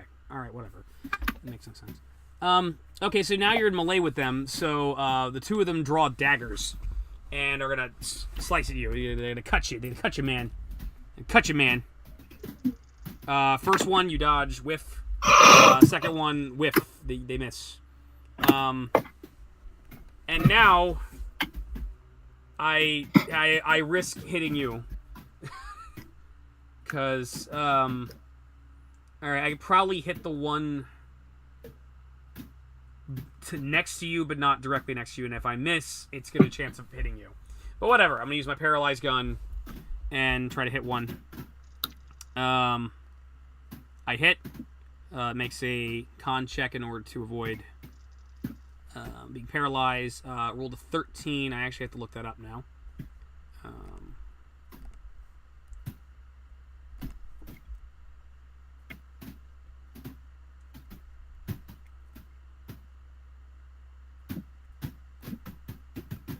13. I hit one with it, but it kind of flexes and it kind of wrinkles out of it, so it is unaffected. You can make an escape artist just to get out of the gravity field, basically, and it does. Meanwhile, the first one I paralyzed, like the energy wears off and it can suddenly move again.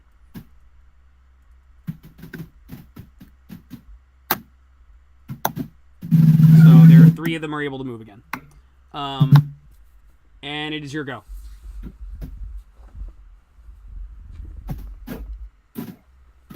Shem.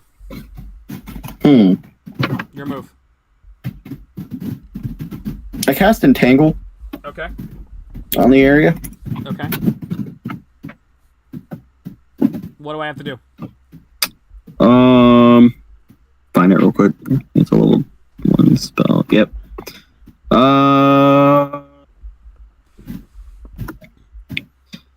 Spell causes tall grass, weeds, and other plants to wrap around creatures in the area of effect or those that enter the area. Creatures that fail their save gain the entangled condition. Creatures that make their save can move as normal, but those that remain in the area must save again at the end of your turn.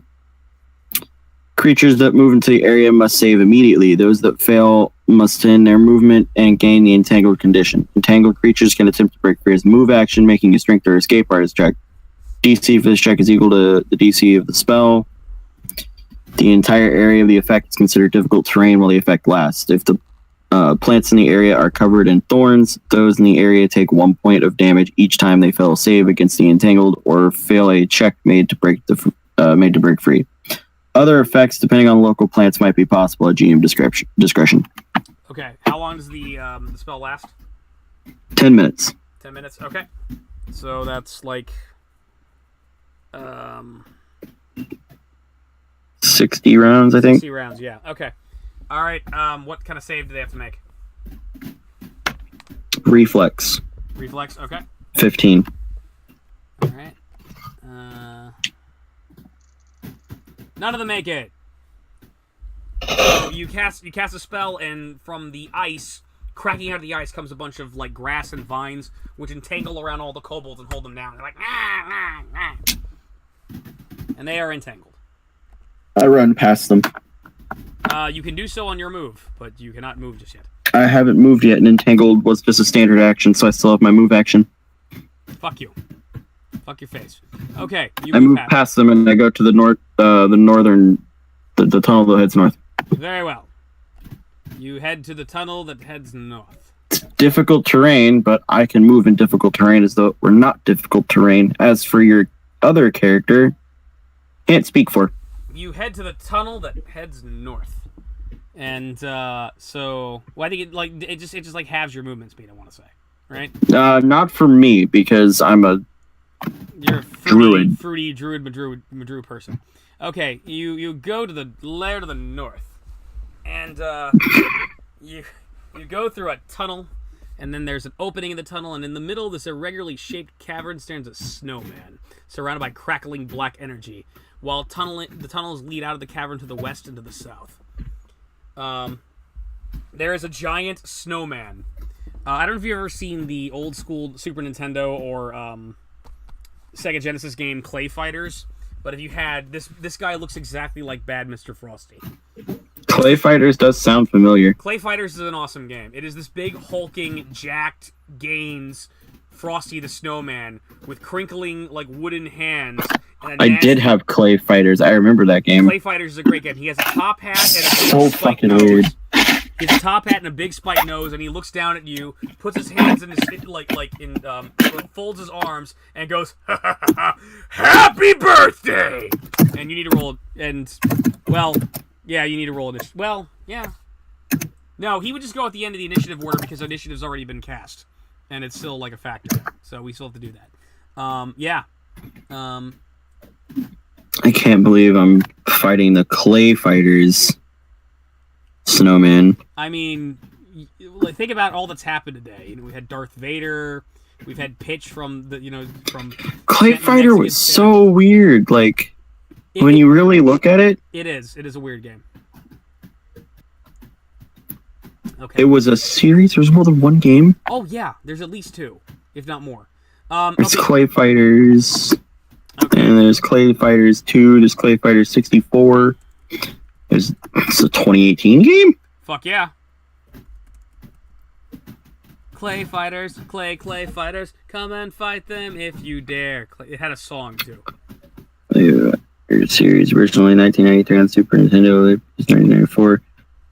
Stronger, smarter, and trickier than all the others.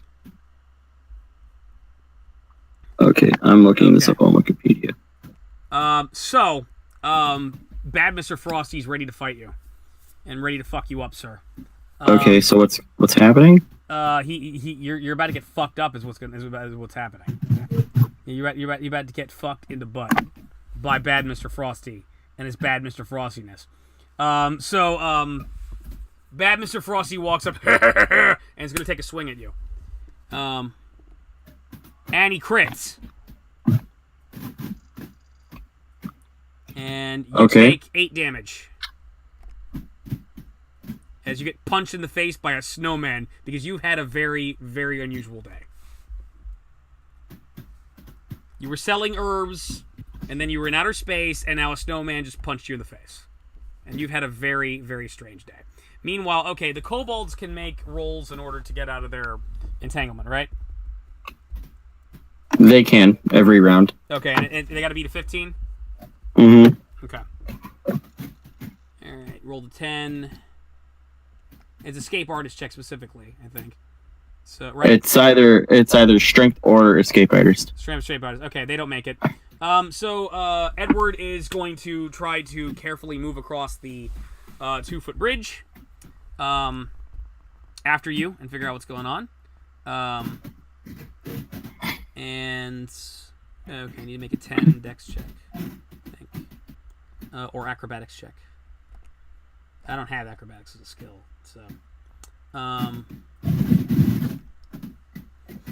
Okay, and I make it 11, so he very carefully makes it across, and he looks at all the entangled kobolds, and they're growling at him, and that's all he can do. So, back to you, sir. You have been punched in the face by a snowman, and you feel like a woman who's been slapped in the face with a fish. How much damage did I take? You took 8 damage. You should be at 68.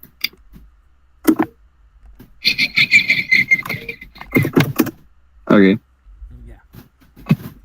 And it's my turn. Come on. Show me what you got. Alright, Clayman. You look like you don't like... Or... Snowman, you look like you don't really like... I'm gonna give you the birthday beating of your life! I'm gonna give you a pounding for every year you've been alive! Oh yeah!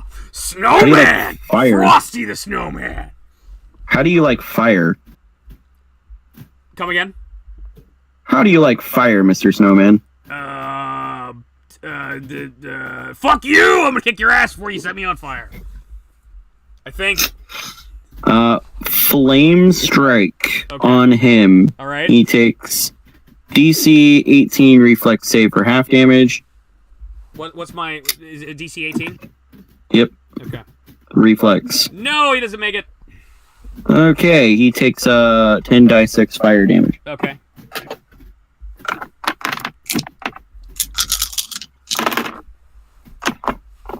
No, he's not gonna like this at all.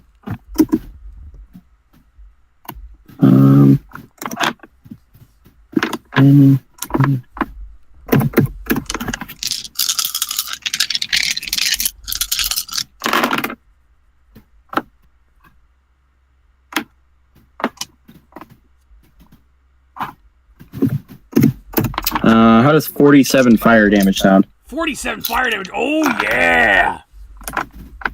Okay, so you cast Flame Strike. Boom! A big pillar of fire erupts down, blasts Frosty, the snowman, and explodes him into a pile of snow that it instantly starts evaporating into water vapor, and you have blown up Frosty the snowman, and he's like, oh, fuck! And before he dies. And his hat falls to the ground. And don't you worry, Frosty will be back again someday. I pick up that hat and I put it on. Put it on your head, and you feel absolutely fucking pimp. Like, there is absolutely just, it's unbelievable how pimp you actually feel. Let's keep going. Okay. You may do so on your turn. So. I haven't moved yet. Fine, move your stupid fruity bullshit. I can go east or west, right? Oh, fuck you. There's a one pathway that leads to the west and south, or you could go back the way you came. I'm gonna go down the new path that I haven't been to before. Okay. Ancient stone tiles cover the floor in this chamber. At the center of this room is a threatening shrine pulsing with evil energies. Cool, just what I was looking for. So, yeah. Okay. Alright, kobolds are going to make their attempted escape, and they don't. Edward goes into the room that you were just in and sees a lot of melted snow and is very confused, but doesn't see you. And it's your turn. Oh, hold on a second. I have to read something. Not to you, but to myself.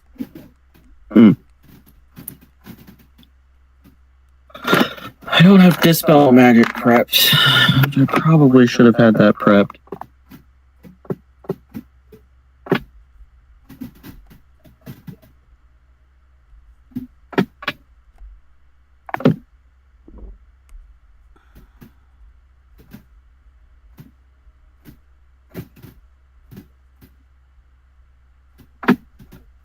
Okay, what are you going to do?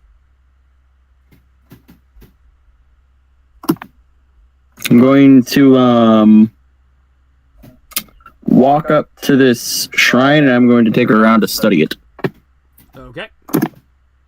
What skill check do I need to make? I don't know. What do you want to study it with? Do I need to use spellcraft? Do I need to use knowledge or a knowledge skill? I mean, what do you want to study? What do you want to study it with? It's up to you. Oh, what do you think okay. will be pertinent in this situation?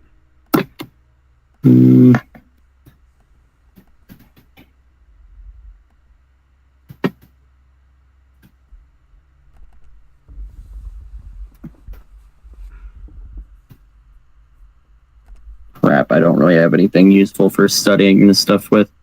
Yes! I'm counting that as a victory for some reason. I don't know what for what. It's essentially just going to come down to an intelligence check for me.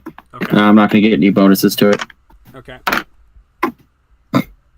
Unless I can apply knowledge of nature to it, but I highly doubt. This is a natural It's a naturally occurring shrine. That naturally occurring shrine. Yeah, that makes sense. It occurs in nature. It occurs naturally. It just forms, and it's a shrine. It's a natural shrine of evil that just occasionally just forms sometimes. Usually when there's a high degree of calcium in the water in a mountainous area, that's typically the reason why. Or okay. But you know what? They're agitated sometimes by global warming. What the fuck? The point is, if Trump wasn't in office, there wouldn't be an evil shrine here. That's all I'm saying. This is it's a module you found, man. You can't say that for sure. But I just did. When was this written?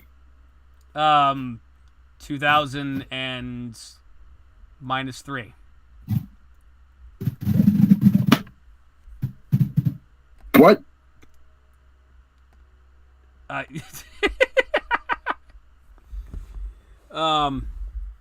Yeah, so what are you gonna do? I'm gonna make an intelligence check. Okay. See if I know anything about this thing. I guess a knowledge check. Okay. Knowledge Arcana? Okay. Fine. 3. Fuck me. You rolled a 3. Mm-hmm. It's glows, and it's kind of shiny. It glows and it's kind of shiny. And if it wasn't evil, you'd like it and you'd take it home with you. Can I pick it up? No. Is there anything that I can pick up off of it? Nope. Does it look like it could be broken? I mean, maybe. If you hit it hard enough. Maybe.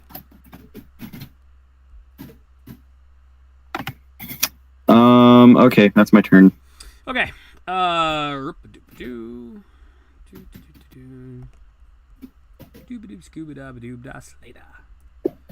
So, okay. Kobolds are going to try to break free. And they break free. The kobolds, haha, we're free. Except for one who's still paralyzed. And you don't actually know that they're free, but they just, like, they're... Yeah. So, Edward just kind of wanders into the room next to you, and it's like, is that the shrine? Like, well, I didn't hear that conversation. What's this? I say. It's an evil shrine. Is that the reason why the kobolds are acting crazy? Pretty much. Okay. Should we blow it up? That's a good idea, actually. Okay. I can't do it this turn, though, because it's your move.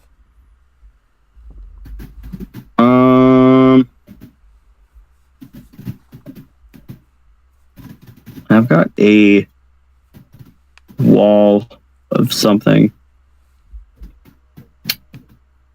Wall of Thorns. There we go. It's a domain spell, so it doesn't have to be. Doesn't count against my spells per day. He enters the room. I cast Wall of Thorns to block off the entrance of this room, and I stand off to this next to him. What are the stats of those thorns?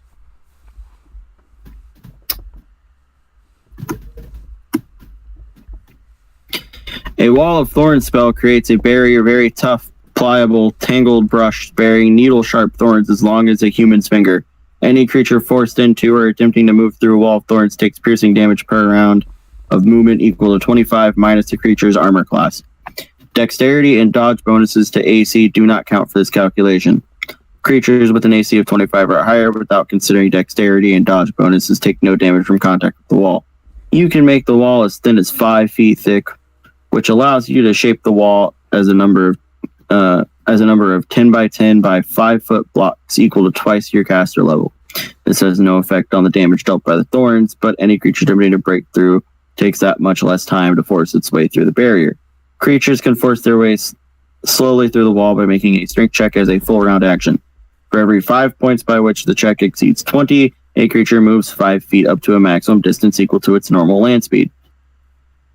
Okay, so basically... Of course, moving or attempting to move through the thorns incurs damage as described above. A creature trapped in the thorns can choose to remain motionless in order to avoid taking any more damage. Any creature within the area of the spell when it is cast takes damage as if it had moved into the wall and is caught inside. In order to escape, it must attempt to push its way free, or it can wait until the spell ends.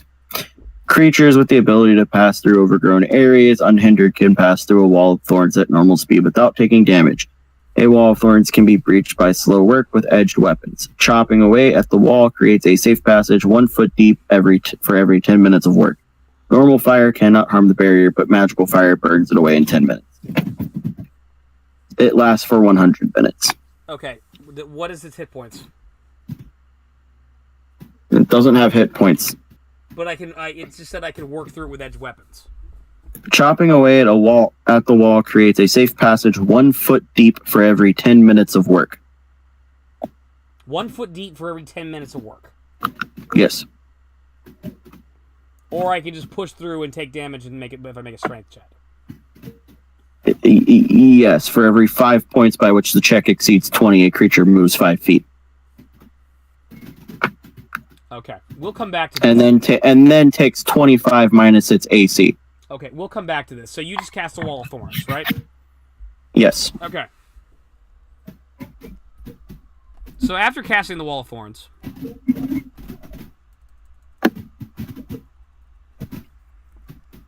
suddenly, a surge of dark energy just erupts from the shrine, and it shoots a beam of energy through the Wall of Storms into the next room, and then all of a sudden you hear the shouting voice of "Happy Birthday!" Huh. Wasn't the hat that brought him to life?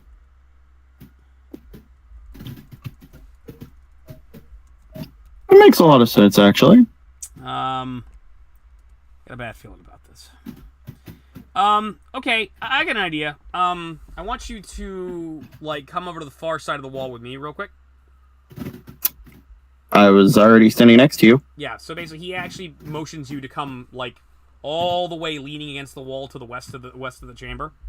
Mm-hmm. Okay. And he does that, and he pulls out his grenade launcher, and he points it at the shrine. And Cool. Fires it at the shrine. And I need a 5 to hit it, and I hit.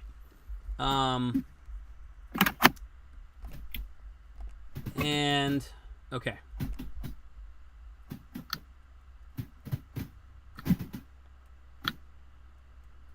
Oh, almost forgot. I have fast healing. So I don't have fast healing. yeah, so I actually that damage from that rock I healed up like several rounds ago. So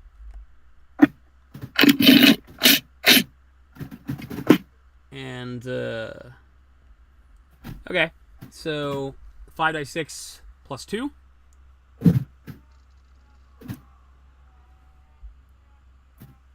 So he hits it. It takes 14 damage. What? I shot a grenade at the shrine, and it would take 14 damage, but it also has a hardness value. So yeah.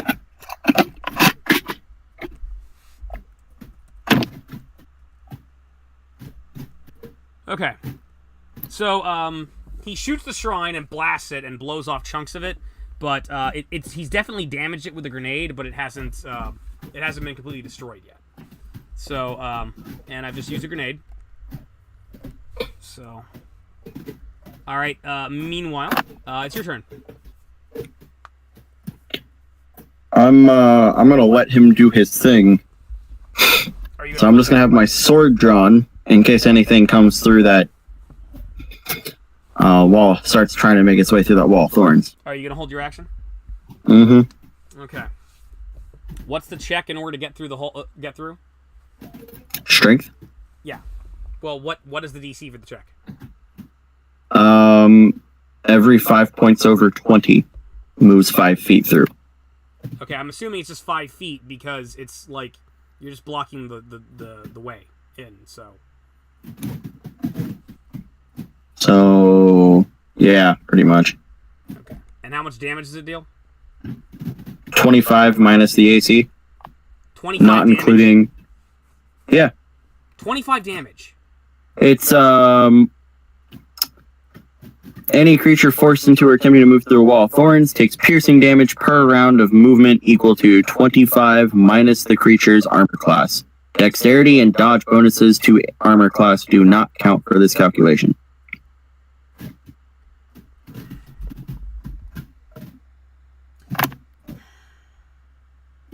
All right, repeat that one more time. Any creature forced into or attempting to move through a wall of thorns takes piercing damage per round of movement equal to 25 minus the creature's armor class. Dexterity and dodge bonuses to AC do not count for this calculation. Okay, so I take 10 damage. Okay, I take 10 damage. I'm not able to break through the thorns. This is bullshit. He starts pushing. The snowman reaches through the thorns, starts pushing through it, and then is sliced to pieces from it and falls to the ground in a pile of snow. So the snowman's dead again. Fitting. Yeah, you'll see. I mean, it sounds like as long as I don't cast another spell. Yeah, I think you won, haven't you, huh, fucker? Alright. That's fine. I'm beating you at your own game, Eddie. Have you? At your own game. Forget I'm playing with cheat codes. Alright, Okay. Well. Oh, I've got a great idea. if that's how you feel, well, then that means that deals 13 damage. Yeah. So all the cursed snowmen try to go through. 10 didn't make it. And that means it just took 13 damage. They got 6 hit points, so he said a -7. Second one didn't make it, -7. And last one didn't make it, -7. The kobolds all try to. 3 of the kobolds run up and try to break through and got impaled on the thorns and are now dying because of your wall of thorns. And they're at -7 and dying and bleeding in the wall of thorns. I'm sorry. I was forced to do it. You know, it would just been so much easier on them if I just blew them up with a grenade launcher, but no, we couldn't do that. So. You know, at least mine was unintentional. I think you're full of shit. Alright. So, he's gonna take another shot of his grenade at the shrine. And it hits. And... 19, okay, it takes 3. He fires another grenade at the shrine. It damages it some more, but it can take it for some reason. And, yeah, running out of grenades in this damn thing. Your turn. Okay, so I'm guessing there's no reason for us to attempt combat. Other than the fact that you need to mechanically work out how many things he can fire per second. Or per minute. Okay. So I'm going to begin the gloriously stupid idea of ritual casting Dispel Magic. You start ritually casting Dispel Magic. It will take you 10 minutes. It will take me 60 rounds. You have been casting for, okay. This is the first round. It will take 60. You have 59 more rounds and you will cast Dispel Magic. Okay. You've been doing that. Meanwhile, a kobold attempts to wriggle its way through the hole. It nat 1s. It is also at -7 and dying.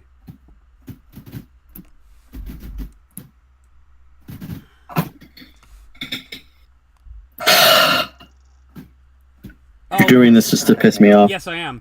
Well, you're happy to know one of them stabilized, but it's still stuck in the damn thorns. That one didn't stabilize. Piss me off. That one didn't stabilize either.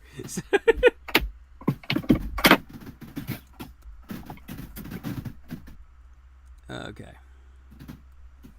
Just to piss me off. I got more planned for that, sir. Alright, so, Edward's gonna fire another grenade. Boom! Hits. 1, 2, 3, 4, 5. 20 damage. So...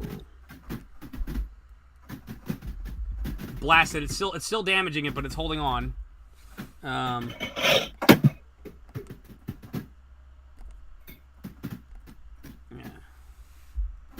Alright, you are continuing to ritual cast. You have 58 more rounds. Yep.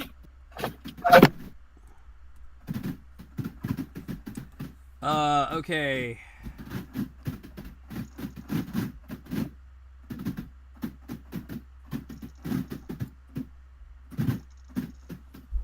Alright. 3 of the kobolds continue to bleed out. Edward fires a grenade.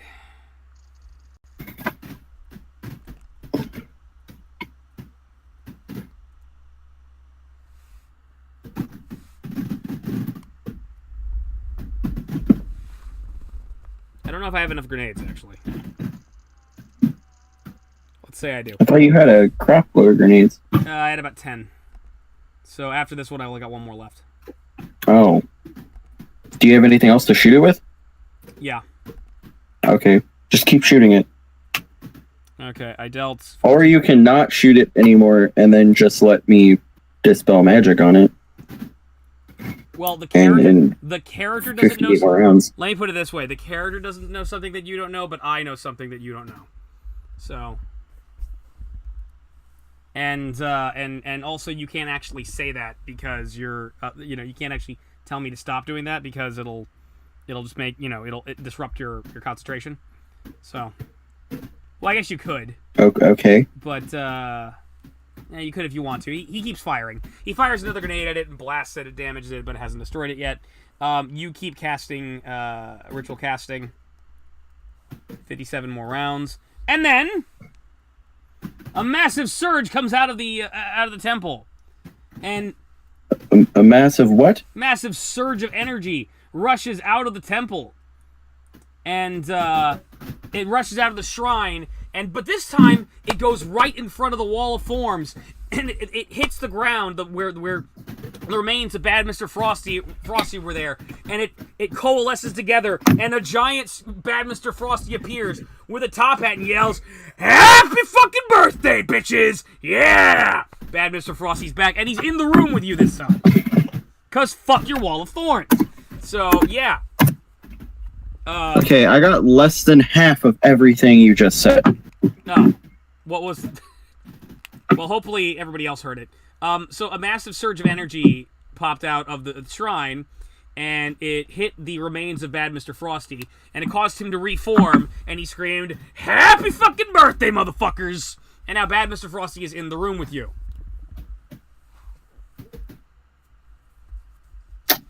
Fuck. But wait, I still have to kill those kobolds, so hold on. This is very important. Very important. Okay.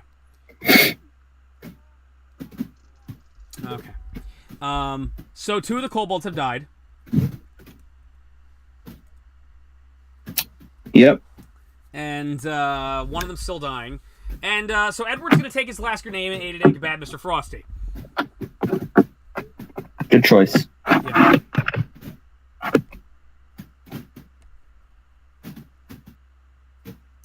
Okay, I gotta make... that's my ASC. I hit.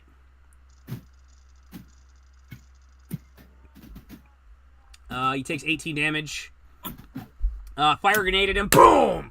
It blows off like the right half of his body, which starts slowly reforming. But he's still alive. He's like, yeah! Bring it! Your move. I guess I can't really ignore this. Nope. I get up and attack it with my sword. Okay. Make your attack.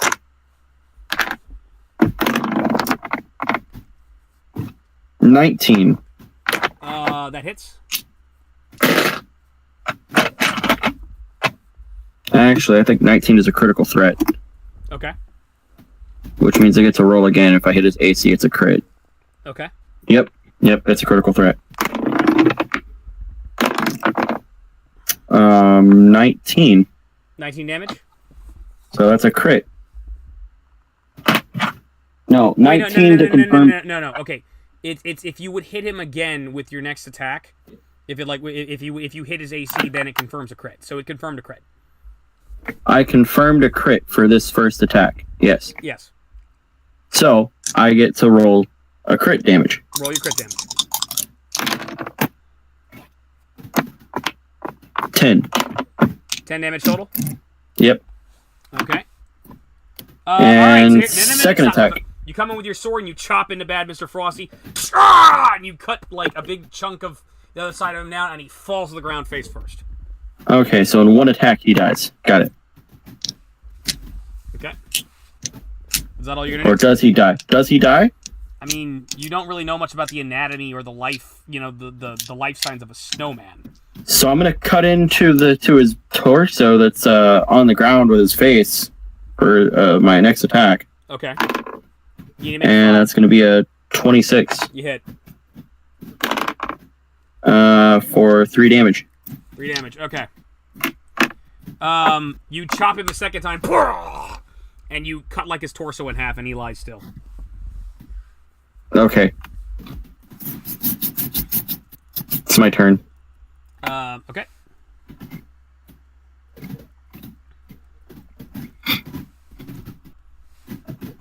All right, and I'm officially out of grenades.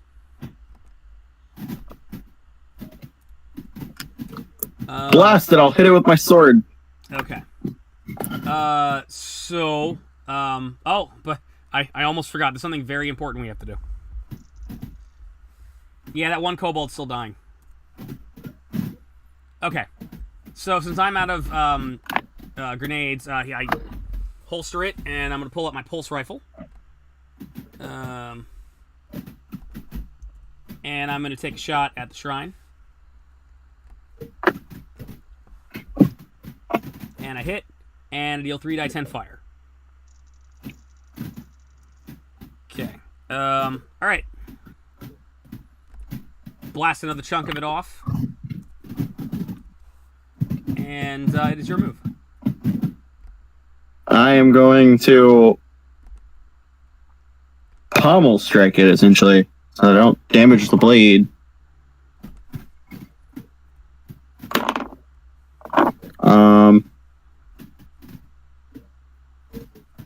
17. 17? Okay.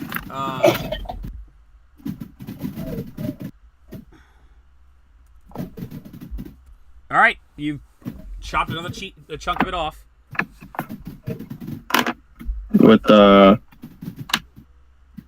11 damage.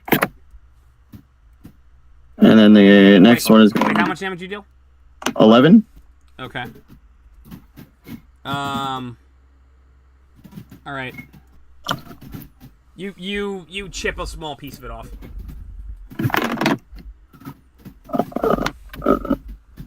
12. Oh, your second attack? Well, okay, Yeah. you need a 5 to hit it, so I mean... Don't tell me unless you miss. 11 damage. 11 damage, okay.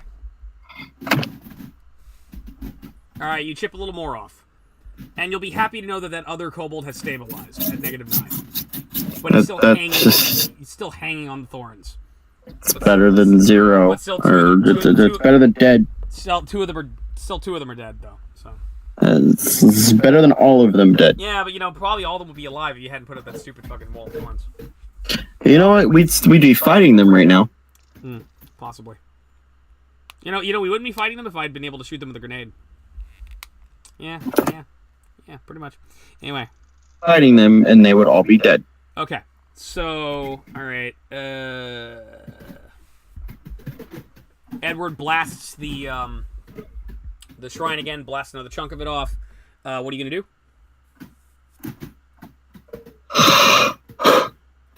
I'm going to attack it twice again. Okay, you may do so.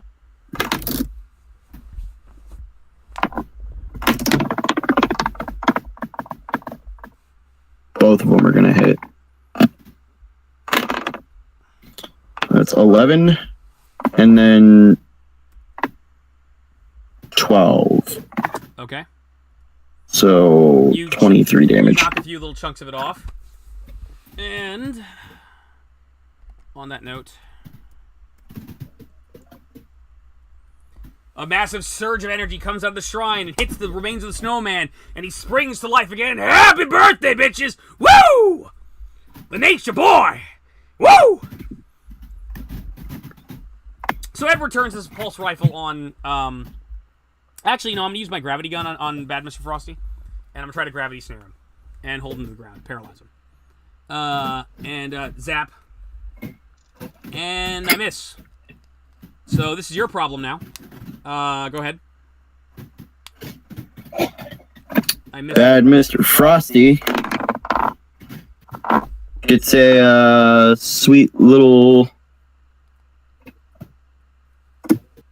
that's the wrong character sheet.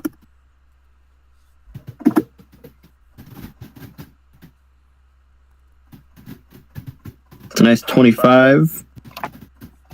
That hits. For 6 damage. Okay.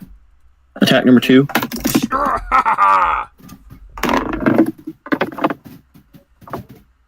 18. That hits. 3 damage. 3 damage. You slice him twice, but he's still standing. Ha ha ha! Yes! All right. He takes a 5-foot step back, and he does a punch. And his fist flies off and is in a hardened block of ice and is going to clock you right in the face. That would have happened if I'd hit you, because I rolled a 14, you have a 22. So, meanwhile, his fist reforms another fist, but it hits the wall. Come on! Bring it on! Frosty can take it! Meanwhile, Edward is going to draw his pulse rifle and shoot him. And a hit. And he takes 15 fire damage. And that kills him again. Well, sort of. So I blast him with a pulse rifle. Blast a hole in his body, and he falls to the ground. Your move. Nice. So, okay, my first attack against the, rock, the shrine. Okay. You gonna rock the shrine? I'm gonna hit the shrine. You gonna rock it? It's gonna be a 30. You gonna rock out with your cock out? 9 damage. You chip a small piece of it off. Okay. My second attack is going to be a critical threat, which is going to be confirmed. Okay. For 15 damage. Okay.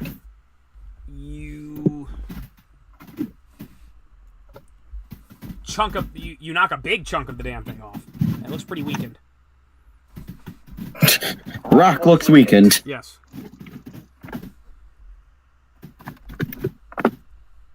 God, if only I had prepared the right spells for today. Aha! Alright, Edward is going to fire at the thingy. And he is going to kill Steel from you. Edward fires his pulse rifle at the shrine. Boom! And the shrine explodes. Hey, I'm just glad that the shrine's blown up. The shrine is blown up. What are you going to do? I'm going to inspect it to see if it still has, I'm going to cast Detect Magic. You're sensing magic, fading magic from the ashes of it that is dissipating. And you're also sensing magic coming out of Frosty.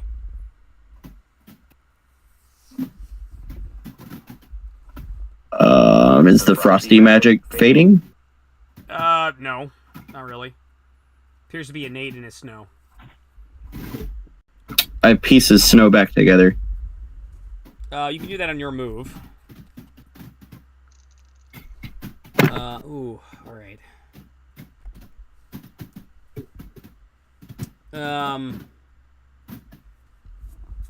Okay, so Edward approaches you. It's like, I think we did it. I think we stopped the snowman. Everything's cool. Definitely stopped the shrine. The snowman still got magic in him. Well, what do you want us to do about that? I want to wait to see if he wakes up and he's bad.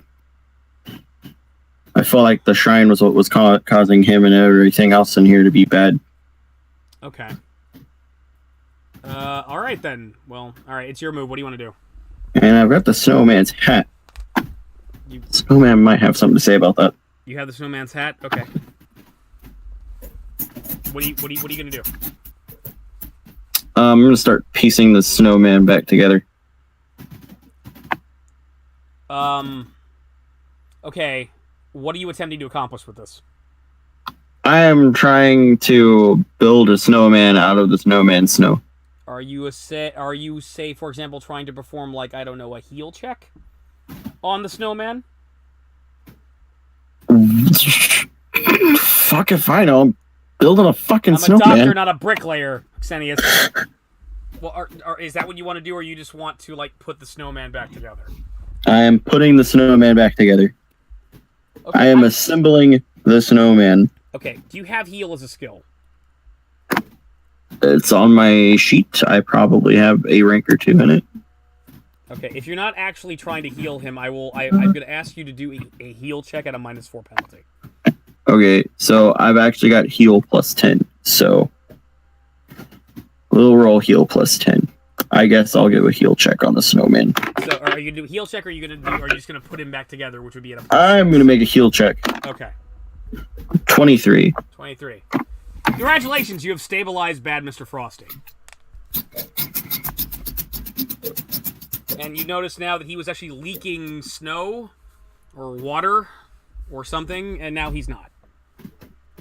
But he is still unconscious. I put his hat back on him. Well, okay, let's put his hat back on him.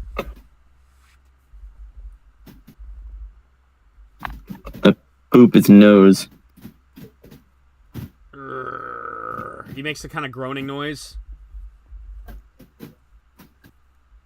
Hello, Mr. Frosty thing. He groans some more. Wake up. He does not wake up. I cast Cure Light Wounds on the snowman. Okay, Edward's meanwhile, like, okay, you cast Cure Light Wounds. Okay, so, heal. Go ahead, roll your... 18. 18? That's how much you heal him? Mm-hmm. Okay. You heal him, his body starts reforming. You're cut out. I can hear you. Can you hear me? I can hear you now. Okay, his body starts reforming. And he grabs you. Hello, Mr. Snowman. Okay, what? So Mr. Snowman has grabbed you and is now grappling you. And it's like, ha ha ha! Happy birthday! And he's holding you. And he's standing up. And, so what Edward's gonna do is he's gonna try to use that gravity gun again to keep him from moving. Okay, let him use the gravity gun. And I hit him with the gravity gun, but unfortunately he's holding to you, so I hit you with a gravity gun as well. And both of you are paralyzed for 5 rounds. Cool. Can I talk? Nope. Well, actually, now you can't. Yeah. Mr. Snowman, I thought this big shrine here was the thing causing you to be bad, but apparently you're really, really bad, so now I'm gonna have to kill you. You said nothing. You wanted to say things, but you couldn't say it because you can't actually talk. I really want the snowman to know that he fucked up. Okay, now that he's paralyzed, Edward very carefully moves into position where he's next to Bad Mr. Frosty, but in a way that he won't hit you, and he shoots him again with the pulse rifle. And I do my best to, like, start forming a thumbs up. yeah.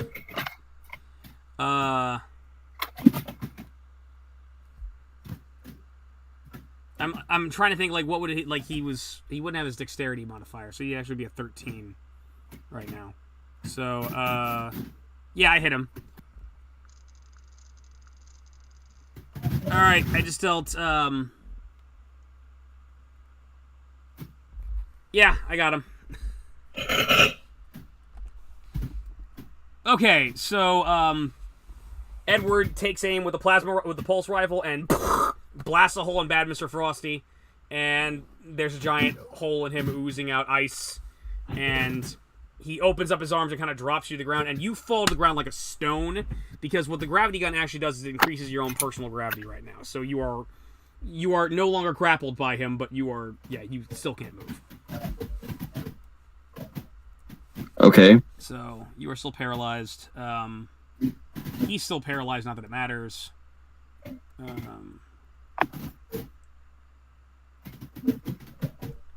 And he needs to make a con check. And he didn't make it. So.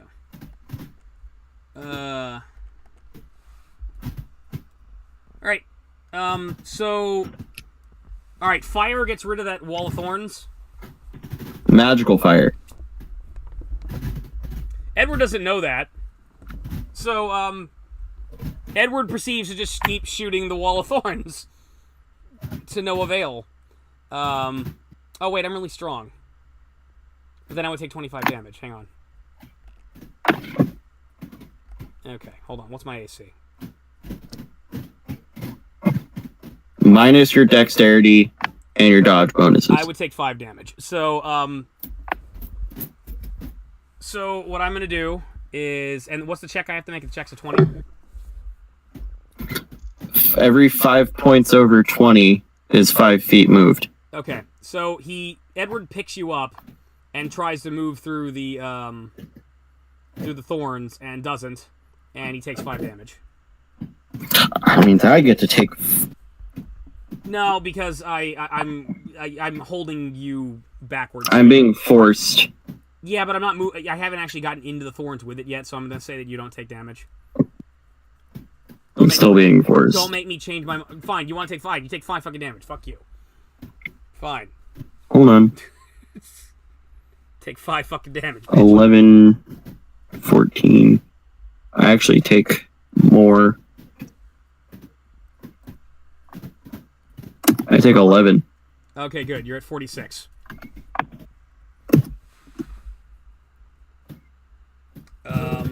Okay, you're still paralyzed for 2 more rounds.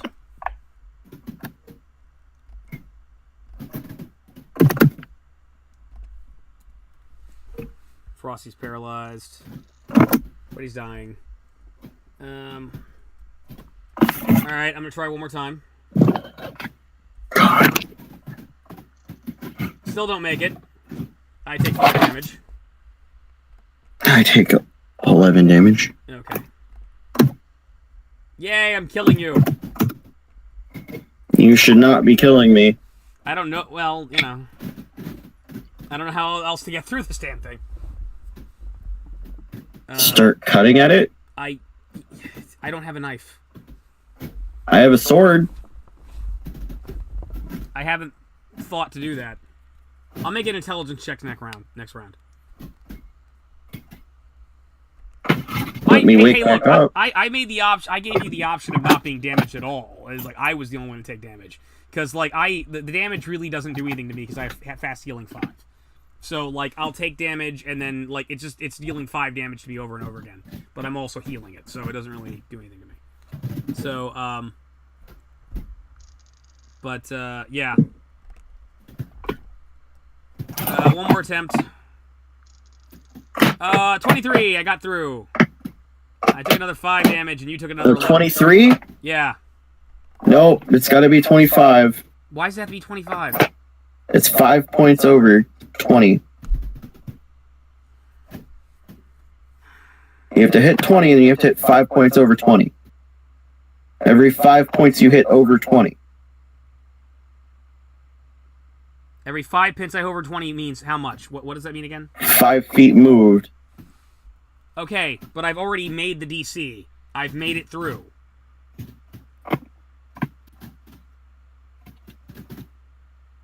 You're at 24. I'm at 61, and we're through.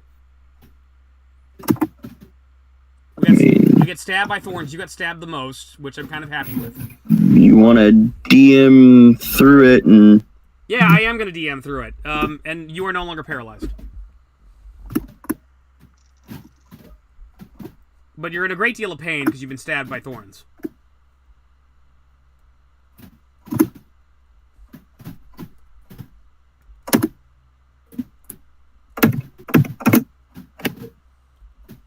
Okay.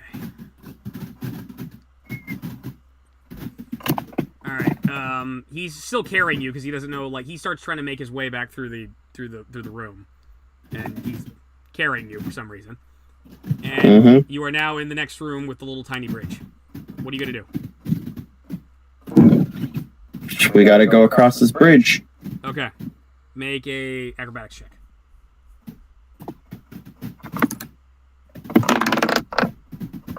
How long does that wall of thorns last? 12. 100 minutes. Okay. So a pretty good while. Okay. What was your what roll did you make on your check? 12. 12. Okay, you very carefully go across the little bridge, And I rolled a 7. And I just barely made it. So yeah, we both made it across the ravine just fine. All right, we go through. You're back in the room with the like the big mound of snow and the exploded and burned kobolds. Anything else you're gonna do? I'm gonna go back to the elder dude. Okay, we go back to the elder dude. Hello? Hello, are you all right? Well, I mean, I've been worse, but I've been better. I heard sounds of great violence from the other rooms. We destroyed the shrine, and there's a magical evil snowman. Yes, still snowman. still not sure that he's completely dead yet, but he's at least trapped for some time. And if he tries to come out, he's probably going to start bleeding or melting to death, if you will. We don't have to move, do you? Do we? What happened? Did the rest of my kinsmen, are they better? To which I do not know the answer of that yet. We escaped this evil snowman.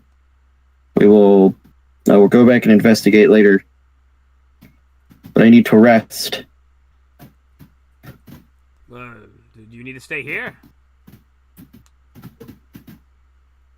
Here is okay, unless you would rather us stay elsewhere. Well, I mean, I must thank you for defeating the snowman. The biggest accomplishment so far has been dealing with that shrine. Been dealing with that shrine? Yes, the shrine is destroyed. Oh, good. Its magic is dissipating. The snowman's magic remains strong, and I need to wait for that to dissipate before I can call this completed job. Okay, well, if you must, you may rest here. Thank you. Okay, so 100 minutes is like 2 hours. So 2 hours later, the thorns disappear, and I'm just gonna hurry this along. All the kobolds are dead except for 2 of them who are critically wounded by your thorns. Meanwhile, the snowman has no more magical energy coming from him. He's died a standing death with a giant hole in his body. But he's just a peaceful little snowman now. That's all he is. Peaceful snowman that is no longer magical. Yeah, he is no longer magical. Good. Yeah. So you have defeated the snowman. Okay. And... The 2 kobolds that are not dead. Huh? The 2 kobolds that are not dead, I wish to not drag them, but take them back to the elder. Okay. And then that way the elder can watch over them and make sure they're okay. Okay. It's unfortunate that so many of them died, but at least 2 of them are okay. It'll be a small tribe from now on, but at least they're no longer... With any luck, they're no longer cursed. Unless there's been some lasting damage.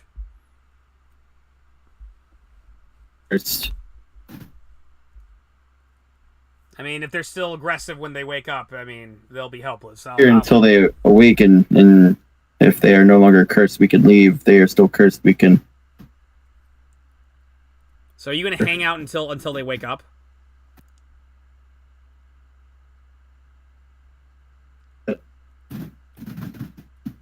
Baylor.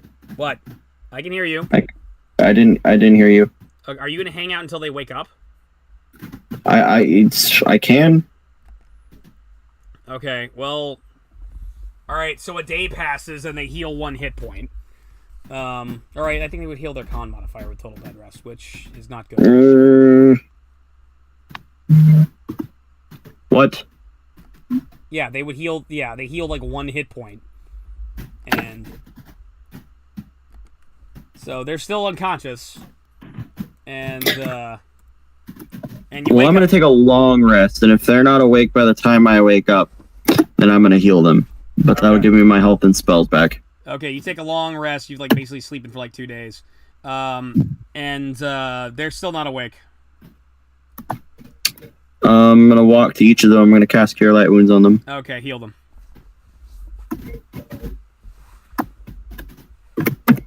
The first one...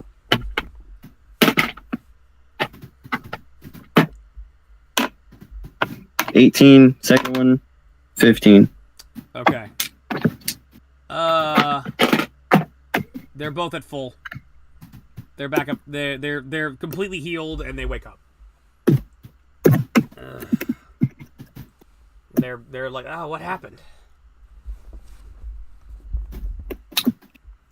They do not appear hostile or aggressive. I do believe your elder would have a better idea of how to explain it to you. I think we remember. Did we attack you?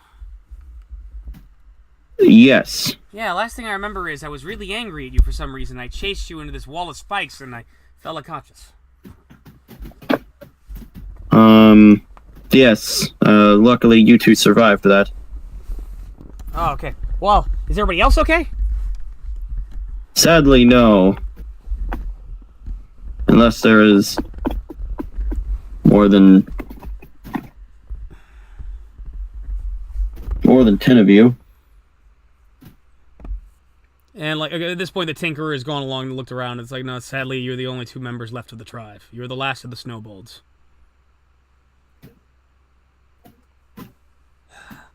All I remember is we found that shrine, and then this felt really, really angry for some reason. We're not sure, and we started listening to the Snowman.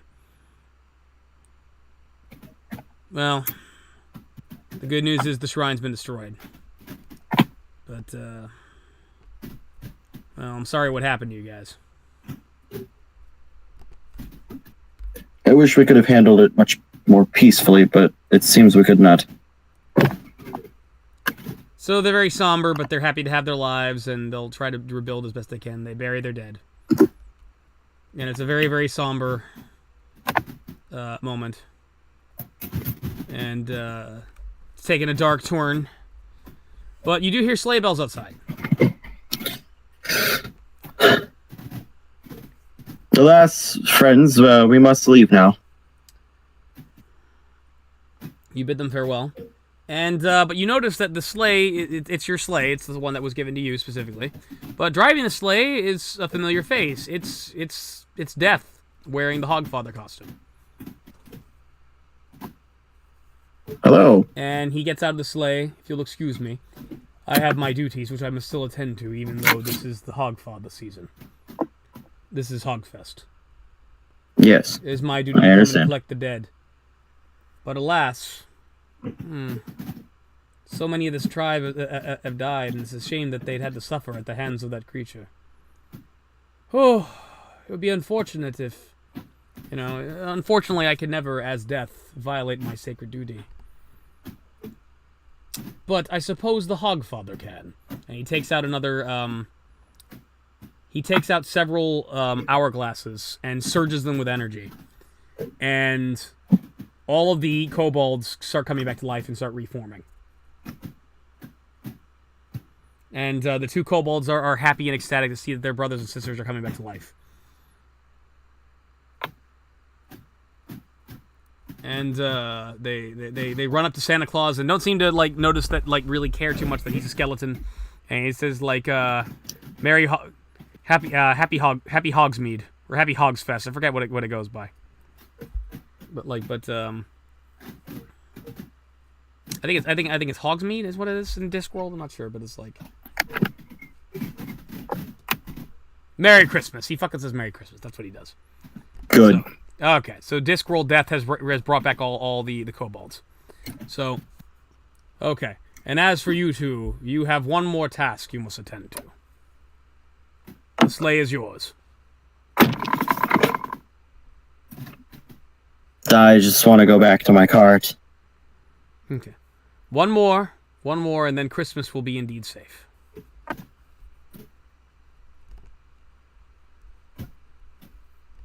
I just want to go back to my cart.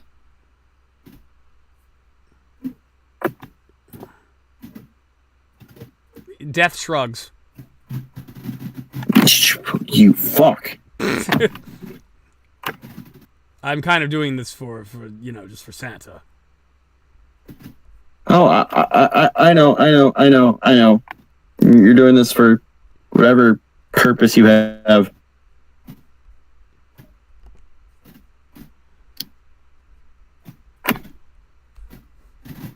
I get on the fucking sleigh. You get on the sleigh, and then the two of you get in the sleigh, and the sleigh starts flying away, and you fly into the sky, and you go really, really super fast, and start landing in a city. And... let's see. I had this here somewhere. Where is this? Is it? Yes. Land in a city, and Edward starts like, this looks familiar. This looks like Earth, but it looks like old Earth. And you're in kind of an old industrial-looking city, and it's very, very snowy. And you land on a city street, and you look up. There's an old man in a window, wait, hold on a second. The second-story window, you see a growing, translucent figure waving its arms wrapped in chains, and muffled sounds of someone whimpering. As the glowing figure slowly moves further into the house, an old man shuffles to the window.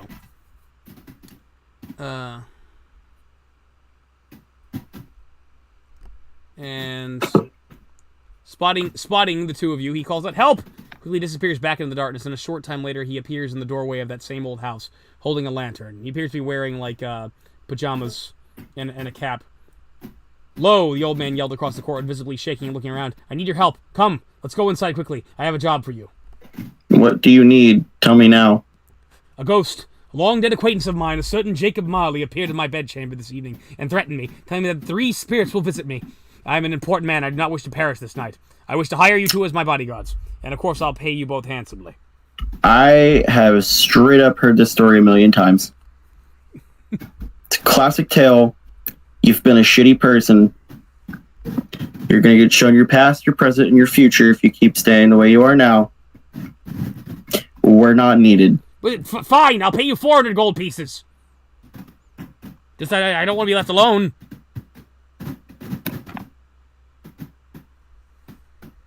You're going to have to do this one by yourself, old man. I don't know if Edward would probably have to make an intelligence check to see if he knows of Christmas Carol. Yeah, cool. It's Ebenezer Scrooge. Yes. See if I've heard of the story. I'm Ebenezer Scrooge. I'm a businessman in this wretched town, and if I didn't own half of this place, I would have left here long ago. And now I have to contend with this Christmas every year. You're going to have to do this one on your own. We can't help you through it. I mean, it's easy money, dude. And I think the sleigh brought us here for a reason. The sleigh brought us here for a reason. I'll sit outside. I'll let this happen. All right, well, I'll take your offer, sir. In fact, I'll take his pay of $400. They're like, fine, 800 for you. Very well. So, okay, you stand outside in the cold for hours. And I have magical ways of heating myself. Well, you better, otherwise you're about to take 9 subdual damage from the cold.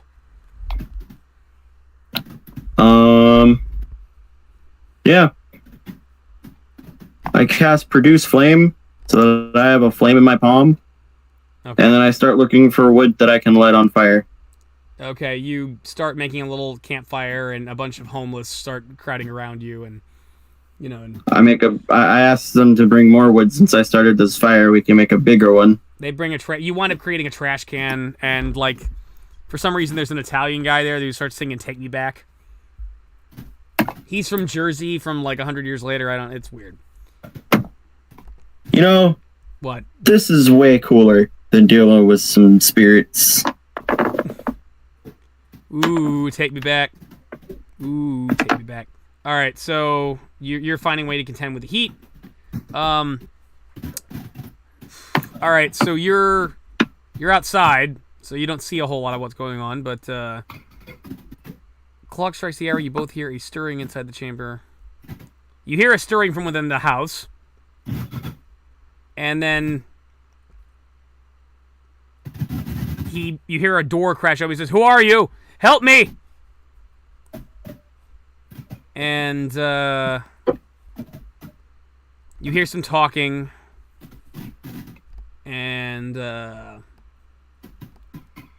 he's like he starts screaming, Fan, my dear sister, Mr. Fezziwigs, oh, you and your organ of benevolence, and like, oh, Belle, my beautiful Belle, and I need you to make a perception check.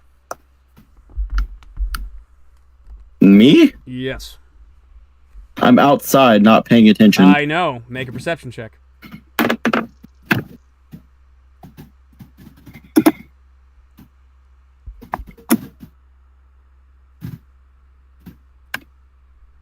$17. Okay.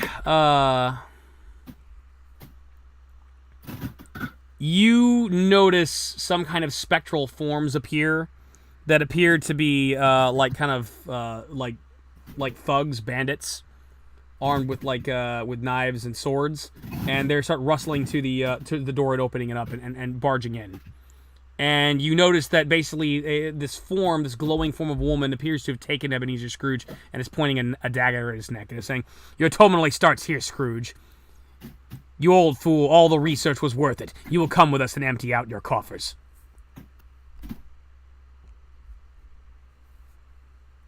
And she suddenly seems to change form and appears to be a bearded man of some kind.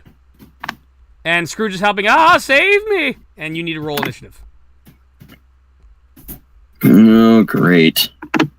He done fucked up his own story already. Didn't want to get involved with the plot, hey, motherfucker?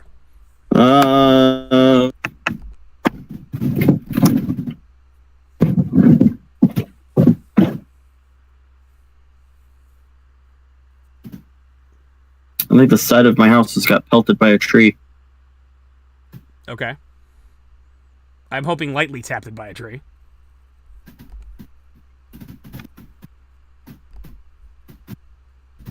All right, what's your initiative roll? 25. 25. Okay. Guy's getting paid for this job. I ain't getting paid for this job. I know. You stupid. But he got a 15. Even if I was getting paid, it'd be currency I couldn't use. It's actually gold this time. Straight up You gold. said 100. It's It said $400. it would have been 400 gold coins. It was actual gold coins this time, but no, you had to be difficult. You said $400. Whatever, I meant gold. It said gold. I could have sworn I said gold. You should have heard gold. I don't know why you didn't hear gold.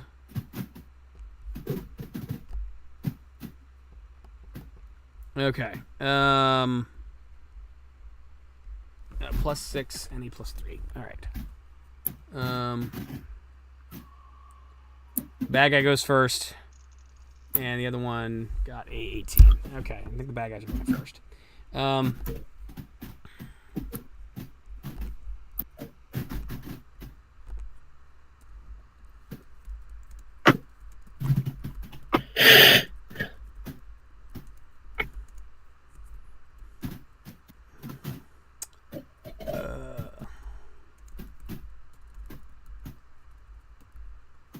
All right, and they got an 18. All right, so let me double check. Gotta check this mod real quick.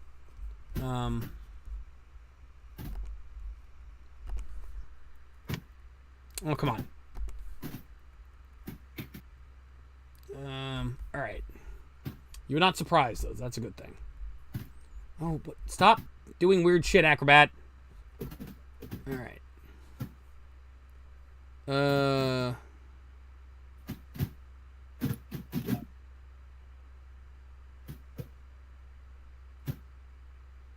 Okay, so there's 5 of these guys.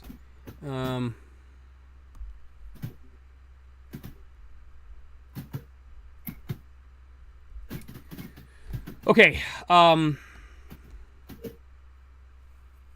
so what you see is the bearded man starts dragging Scrooge to the open door, and he's actually gotten to the door itself, so you can see him backing out.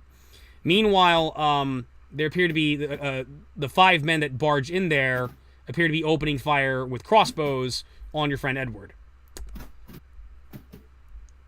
Your acquaintance, Edward, excuse me.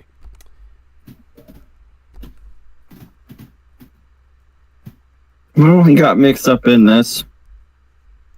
It wasn't necessarily his job to get mixed up in. You're a dick. This is specifically your job. You were tasked with this. But I guess I can't let Ed die. Thank you. Thank you. I appreciate that. was a little worried there for a second. Okay, there are 5 of them. First crossbow bolt misses. Second one hits. Third one misses. Fourth one misses. And the 5th one crits. So they fire a bunch of arrows at me. 2 of them hit me. Arrows do... They do 4 damage. So I just took 12 damage. So I'm at 54. Ah! So you hear Edward shout as he's been stabbed with arrows. Deserves it. Oh, fuck you. It's your move. How far away am I from these people? You're across the street watching this through the doorway as this bearded man is making his way outside of the door with Ebenezer Scrooge.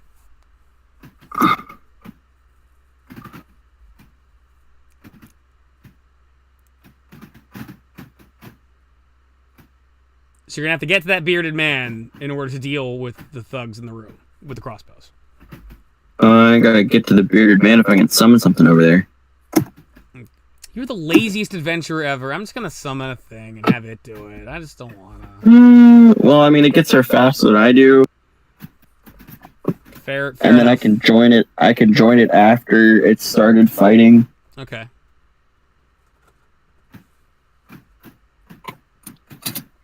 I'm just gonna summon some griffins. Okay. How many griffins can you summon? 1d3. Jesus Christ. Okay. You're like, that sounds badass, and I'm like, griffins aren't that great. It's a griffin! It's a CR4. It's a fucking griffin! It's a CR4. It's a griffin, you prick! I want to summon griffins. I can't summon griffins. Good night, Nanny. I'm going to bed. 1 o'clock.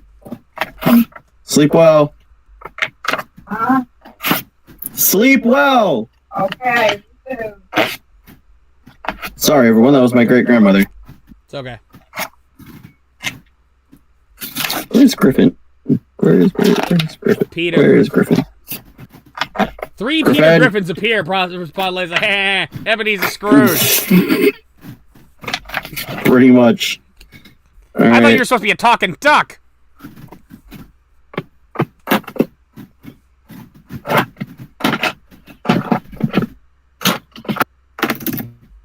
I get 3 griffins. You summon 3 griffins. Where are you summoning them exactly? Inside the house. You summon 3 griffins inside the house. Okay. What are you gonna have them do? I'm gonna have them attack the people that are attacking my ally. Okay. And then I'm gonna walk across the street. You walk across the street. You are approaching the bearded man who's holding Ebenezer Scrooge. You may have your griffins make your attack on the thugs. How many thugs are there? There are 2? 5 inside of there. 5 thugs. Mm-hmm. 5 thugs and 1 bearded man.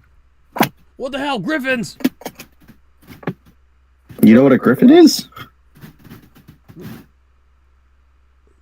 Okay, fine. They didn't say that. What monsters?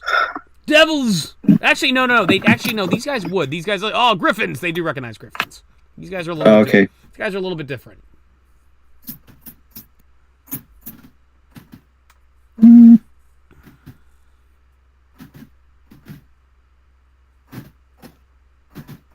I'm gonna go for the bites. Okay. I need D6. Alright. So Griffin 1.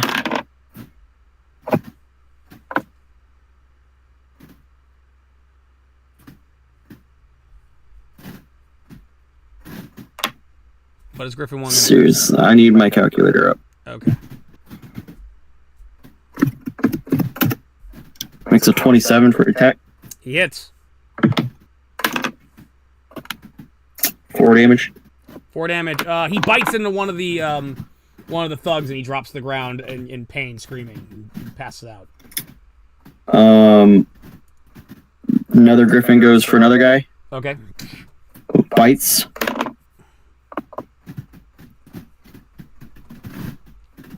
$15. 15. Is that the damage? Or that's That's your the roll? attack. Yeah, it hits.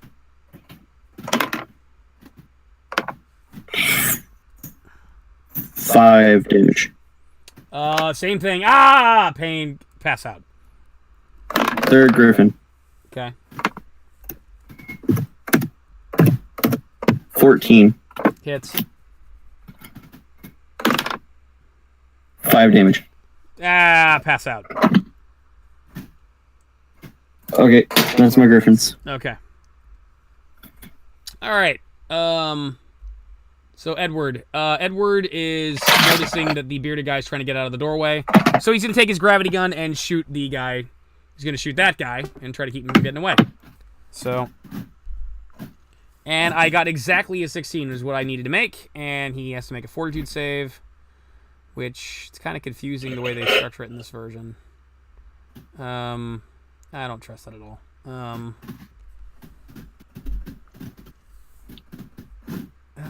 What the fuck? Okay. I think he made it? I think he might have made it. Hang on. Oh, I healed too. So he's at 59.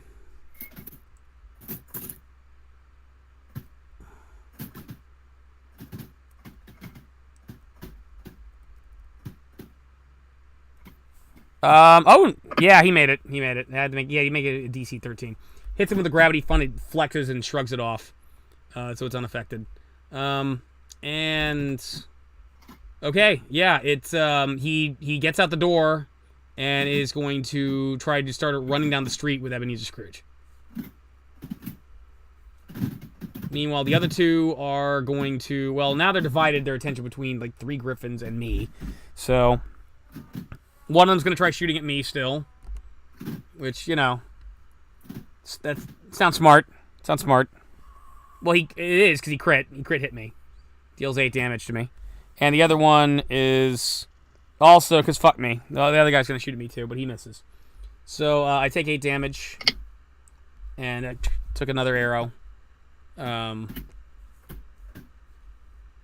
These guys are dedicated to just, you know, we start shooting something, we're going to finish shooting it.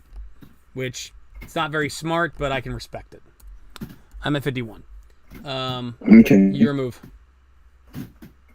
So, I'm going to go after the guy with Ebenezer Scrooge. Okay. Do I see them, right? Yeah.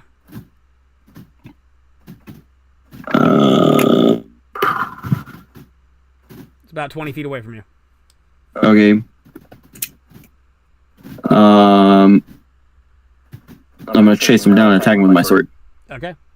You chase him down, make your attack. Crit. You hit. Ah!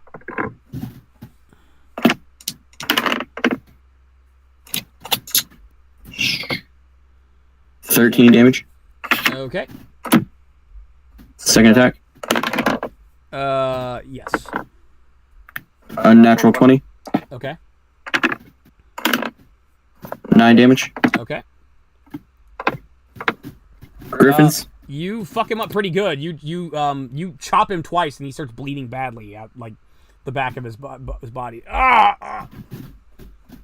He seems pretty badly wounded. Cool. Griffins. Yes. Griffin 1 bites the next nearest guy. Okay.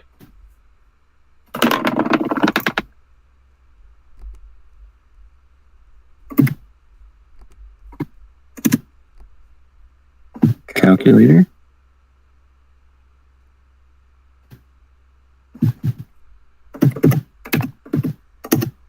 $23. Hits. Die 6. 8 damage. Goes down. Next Griffin for the next guy. 23. Hits. Bites him for 7 damage. Okay, all the thugs in the room with crossbows have collapsed to the ground and are bleeding out. Third Griffin attempts to fit through the door. The third Griffin gets out the door. It's fine. The door's wide open. Oh, they're large, that's why I was saying. Yeah. Some of the few people walking the streets see the Griffins and freak out and run away. Griffin chases down guy with Ebenezer Scrooge. How fast can it move? 30 feet on the ground. Okay. It's almost. It's like 10 feet behind the two of you, so it's almost Okay. there. Okay. All right. Edward. All right. So all the thugs have been brought down. So Edward's gonna run outside, and he can just get out the door. That's all he can do. But he could. Yeah. All he has time to do is to move. He can't do anything other than that. All right. This guy is pretty badly wounded. So he's actually going to take Ebenezer Scrooge and throw him down in front of you and take off. No, I chased that motherfucker down. All right, he basically runs full out, so he's actually 60 feet away from you. He double moves. My Griffin can fly at 80 feet. Okay, so your Griffin can catch up to him. And tackle him. If you double move, you can also catch up to him. But I can't attack it. That's true. The Griffin can fly Well, do whatever you want. and then I'm tackle not judging you. Do whatever you want. it. Griffin flies after and then swipes at him with 2 talons. Okay.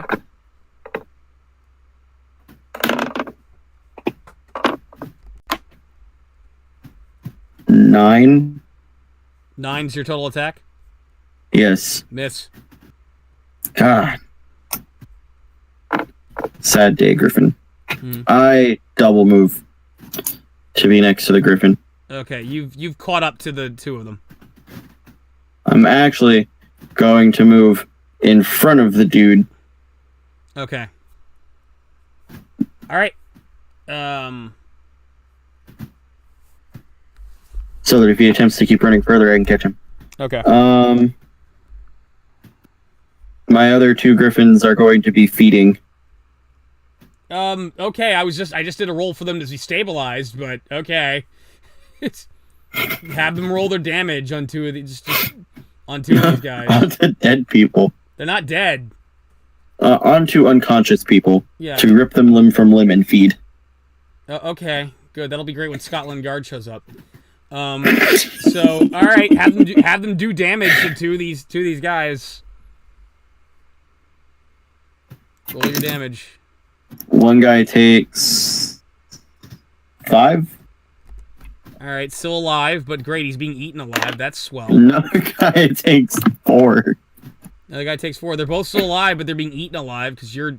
Yeah, fuck you. You know what, dude, bitch, fuck you. You got no right to criticize me for grenading a bunch of kobolds in the face, given what you're fucking doing right now. You got no fucking room to talk shit. All right, I made the sensible action. They eat things. I made They need meat. I made the sensual action. You just you're like, oh, that's not cool. You shouldn't blow them up. That was like mercy. That was a mercy. We had to do it, but no. And you're gonna fucking fuck you. You got no right to judge me whatsoever. Fuck your face. Okay, go ahead. Do your thing. They're damaged. That was your move. My move. Okay, so this guy's like 80 feet away, and I'm like, let me see. What's the range of my fucking gun? Let's see. Hold on. Let me take the range increment on this thing. Shimbim of the blue hair who gives no fucks. Who gives no fuck? Yeah, tell me about it. Tell me about it. Jesus. Chaotic neutral. Oh, whatever. Flutter budget. Yeah, thanks. Flutter budget's 2.0. So I think I forgot. Except much more violent. Yeah, you're full of crap. I forgot to write the range on this thing. I think I'm gonna say it's 70. So like, okay, so beyond 70 feet, it's like I have a penalty, right? So this guy's 20. He's 80 feet away. So I'd have like a -4 penalty to hit this guy. So I'm gonna try to hit him with my pulse rifle. I have a +2. -4? Yeah. I think you only get -1 per range increment. Oh, okay, well, fine. Well, good, I hit him. So, it worked out. So, I hit him, 3 die 10. Alright, he takes 14 damage. And, yeah, so from, like, an eye, like just, like, 80 feet away, Just like, Edward goes sniper with a pulse rifle, boom, a laser blast, blast the dude in the side, like right in the back. Just blast a hole in him, and he's still standing, but he's badly wounded. And it's his move, and he's going to attempt to bolt down an alleyway. What are the odds that he can't physically run that fast? He can run just fine down there. He's going to double move, but he's also going to attempt to make a stealth check in order to lose you guys. So you need to make a perception check.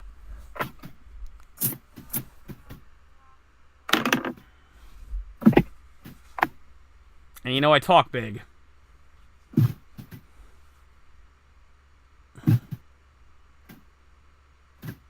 What'd you make? 19. I nat 1. So, yeah. I mean, Trips and falls on face while running.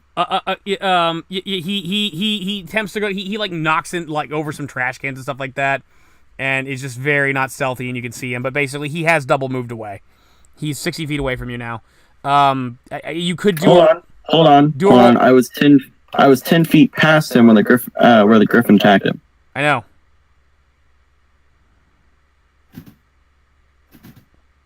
So did he run past me in order to get that distance? He bolted sideways down an alleyway. So he's more like 70 feet away from me. Yes. I can still catch him. You can still catch him. You can still track him. Do you want to do a perception check for your griffin real quick? Just I want to see if you nat 1. If you nat 1, like I did lose him. Griffin does not nat 1. Griffin does not nat 1. Okay, fine. All right. Yeah, it's your move. Well, I'm gonna go 10 feet past the guy because I can. I'm gonna double move. You're gonna double move. Okay, fine. I'm gonna double move. In 70 feet, I'm gonna catch up to him, and I've got 10 more feet to go. I'm gonna go 10 more feet. As you're doing that, he's gonna make an attack of opportunity against you. And he misses. Never mind. He takes a swipe at you.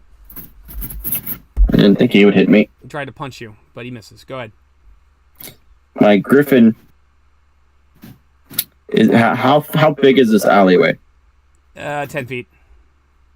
And my griffin. What's your wingspan?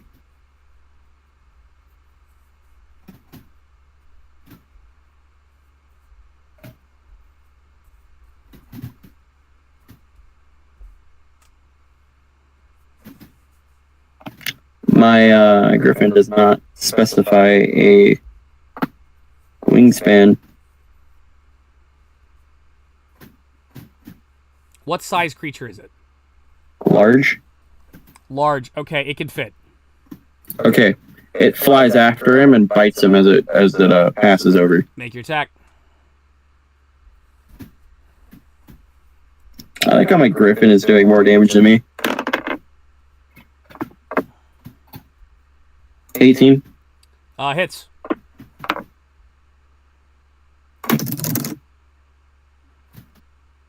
Five damage. Okay.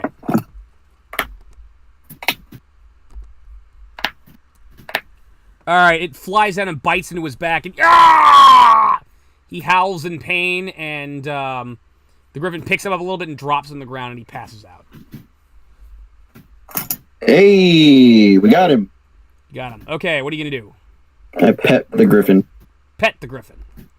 Edward is going to run up to the alleyway, and it's going to take him a while to catch up to you, so whatever.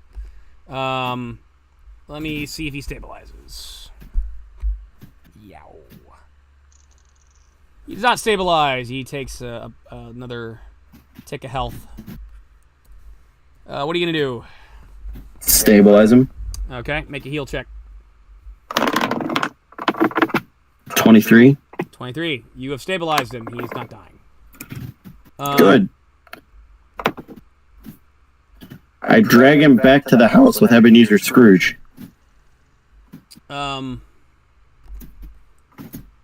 you said dragging him back to the house, and...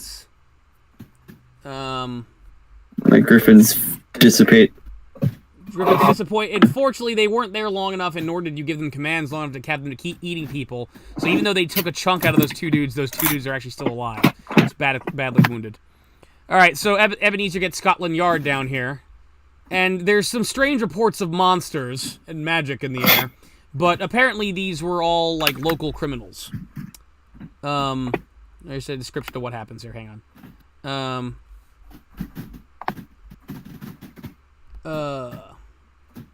As you're carrying the bad guy, you look down to the defeated ghost and notice he's changed.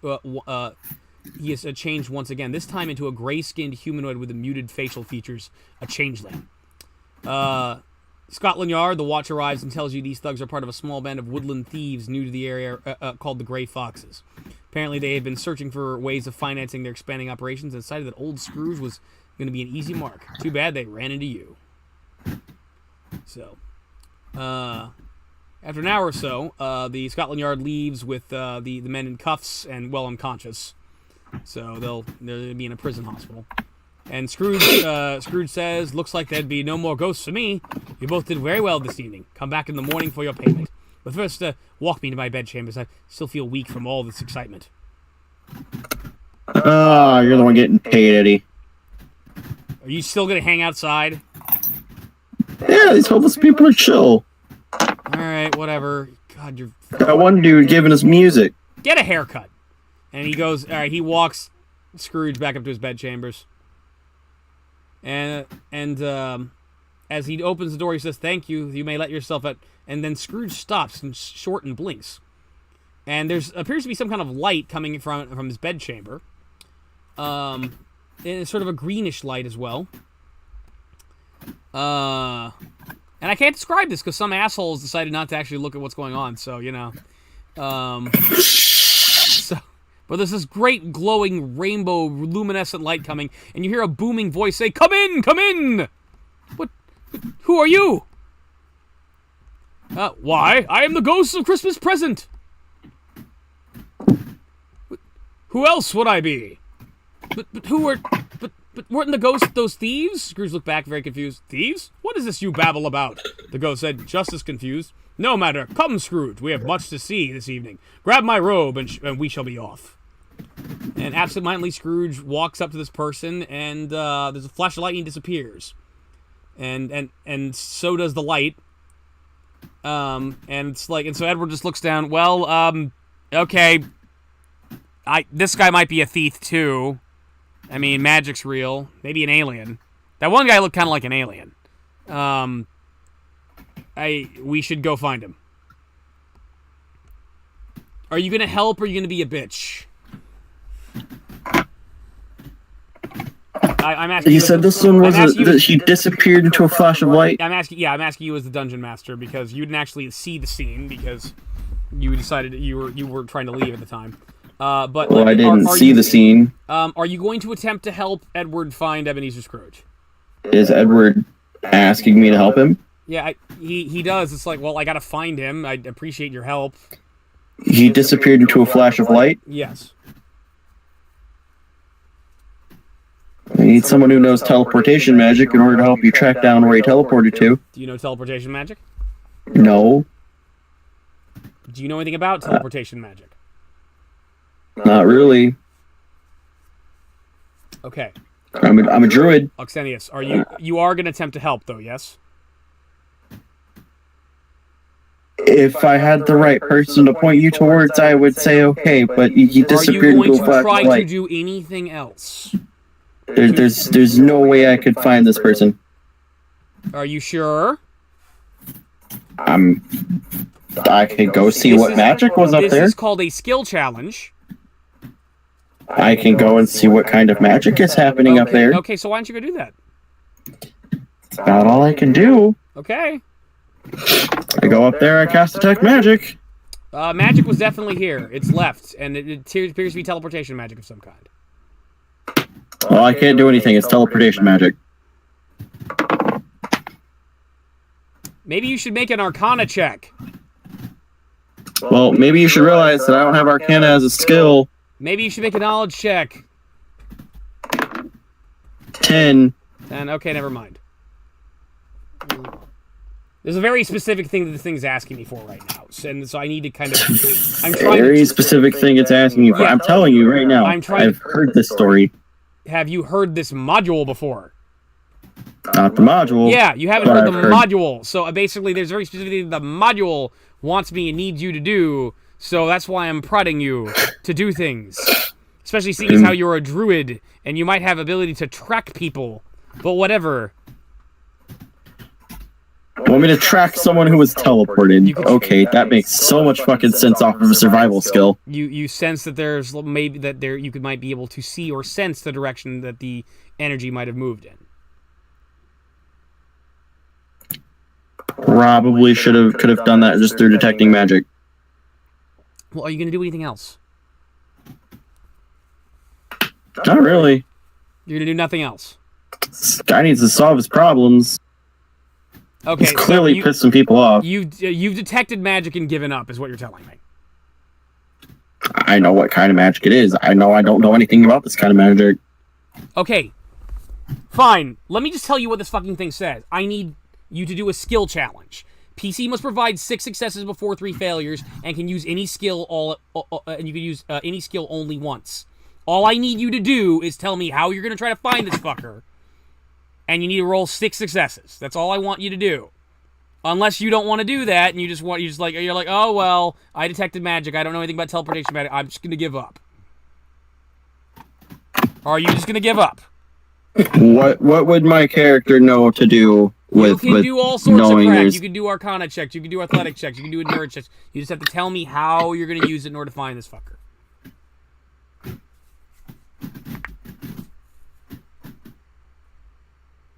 Unless you're going to do nothing.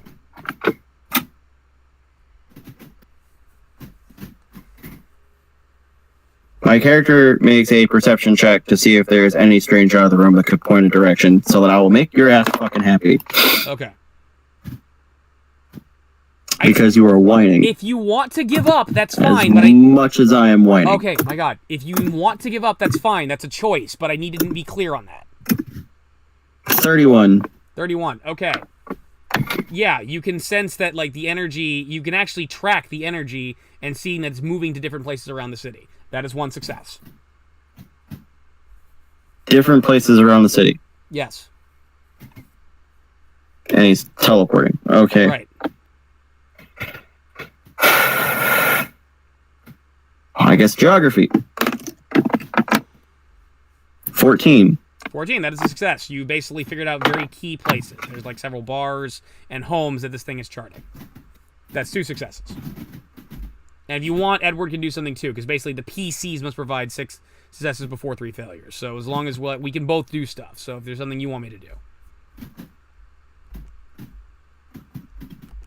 I was basically prodding you because I need to know, are you going to do anything, or do I just have to have this fucker just keep on trying to do it himself?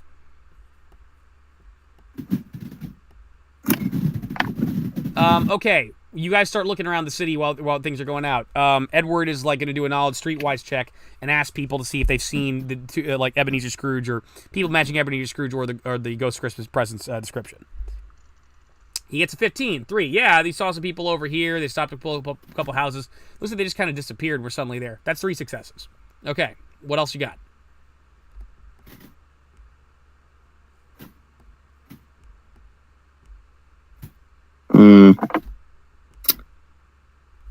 Spellcraft, I don't have any points in it. 19. Okay, 19 for Spellcraft? Yeah. Okay, you figured out there's a certain pattern to the way the teleportation works, and you've been able to isolate to where it would normally go at. So that's 4 successes. That's good. All right, 2 more. I know the end of this story. Edward's going to do a popular culture check to see if he can remember exactly what part of the book we're at and where it's supposed to be at. He gets a 27, so he realizes that they're probably going to be at Bob Cratchit's house. So they're going to try to see, so he figured, well, that's where we got to go. So that's 5 successes. 1 more success, and we're good. But it's at a higher DC.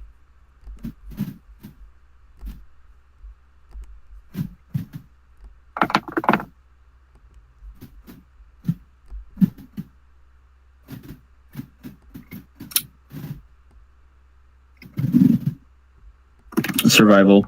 Okay, tracking Bob Cratchit's house. Go.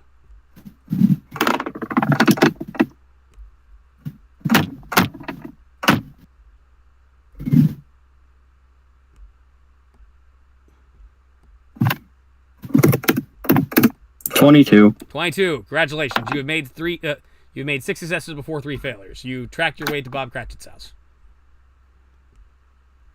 All right, the two of you finally catch up with Scrooge and the ghost looking in the window of a small, simple cottage. See a family preparing to eat their Christmas feast of goose and potatoes. One child sticks out among the group, a boy with a wooden crutch. After startling silence in the window, Scrooge broke the silence. Spirit, tell me, if Tiny Tim will live. The ghost replied, I see a vacant seat in that poor chimney corner, and a crutch without an owner, carefully preserved, if these shadows remain unaltered by the future. The child will die. No, Spirit, tell me it isn't so. Scrooge pleaded with them, hanging his head low. Poor Cratchit. Family raised their glass for a toast with the father, Bob Cratchit, toasting Merry Christmas to us all. God bless us all. God blesses everyone, little Tiny Tim says meekly. And to Mr. Scrooge, the founder of the feast, Cratchit offered. The founder of the feast, indeed. I wish he was here right now. I'd give him a piece of my mind to feast on, and I hope he'd catch a good appetite for it, exclaimed Mrs. Cratchit. My dear children, Christmas Day, Cratchit warned solemnly. It should be Christmas Day, I am sure, on which one drinks the health of such an odious, stingy, hard, unfeeling man as Mr. Scrooge. You know he is, Robert. Nobody knows it better than you do, poor fellow, Mrs. Cratchit said. I think we're just reading the story at this point. My dear Christmas Day, Cratchit said. I'll drink his health for your sake in the days, but not for his. Long life to him, a Merry Christmas and a Happy New Year. He'll be merry and very happy, I have no doubt, Mrs. Cratchit said sarcastically. Scrooge turns and started walking down the street towards the old graveyard with the spirit beside him. I see. Even the toughest of times and through the sickness and they celebrate the season. Yet they mock me and feel sorry for me as I refuse to, Scrooge ponders. Spirit, take me home. I wish that I could. My time here here in this world has come to an end, the ghost said as the town clock chimed. The ghost had faded from view by the last chime. My fellows, please take me home. Scrooge stops abruptly, looking past you both. Standing in the graveyard was a shadowy, cloaked humanoid. No features were visible, except for one outstretched, bony hand. It was as if the night itself had wrapped itself in a cloak. The ghost of Christmas yet to come, Scrooge muttered, wide-eyed as he shuffled toward the graveyard. Spirit, it is you I fear the most.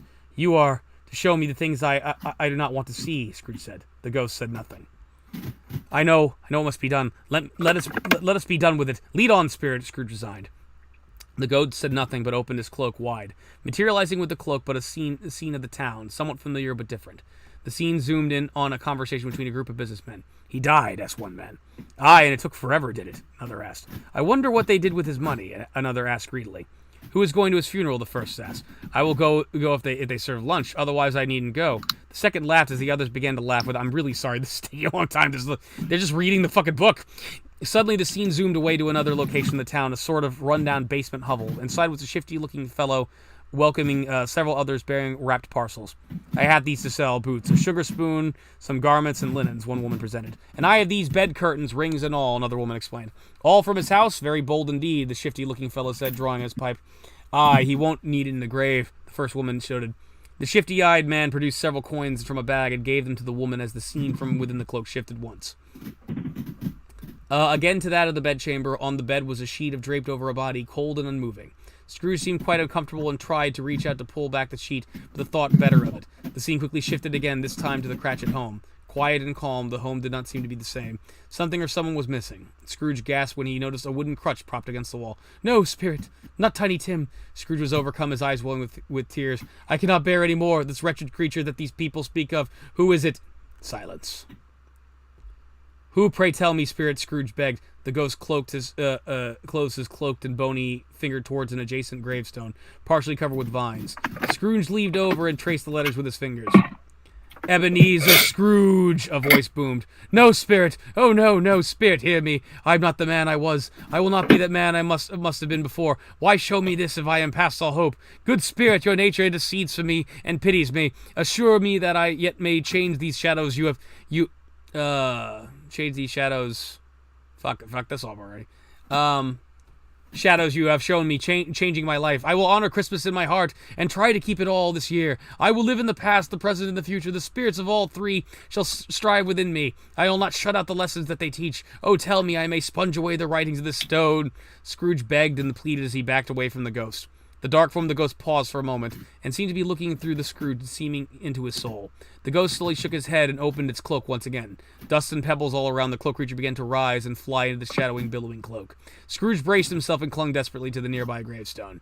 And you must roll initiative. Great. Okay. That is the longest text I've ever had to read for a role-playing game ever. That was just shit.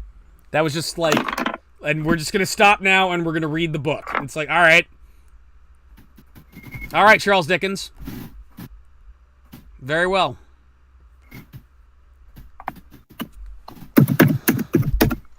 Uh, 25. 25, I got a 16.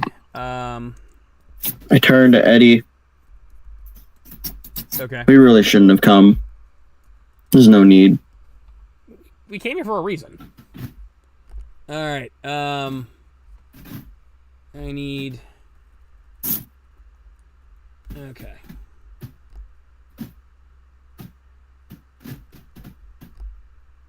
Where is this fucker? Okay. He has a +2 to initiative. And he has a 21.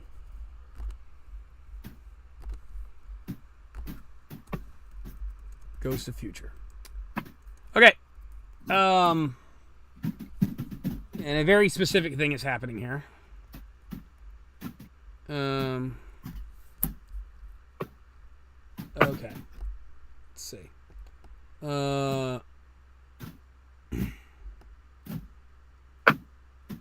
Okay, so there's the ghost is like 10 feet away from Scrooge. You're 10 feet away from Scrooge, from like further behind him. There's a fountain located 8 squares from the ghost that dribbles with some kind of water.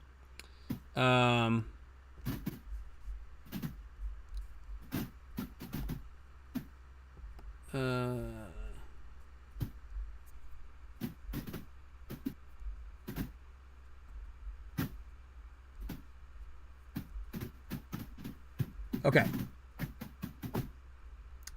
Yeah, so it's your go. What are you going to do? So, we've got to fight the Ghost of Future. Yeah, and it appears to be creating some kind of vortex that's trying to suck Scrooge toward you.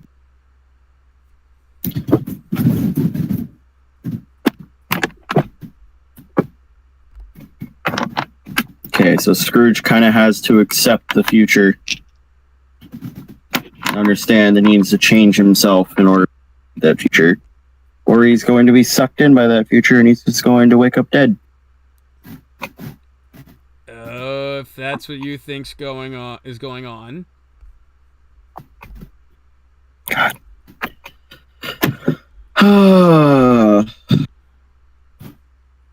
Can't we just let people deal with their own problems and He's gonna die. get deal with your own fucked problems. over Fuck by you. themselves? Yeah, fuck you, I dude. know. I gotta be the one that's gotta step in and fix everything before it gets super fucked.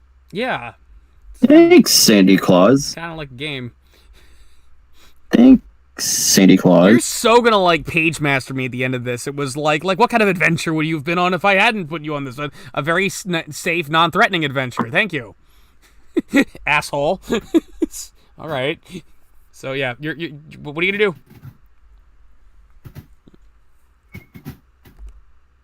I'm gonna save that for if I really don't give any fucks.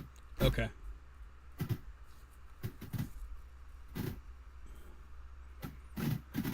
You know what I need? What's that? I need a dinosaur. You need a dinosaur? Yeah, but not the same dinosaurs I had last time. What kind of dinosaur you want? Because I got Brontosaurus Rex. I think it's a Deinonychus or something like that. You want a Deinonychus? Yeah, something You like want a that. Deinonychus? I'll bam you up with a Deinonychus. It is a Deinonychus. Okay. It is. I will have one because I am using some of monster level. Some of nature's ally for. I'm actually trouble having. Oh, okay. Velociraptor, Deinonychus, Raptor. Yeah, I found a Deinonychus. If you want it, you can use mine. So, all All right, you summon forth a. You was like, I got I know what beats Ghost. Dinosaur beats Ghost, and you summon a Deinonychus like rah. And it's like, it's Hey, great. Mr. Deinonychus, dude, we need to go fight a ghost. Oh. I don't know how to make a raptor. I used to be able to do a raptor noise. Oh. You're my boy, Blue. Go get him. So yeah, you've summoned a Deinonychus, and what else are you gonna do? I'm gonna tell the Deinonychus to go bite the ghost thingy. Go bite the ghost. Do you want him also to do a rake and claw attack as well? Or If just the bite? he can do both of them, then yes. Okay, let me double check. Hey, Deinonychus, Yeah. attack! And the Deinonychus runs over to the Ghost of Christmas yet to come, and is gonna bite him. And let me check his AC. I had to check a couple things with this fucker. So Is he ethereal? I don't know. Hang on.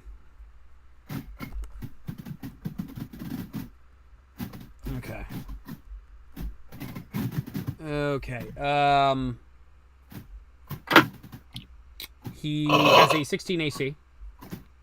I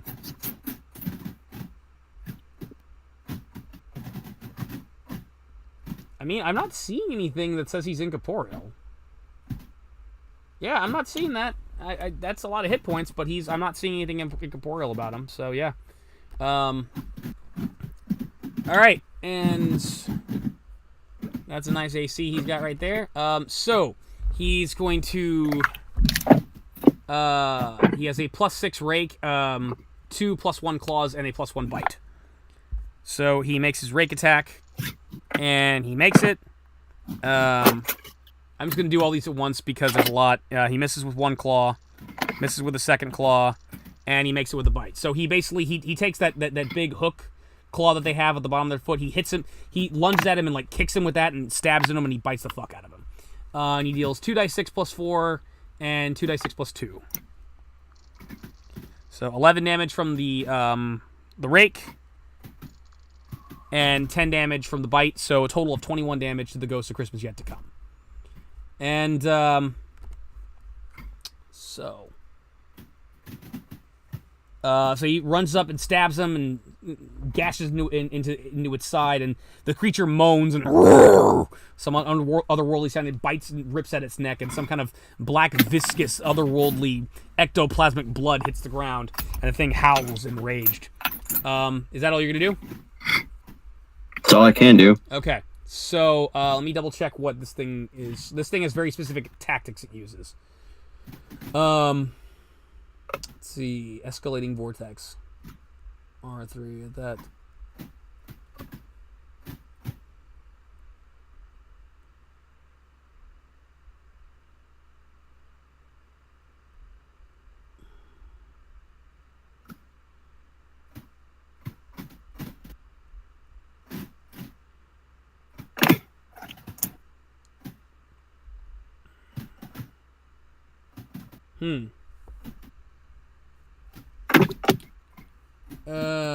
Okay, no. Alright, whenever an enemy begins to turn the aura, the enemy is pulled.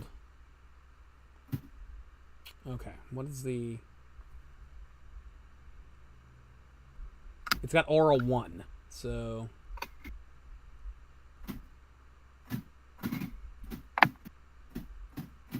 Okay, yeah, so he's gonna escalate the vortex. And upon escalating the vortex, Ebenezer Scrooge is pulled closer to it. So he's now 5 feet away from, he's basically in melee with the ghost. And, Okay. Yeah, that's so he's basically 5 feet away from the ghost, and he's being pulled right toward it. He's howling in terror at what's happening. Yeah. And that's all he's gonna do for now. And Edward. All right.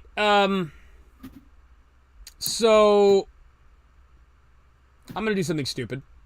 I'm gonna run forward, grab Ebenezer Scrooge, and slide him to like 10 feet back, which is not far enough to keep him from sliding forward, but it's enough to keep him from dying. But now I've slid 5 feet forward to him, and now I'm stuck inside of him. And now I'm in melee with him.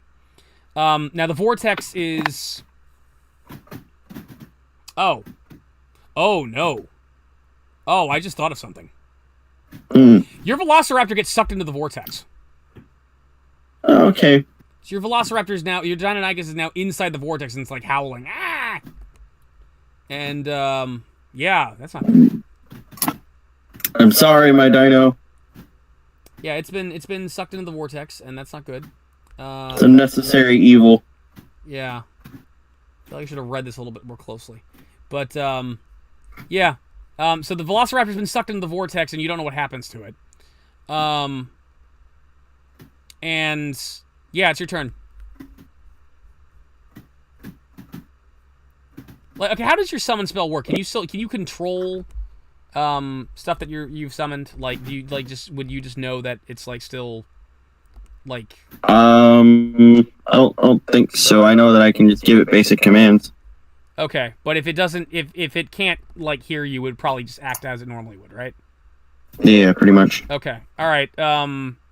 So the last thing you told it to do was to attack. So I'm gonna have it attack. So yeah. What are you gonna do? You know what? What? I don't remember exactly how the story ends.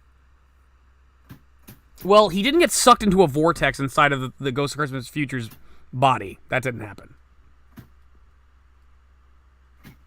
No. But I've also got an acquaintance who's kind of grown on me. Thank you. I care about him far more than I care about this Scrooge. Thank you, sir. I care about the dinosaur. He's a The dinosaur will just fizzle back to its original domain. Let's hope so. It'll be fine. Let's hope so. Should. I mean, he's only temporarily here, and then he's gated back to wherever he came from by spell mechanics. Nothing will undo the PTSD.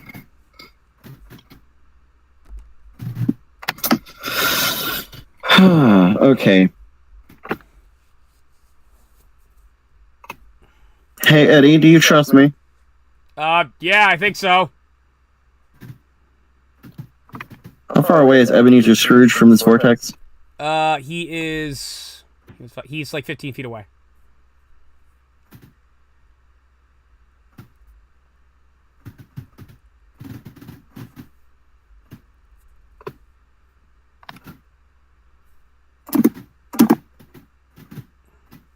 Oh my goodness. That's actually kind of genius. Okay.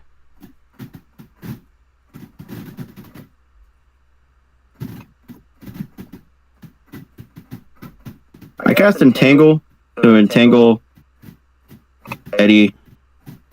You entangle me? Yes. It would entangle everyone in the area, actually, so everything. So you, Ebenezer, the thing. Okay, Ebenezer doesn't really have stats for this, so I'm just going to say his stats are such shit that he loses automatically. So Ebenezer Scrooge is entangled. You're entangling yourself as well?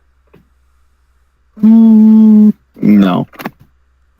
So I'm the one casting it. Is your idea being you're entangling me so I'm not going to get, like, sucked into the vortex? Yes. Okay. Alright. And you're also entangling the ghost? Uh-huh. Okay. So I guess I fail my save and I allow myself to be entangled. Like the ghost, what does he have to make to not be entangled? Because he doesn't. He does not want to be entangled. It's a reflex. It's a reflex save. Okay. Reflex save. Reflex. Yep. Okay. DC 15. DC 15. All right. He makes it. Yeah. Okay. Tentacles of grass shoot out, and he whips and dodges them. So he is not entangled. I run over to Ebenezer. All right, you grab Ebenezer. I just run over to him. You've run over to Ebenezer. That's all I can do. Okay. All right. So something is inside the vortex, so the vortex stops temporarily. And, does your raptor do anything? I mean, what can he do? I mean, he can attack from within the vortex. If he can attack, then let him attack. Let him do what he wants. Let me double check this, actually. It's, let me see.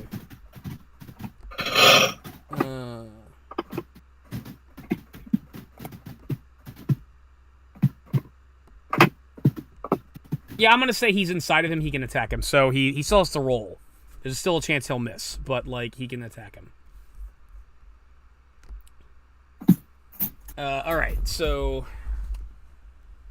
7 plus 6. It's not high enough. Nat 1. Nope. Okay, the only he tries slashing. You don't know what how he's attacking, or he tries slashing at whatever the darkness that surrounds him. But he finally manages.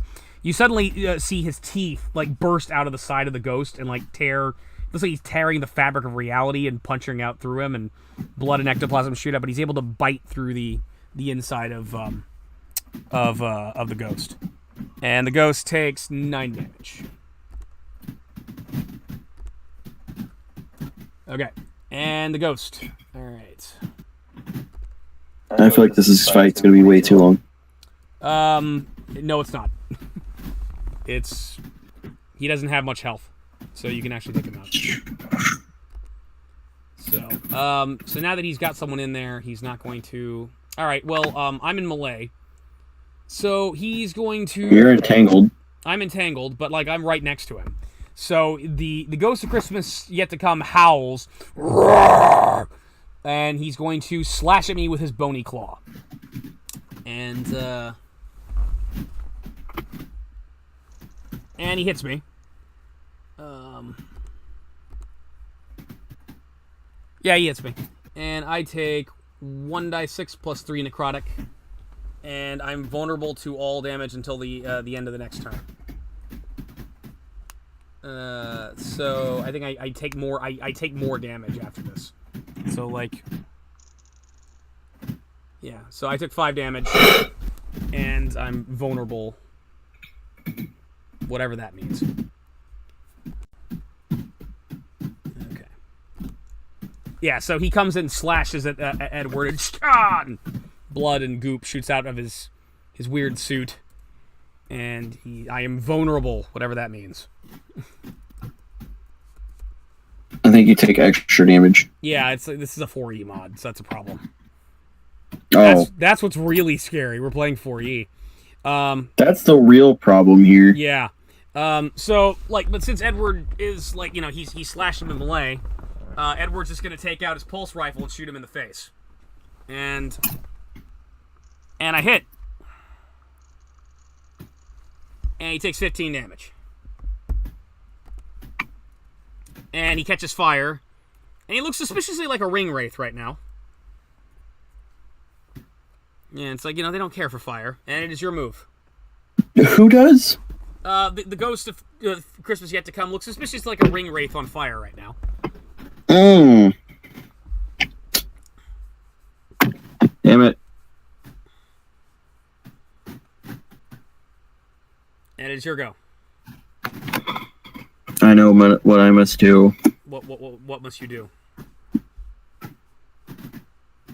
I must flame strike it. Flame strike it. DC 18 reflex save. DC 18 reflex save. He makes it.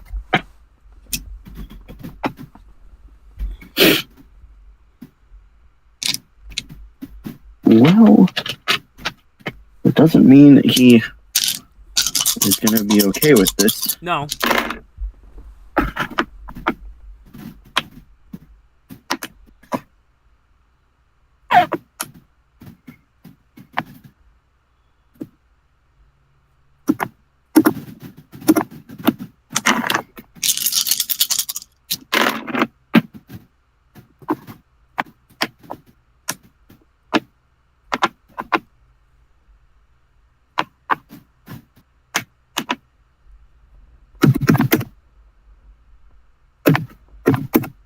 15.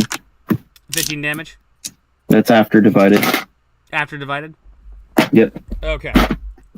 Alright, you call down a flame strike. Boom! Catches fire. He does not look happy. He does not look happy at all. In fact, he appears to be oozing ectoplasm. He's actually very badly wounded. And your raptor is gonna try to fight, and he slashes him. He scores a hit with the hook, like the rake.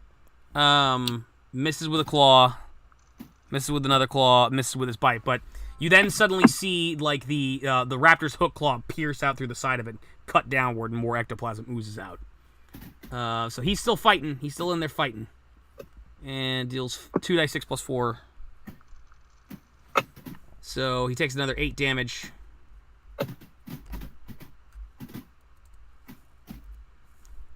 And yeah, the ghosts don't look too good. And the ghost is going to make a deadly grasp on Edward. And say plus 5.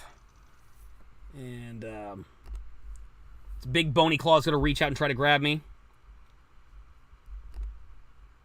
And fortunately, my AC is too high, so he can't.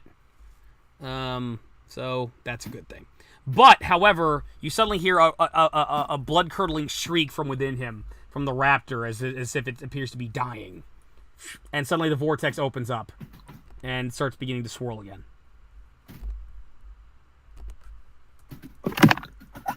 Whose turn is it? It is Edward's. And so Edward's going to take aim with his pulse rifle. Merry Christmas, motherfucker. Have some Yuletide cheer. And he fires the pulse rifle and trying to sound like a badass. It's not working. And I miss! So that's even better. So nothing happens. Go. Your move. You know it's not gonna miss? What? Flame strike. You need to make a badass quote, though.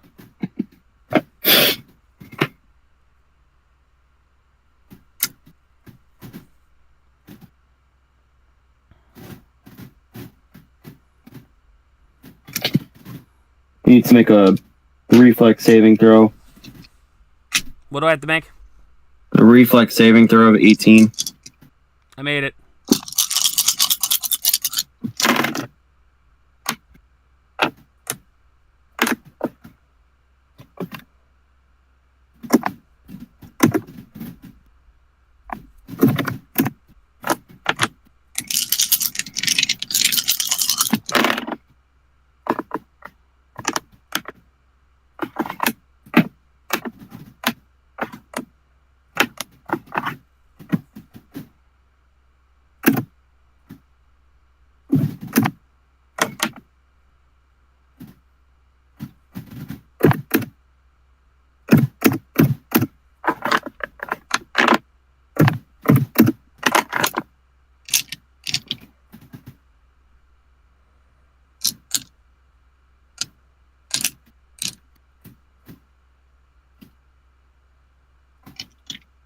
What'd you roll? 21. What'd you roll? 21. 21? 21. After it was halved? Yeah. Ooh, okay. That is good. That is very good. Okay. It's 21 and a half, but... That half point's what did it. Okay, you call down a flame strike. Boom! Ah! The ghost of Christmas yet to come howls in agony and burns and starts to dissipate and ooze away into a bile of necroplasm. You have destroyed the Christmas yet the Christmas of the ghost of Christmas yet to come, or whatever the fuck it's called. I don't know. That thing. That stuff happens, which I have to read. I walk up to Ebenezer Scrooge and I smack him. You smack Ebenezer Scrooge. Bands of darkness unravel and dissipate in the night air.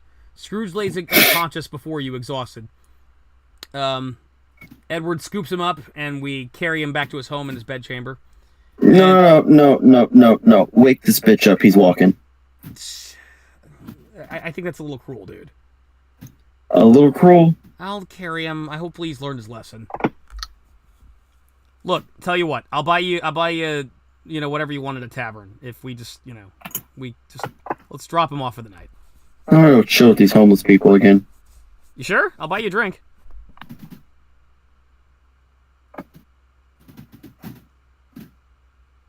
Hell, I'll buy them a drink. I'm getting $800. I glare. Yes, no, maybe on that drink? I'll say no to the drink. I want to hurry up and get back to my cart Okay, and well, my business I'm going to go to the tavern for a little bit, okay? All right, and my home. He goes to the tavern. You stay and hang out with the homeless people all night. Do you have any food on you, like hardtack or any, like, rations? Me? Yeah. I kind of went on this with nothing. Okay, so you don't get breakfast the next morning, and you're very, very hungry, and you've slept with the homeless people in front of Scrooge's house, and let's see. Well, I guess I just have to quote, since you're not at the tavern with me. I literally have to just quote the book, which I don't have memorized, mind you, but I know well enough. Suddenly, Scrooge, like, bursts out the window, looking out, and it's like, hey, you person, you little young woman who saved me. What day is it? I don't know. Maybe you should get a watch. But how could we have? How do we survive? What happened? You boy over there. What day is it? It's Christmas Eve, sir. It's Christmas. There's still time. There's still time. A few minutes later, he runs downstairs. And he runs up to you and just throws 400 gold at you. 450 gold. Thank you so much. And he grabs you and embraces you. Merry Christmas, Merry Christmas. And he starts running around, like, donating money and gold. And it's like, we have to buy a turkey. And he's like, come with me to buy a turkey.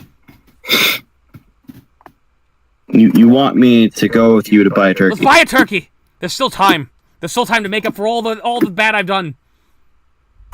How about you go buy a turkey yourself? Oh, I will. He runs away, and so like eventually Edward comes up to you. So I hear like Ebenezer's running around, and he's got the spirit of Christmas and all that. Yep. Passing rather quickly by, clad in his coat and hat, was old Ebenezer Scrooge, trailed by a young boy struggling to carry a huge turkey. Let us hurry, my good man. We must make it the Cratchits as soon as possible. Boy, will they be surprised. Scrooge smiled, rubbing his hands together. He then suddenly stopped and looked at you. You too. Scrooge pointed at you, confused. You look very familiar to me, but I am not sure where I know you from. Like in a dream I had last night. It seems surreal. Oh no time to worry about that. About it now. I am on a mission. Here, catch. Merry Christmas. He tosses us both 450 gold. If you don't want it, I will take it. But I am taking my 450 gold because I earned it. Because I shot a ghost in the face, and that deserves 450 gold. Sure. Okay. You have 450 gold. I got paid twice. Yes. And for work I never did. Yeah. Oh, good. Gold points to catch it. Scrooge hurries off down the street, telling each and every person he passes Merry Christmas. And yeah, that's there we go. And meanwhile, it is a beautiful Christmas day. People have wonderful toys and are happy and everything's good. And then finally, a small carriage comes out, and a familiar old man, but dressed in an old-fashioned kind of garb, comes out and looks down at the two of you, and it's like, well, you two have done very well. I suppose you could use a trip back to your own home worlds now at this point. Yes. All right, you've done very well, and you've been very patient, Shem, and I do appreciate it, and I will reward you. Whatever you want for Christmas, just let me know. Nothing is impossible for Santa. I'll let you know on a later date. All right, come on. He asks you to get in the carriage, and do you get in the carriage? Yes, I get in the carriage. You get in the carriage, and he starts, yeah, and then suddenly the horses turn into reindeer, and it turns into a sleigh, and he flies back in the sky. Ho, ho, ho, Merry Christmas! And he takes you back to your cart. He takes you back to your street and your home, and it's all everything is covered in snow, and everyone's having a wonderful Merry Christmas. And all this couldn't have been possible without you. Thanks to you, all the evils of Christmas have been stopped, and I was able to make my rounds, and everybody's happy. And so there's a ton of gifts for you at your home, in addition to whatever you ask of me now. What would you like for Christmas, my friend? Like I said, I'll take you up in your offer later. I kind of need to know now. It's kind of the end of the game. We'll meet again someday, Mr. Claus. Well, of course. But what would you like for Christmas this year?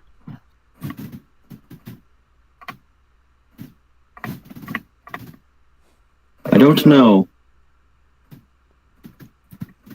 Would you like a big screen TV? The fuck's a big screen TV? I will show you. And he takes you to your house, and there is a big screen TV. Now, normally it wouldn't work since you're in a medieval setting and there's no power. But this one can get you direct TV and all the cable and porn channels you want. It also comes with a PlayStation 4. And it runs on infinite power. There also, you notice there are a bunch of gifts underneath your tree, including a ton of cash, like about 100,000 worth of gold coins and probably 500, like probably 50,000 worth of gold of presents that you've received as a result. I know not how this works. I do not want this. Well, what would you want? Well, why don't you try it out? Use the remote. Remote? Yeah, he gives you your remote. You just push this button here. This is remote? This is next to the machine. He shows you the remote and he turns on the TV for you. This is not remote. This is not distant. It's called a remote. Yeah, they have it on my planet. It's a TV. It's basically you can watch shows and stuff like that.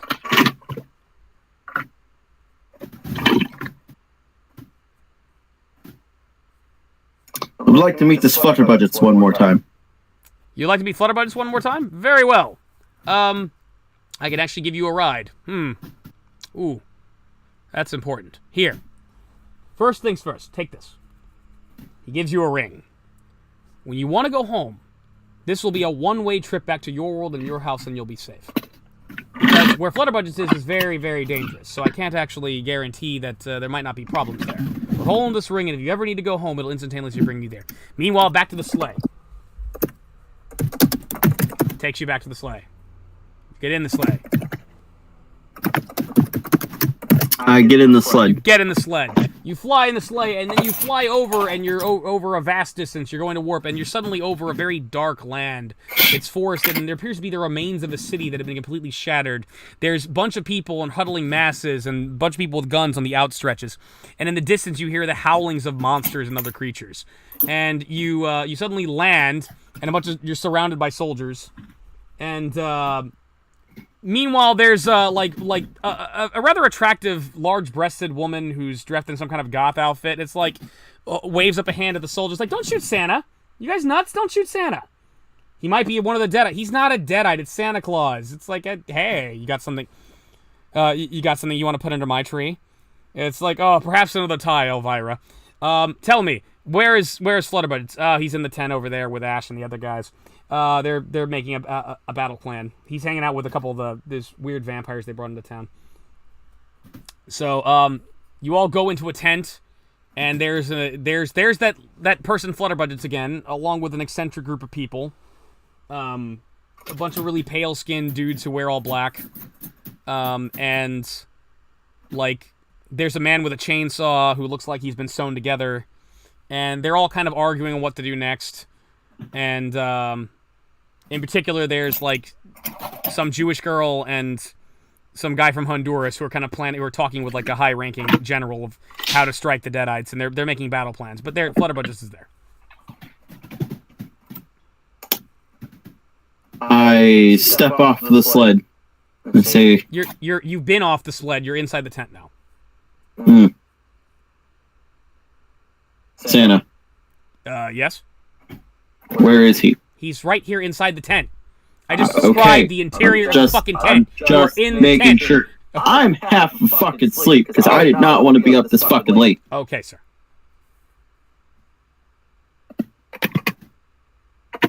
Okay, you are inside Fuck the tent. you. Okay. I apologize. We're basically done. I'm trying to get your present out of the way. You know, just like you wanted to see Flutterbudgets, so I mean, here you are. You little tiny man. Very short one, yes. Ash looks over. Hey, who's the pipsqueak? It's the gnome I met the other day. Great. We got to deal with gnomes now too. I do you way, have a look problem good. with? You're the only short person that's allowed at the table, Stumpy. I think this one looks like a troll. To be honest with you, pulls out a troll toy. And Edward's like, oh my god, yeah, you do look like a treasure troll. Do you have like a little gem on your belly? They make toys after me. Well, no, they maybe. I don't know. I don't know which came first, the toy or the troll. Tech. Good question. Should probably look into that sometime. You're right. I like your intrigue. Come join us at the table. Okay. Fade to black. Okay. Well, actually, before you fade to black, so essentially you're going to hire on Shem as your apprentice.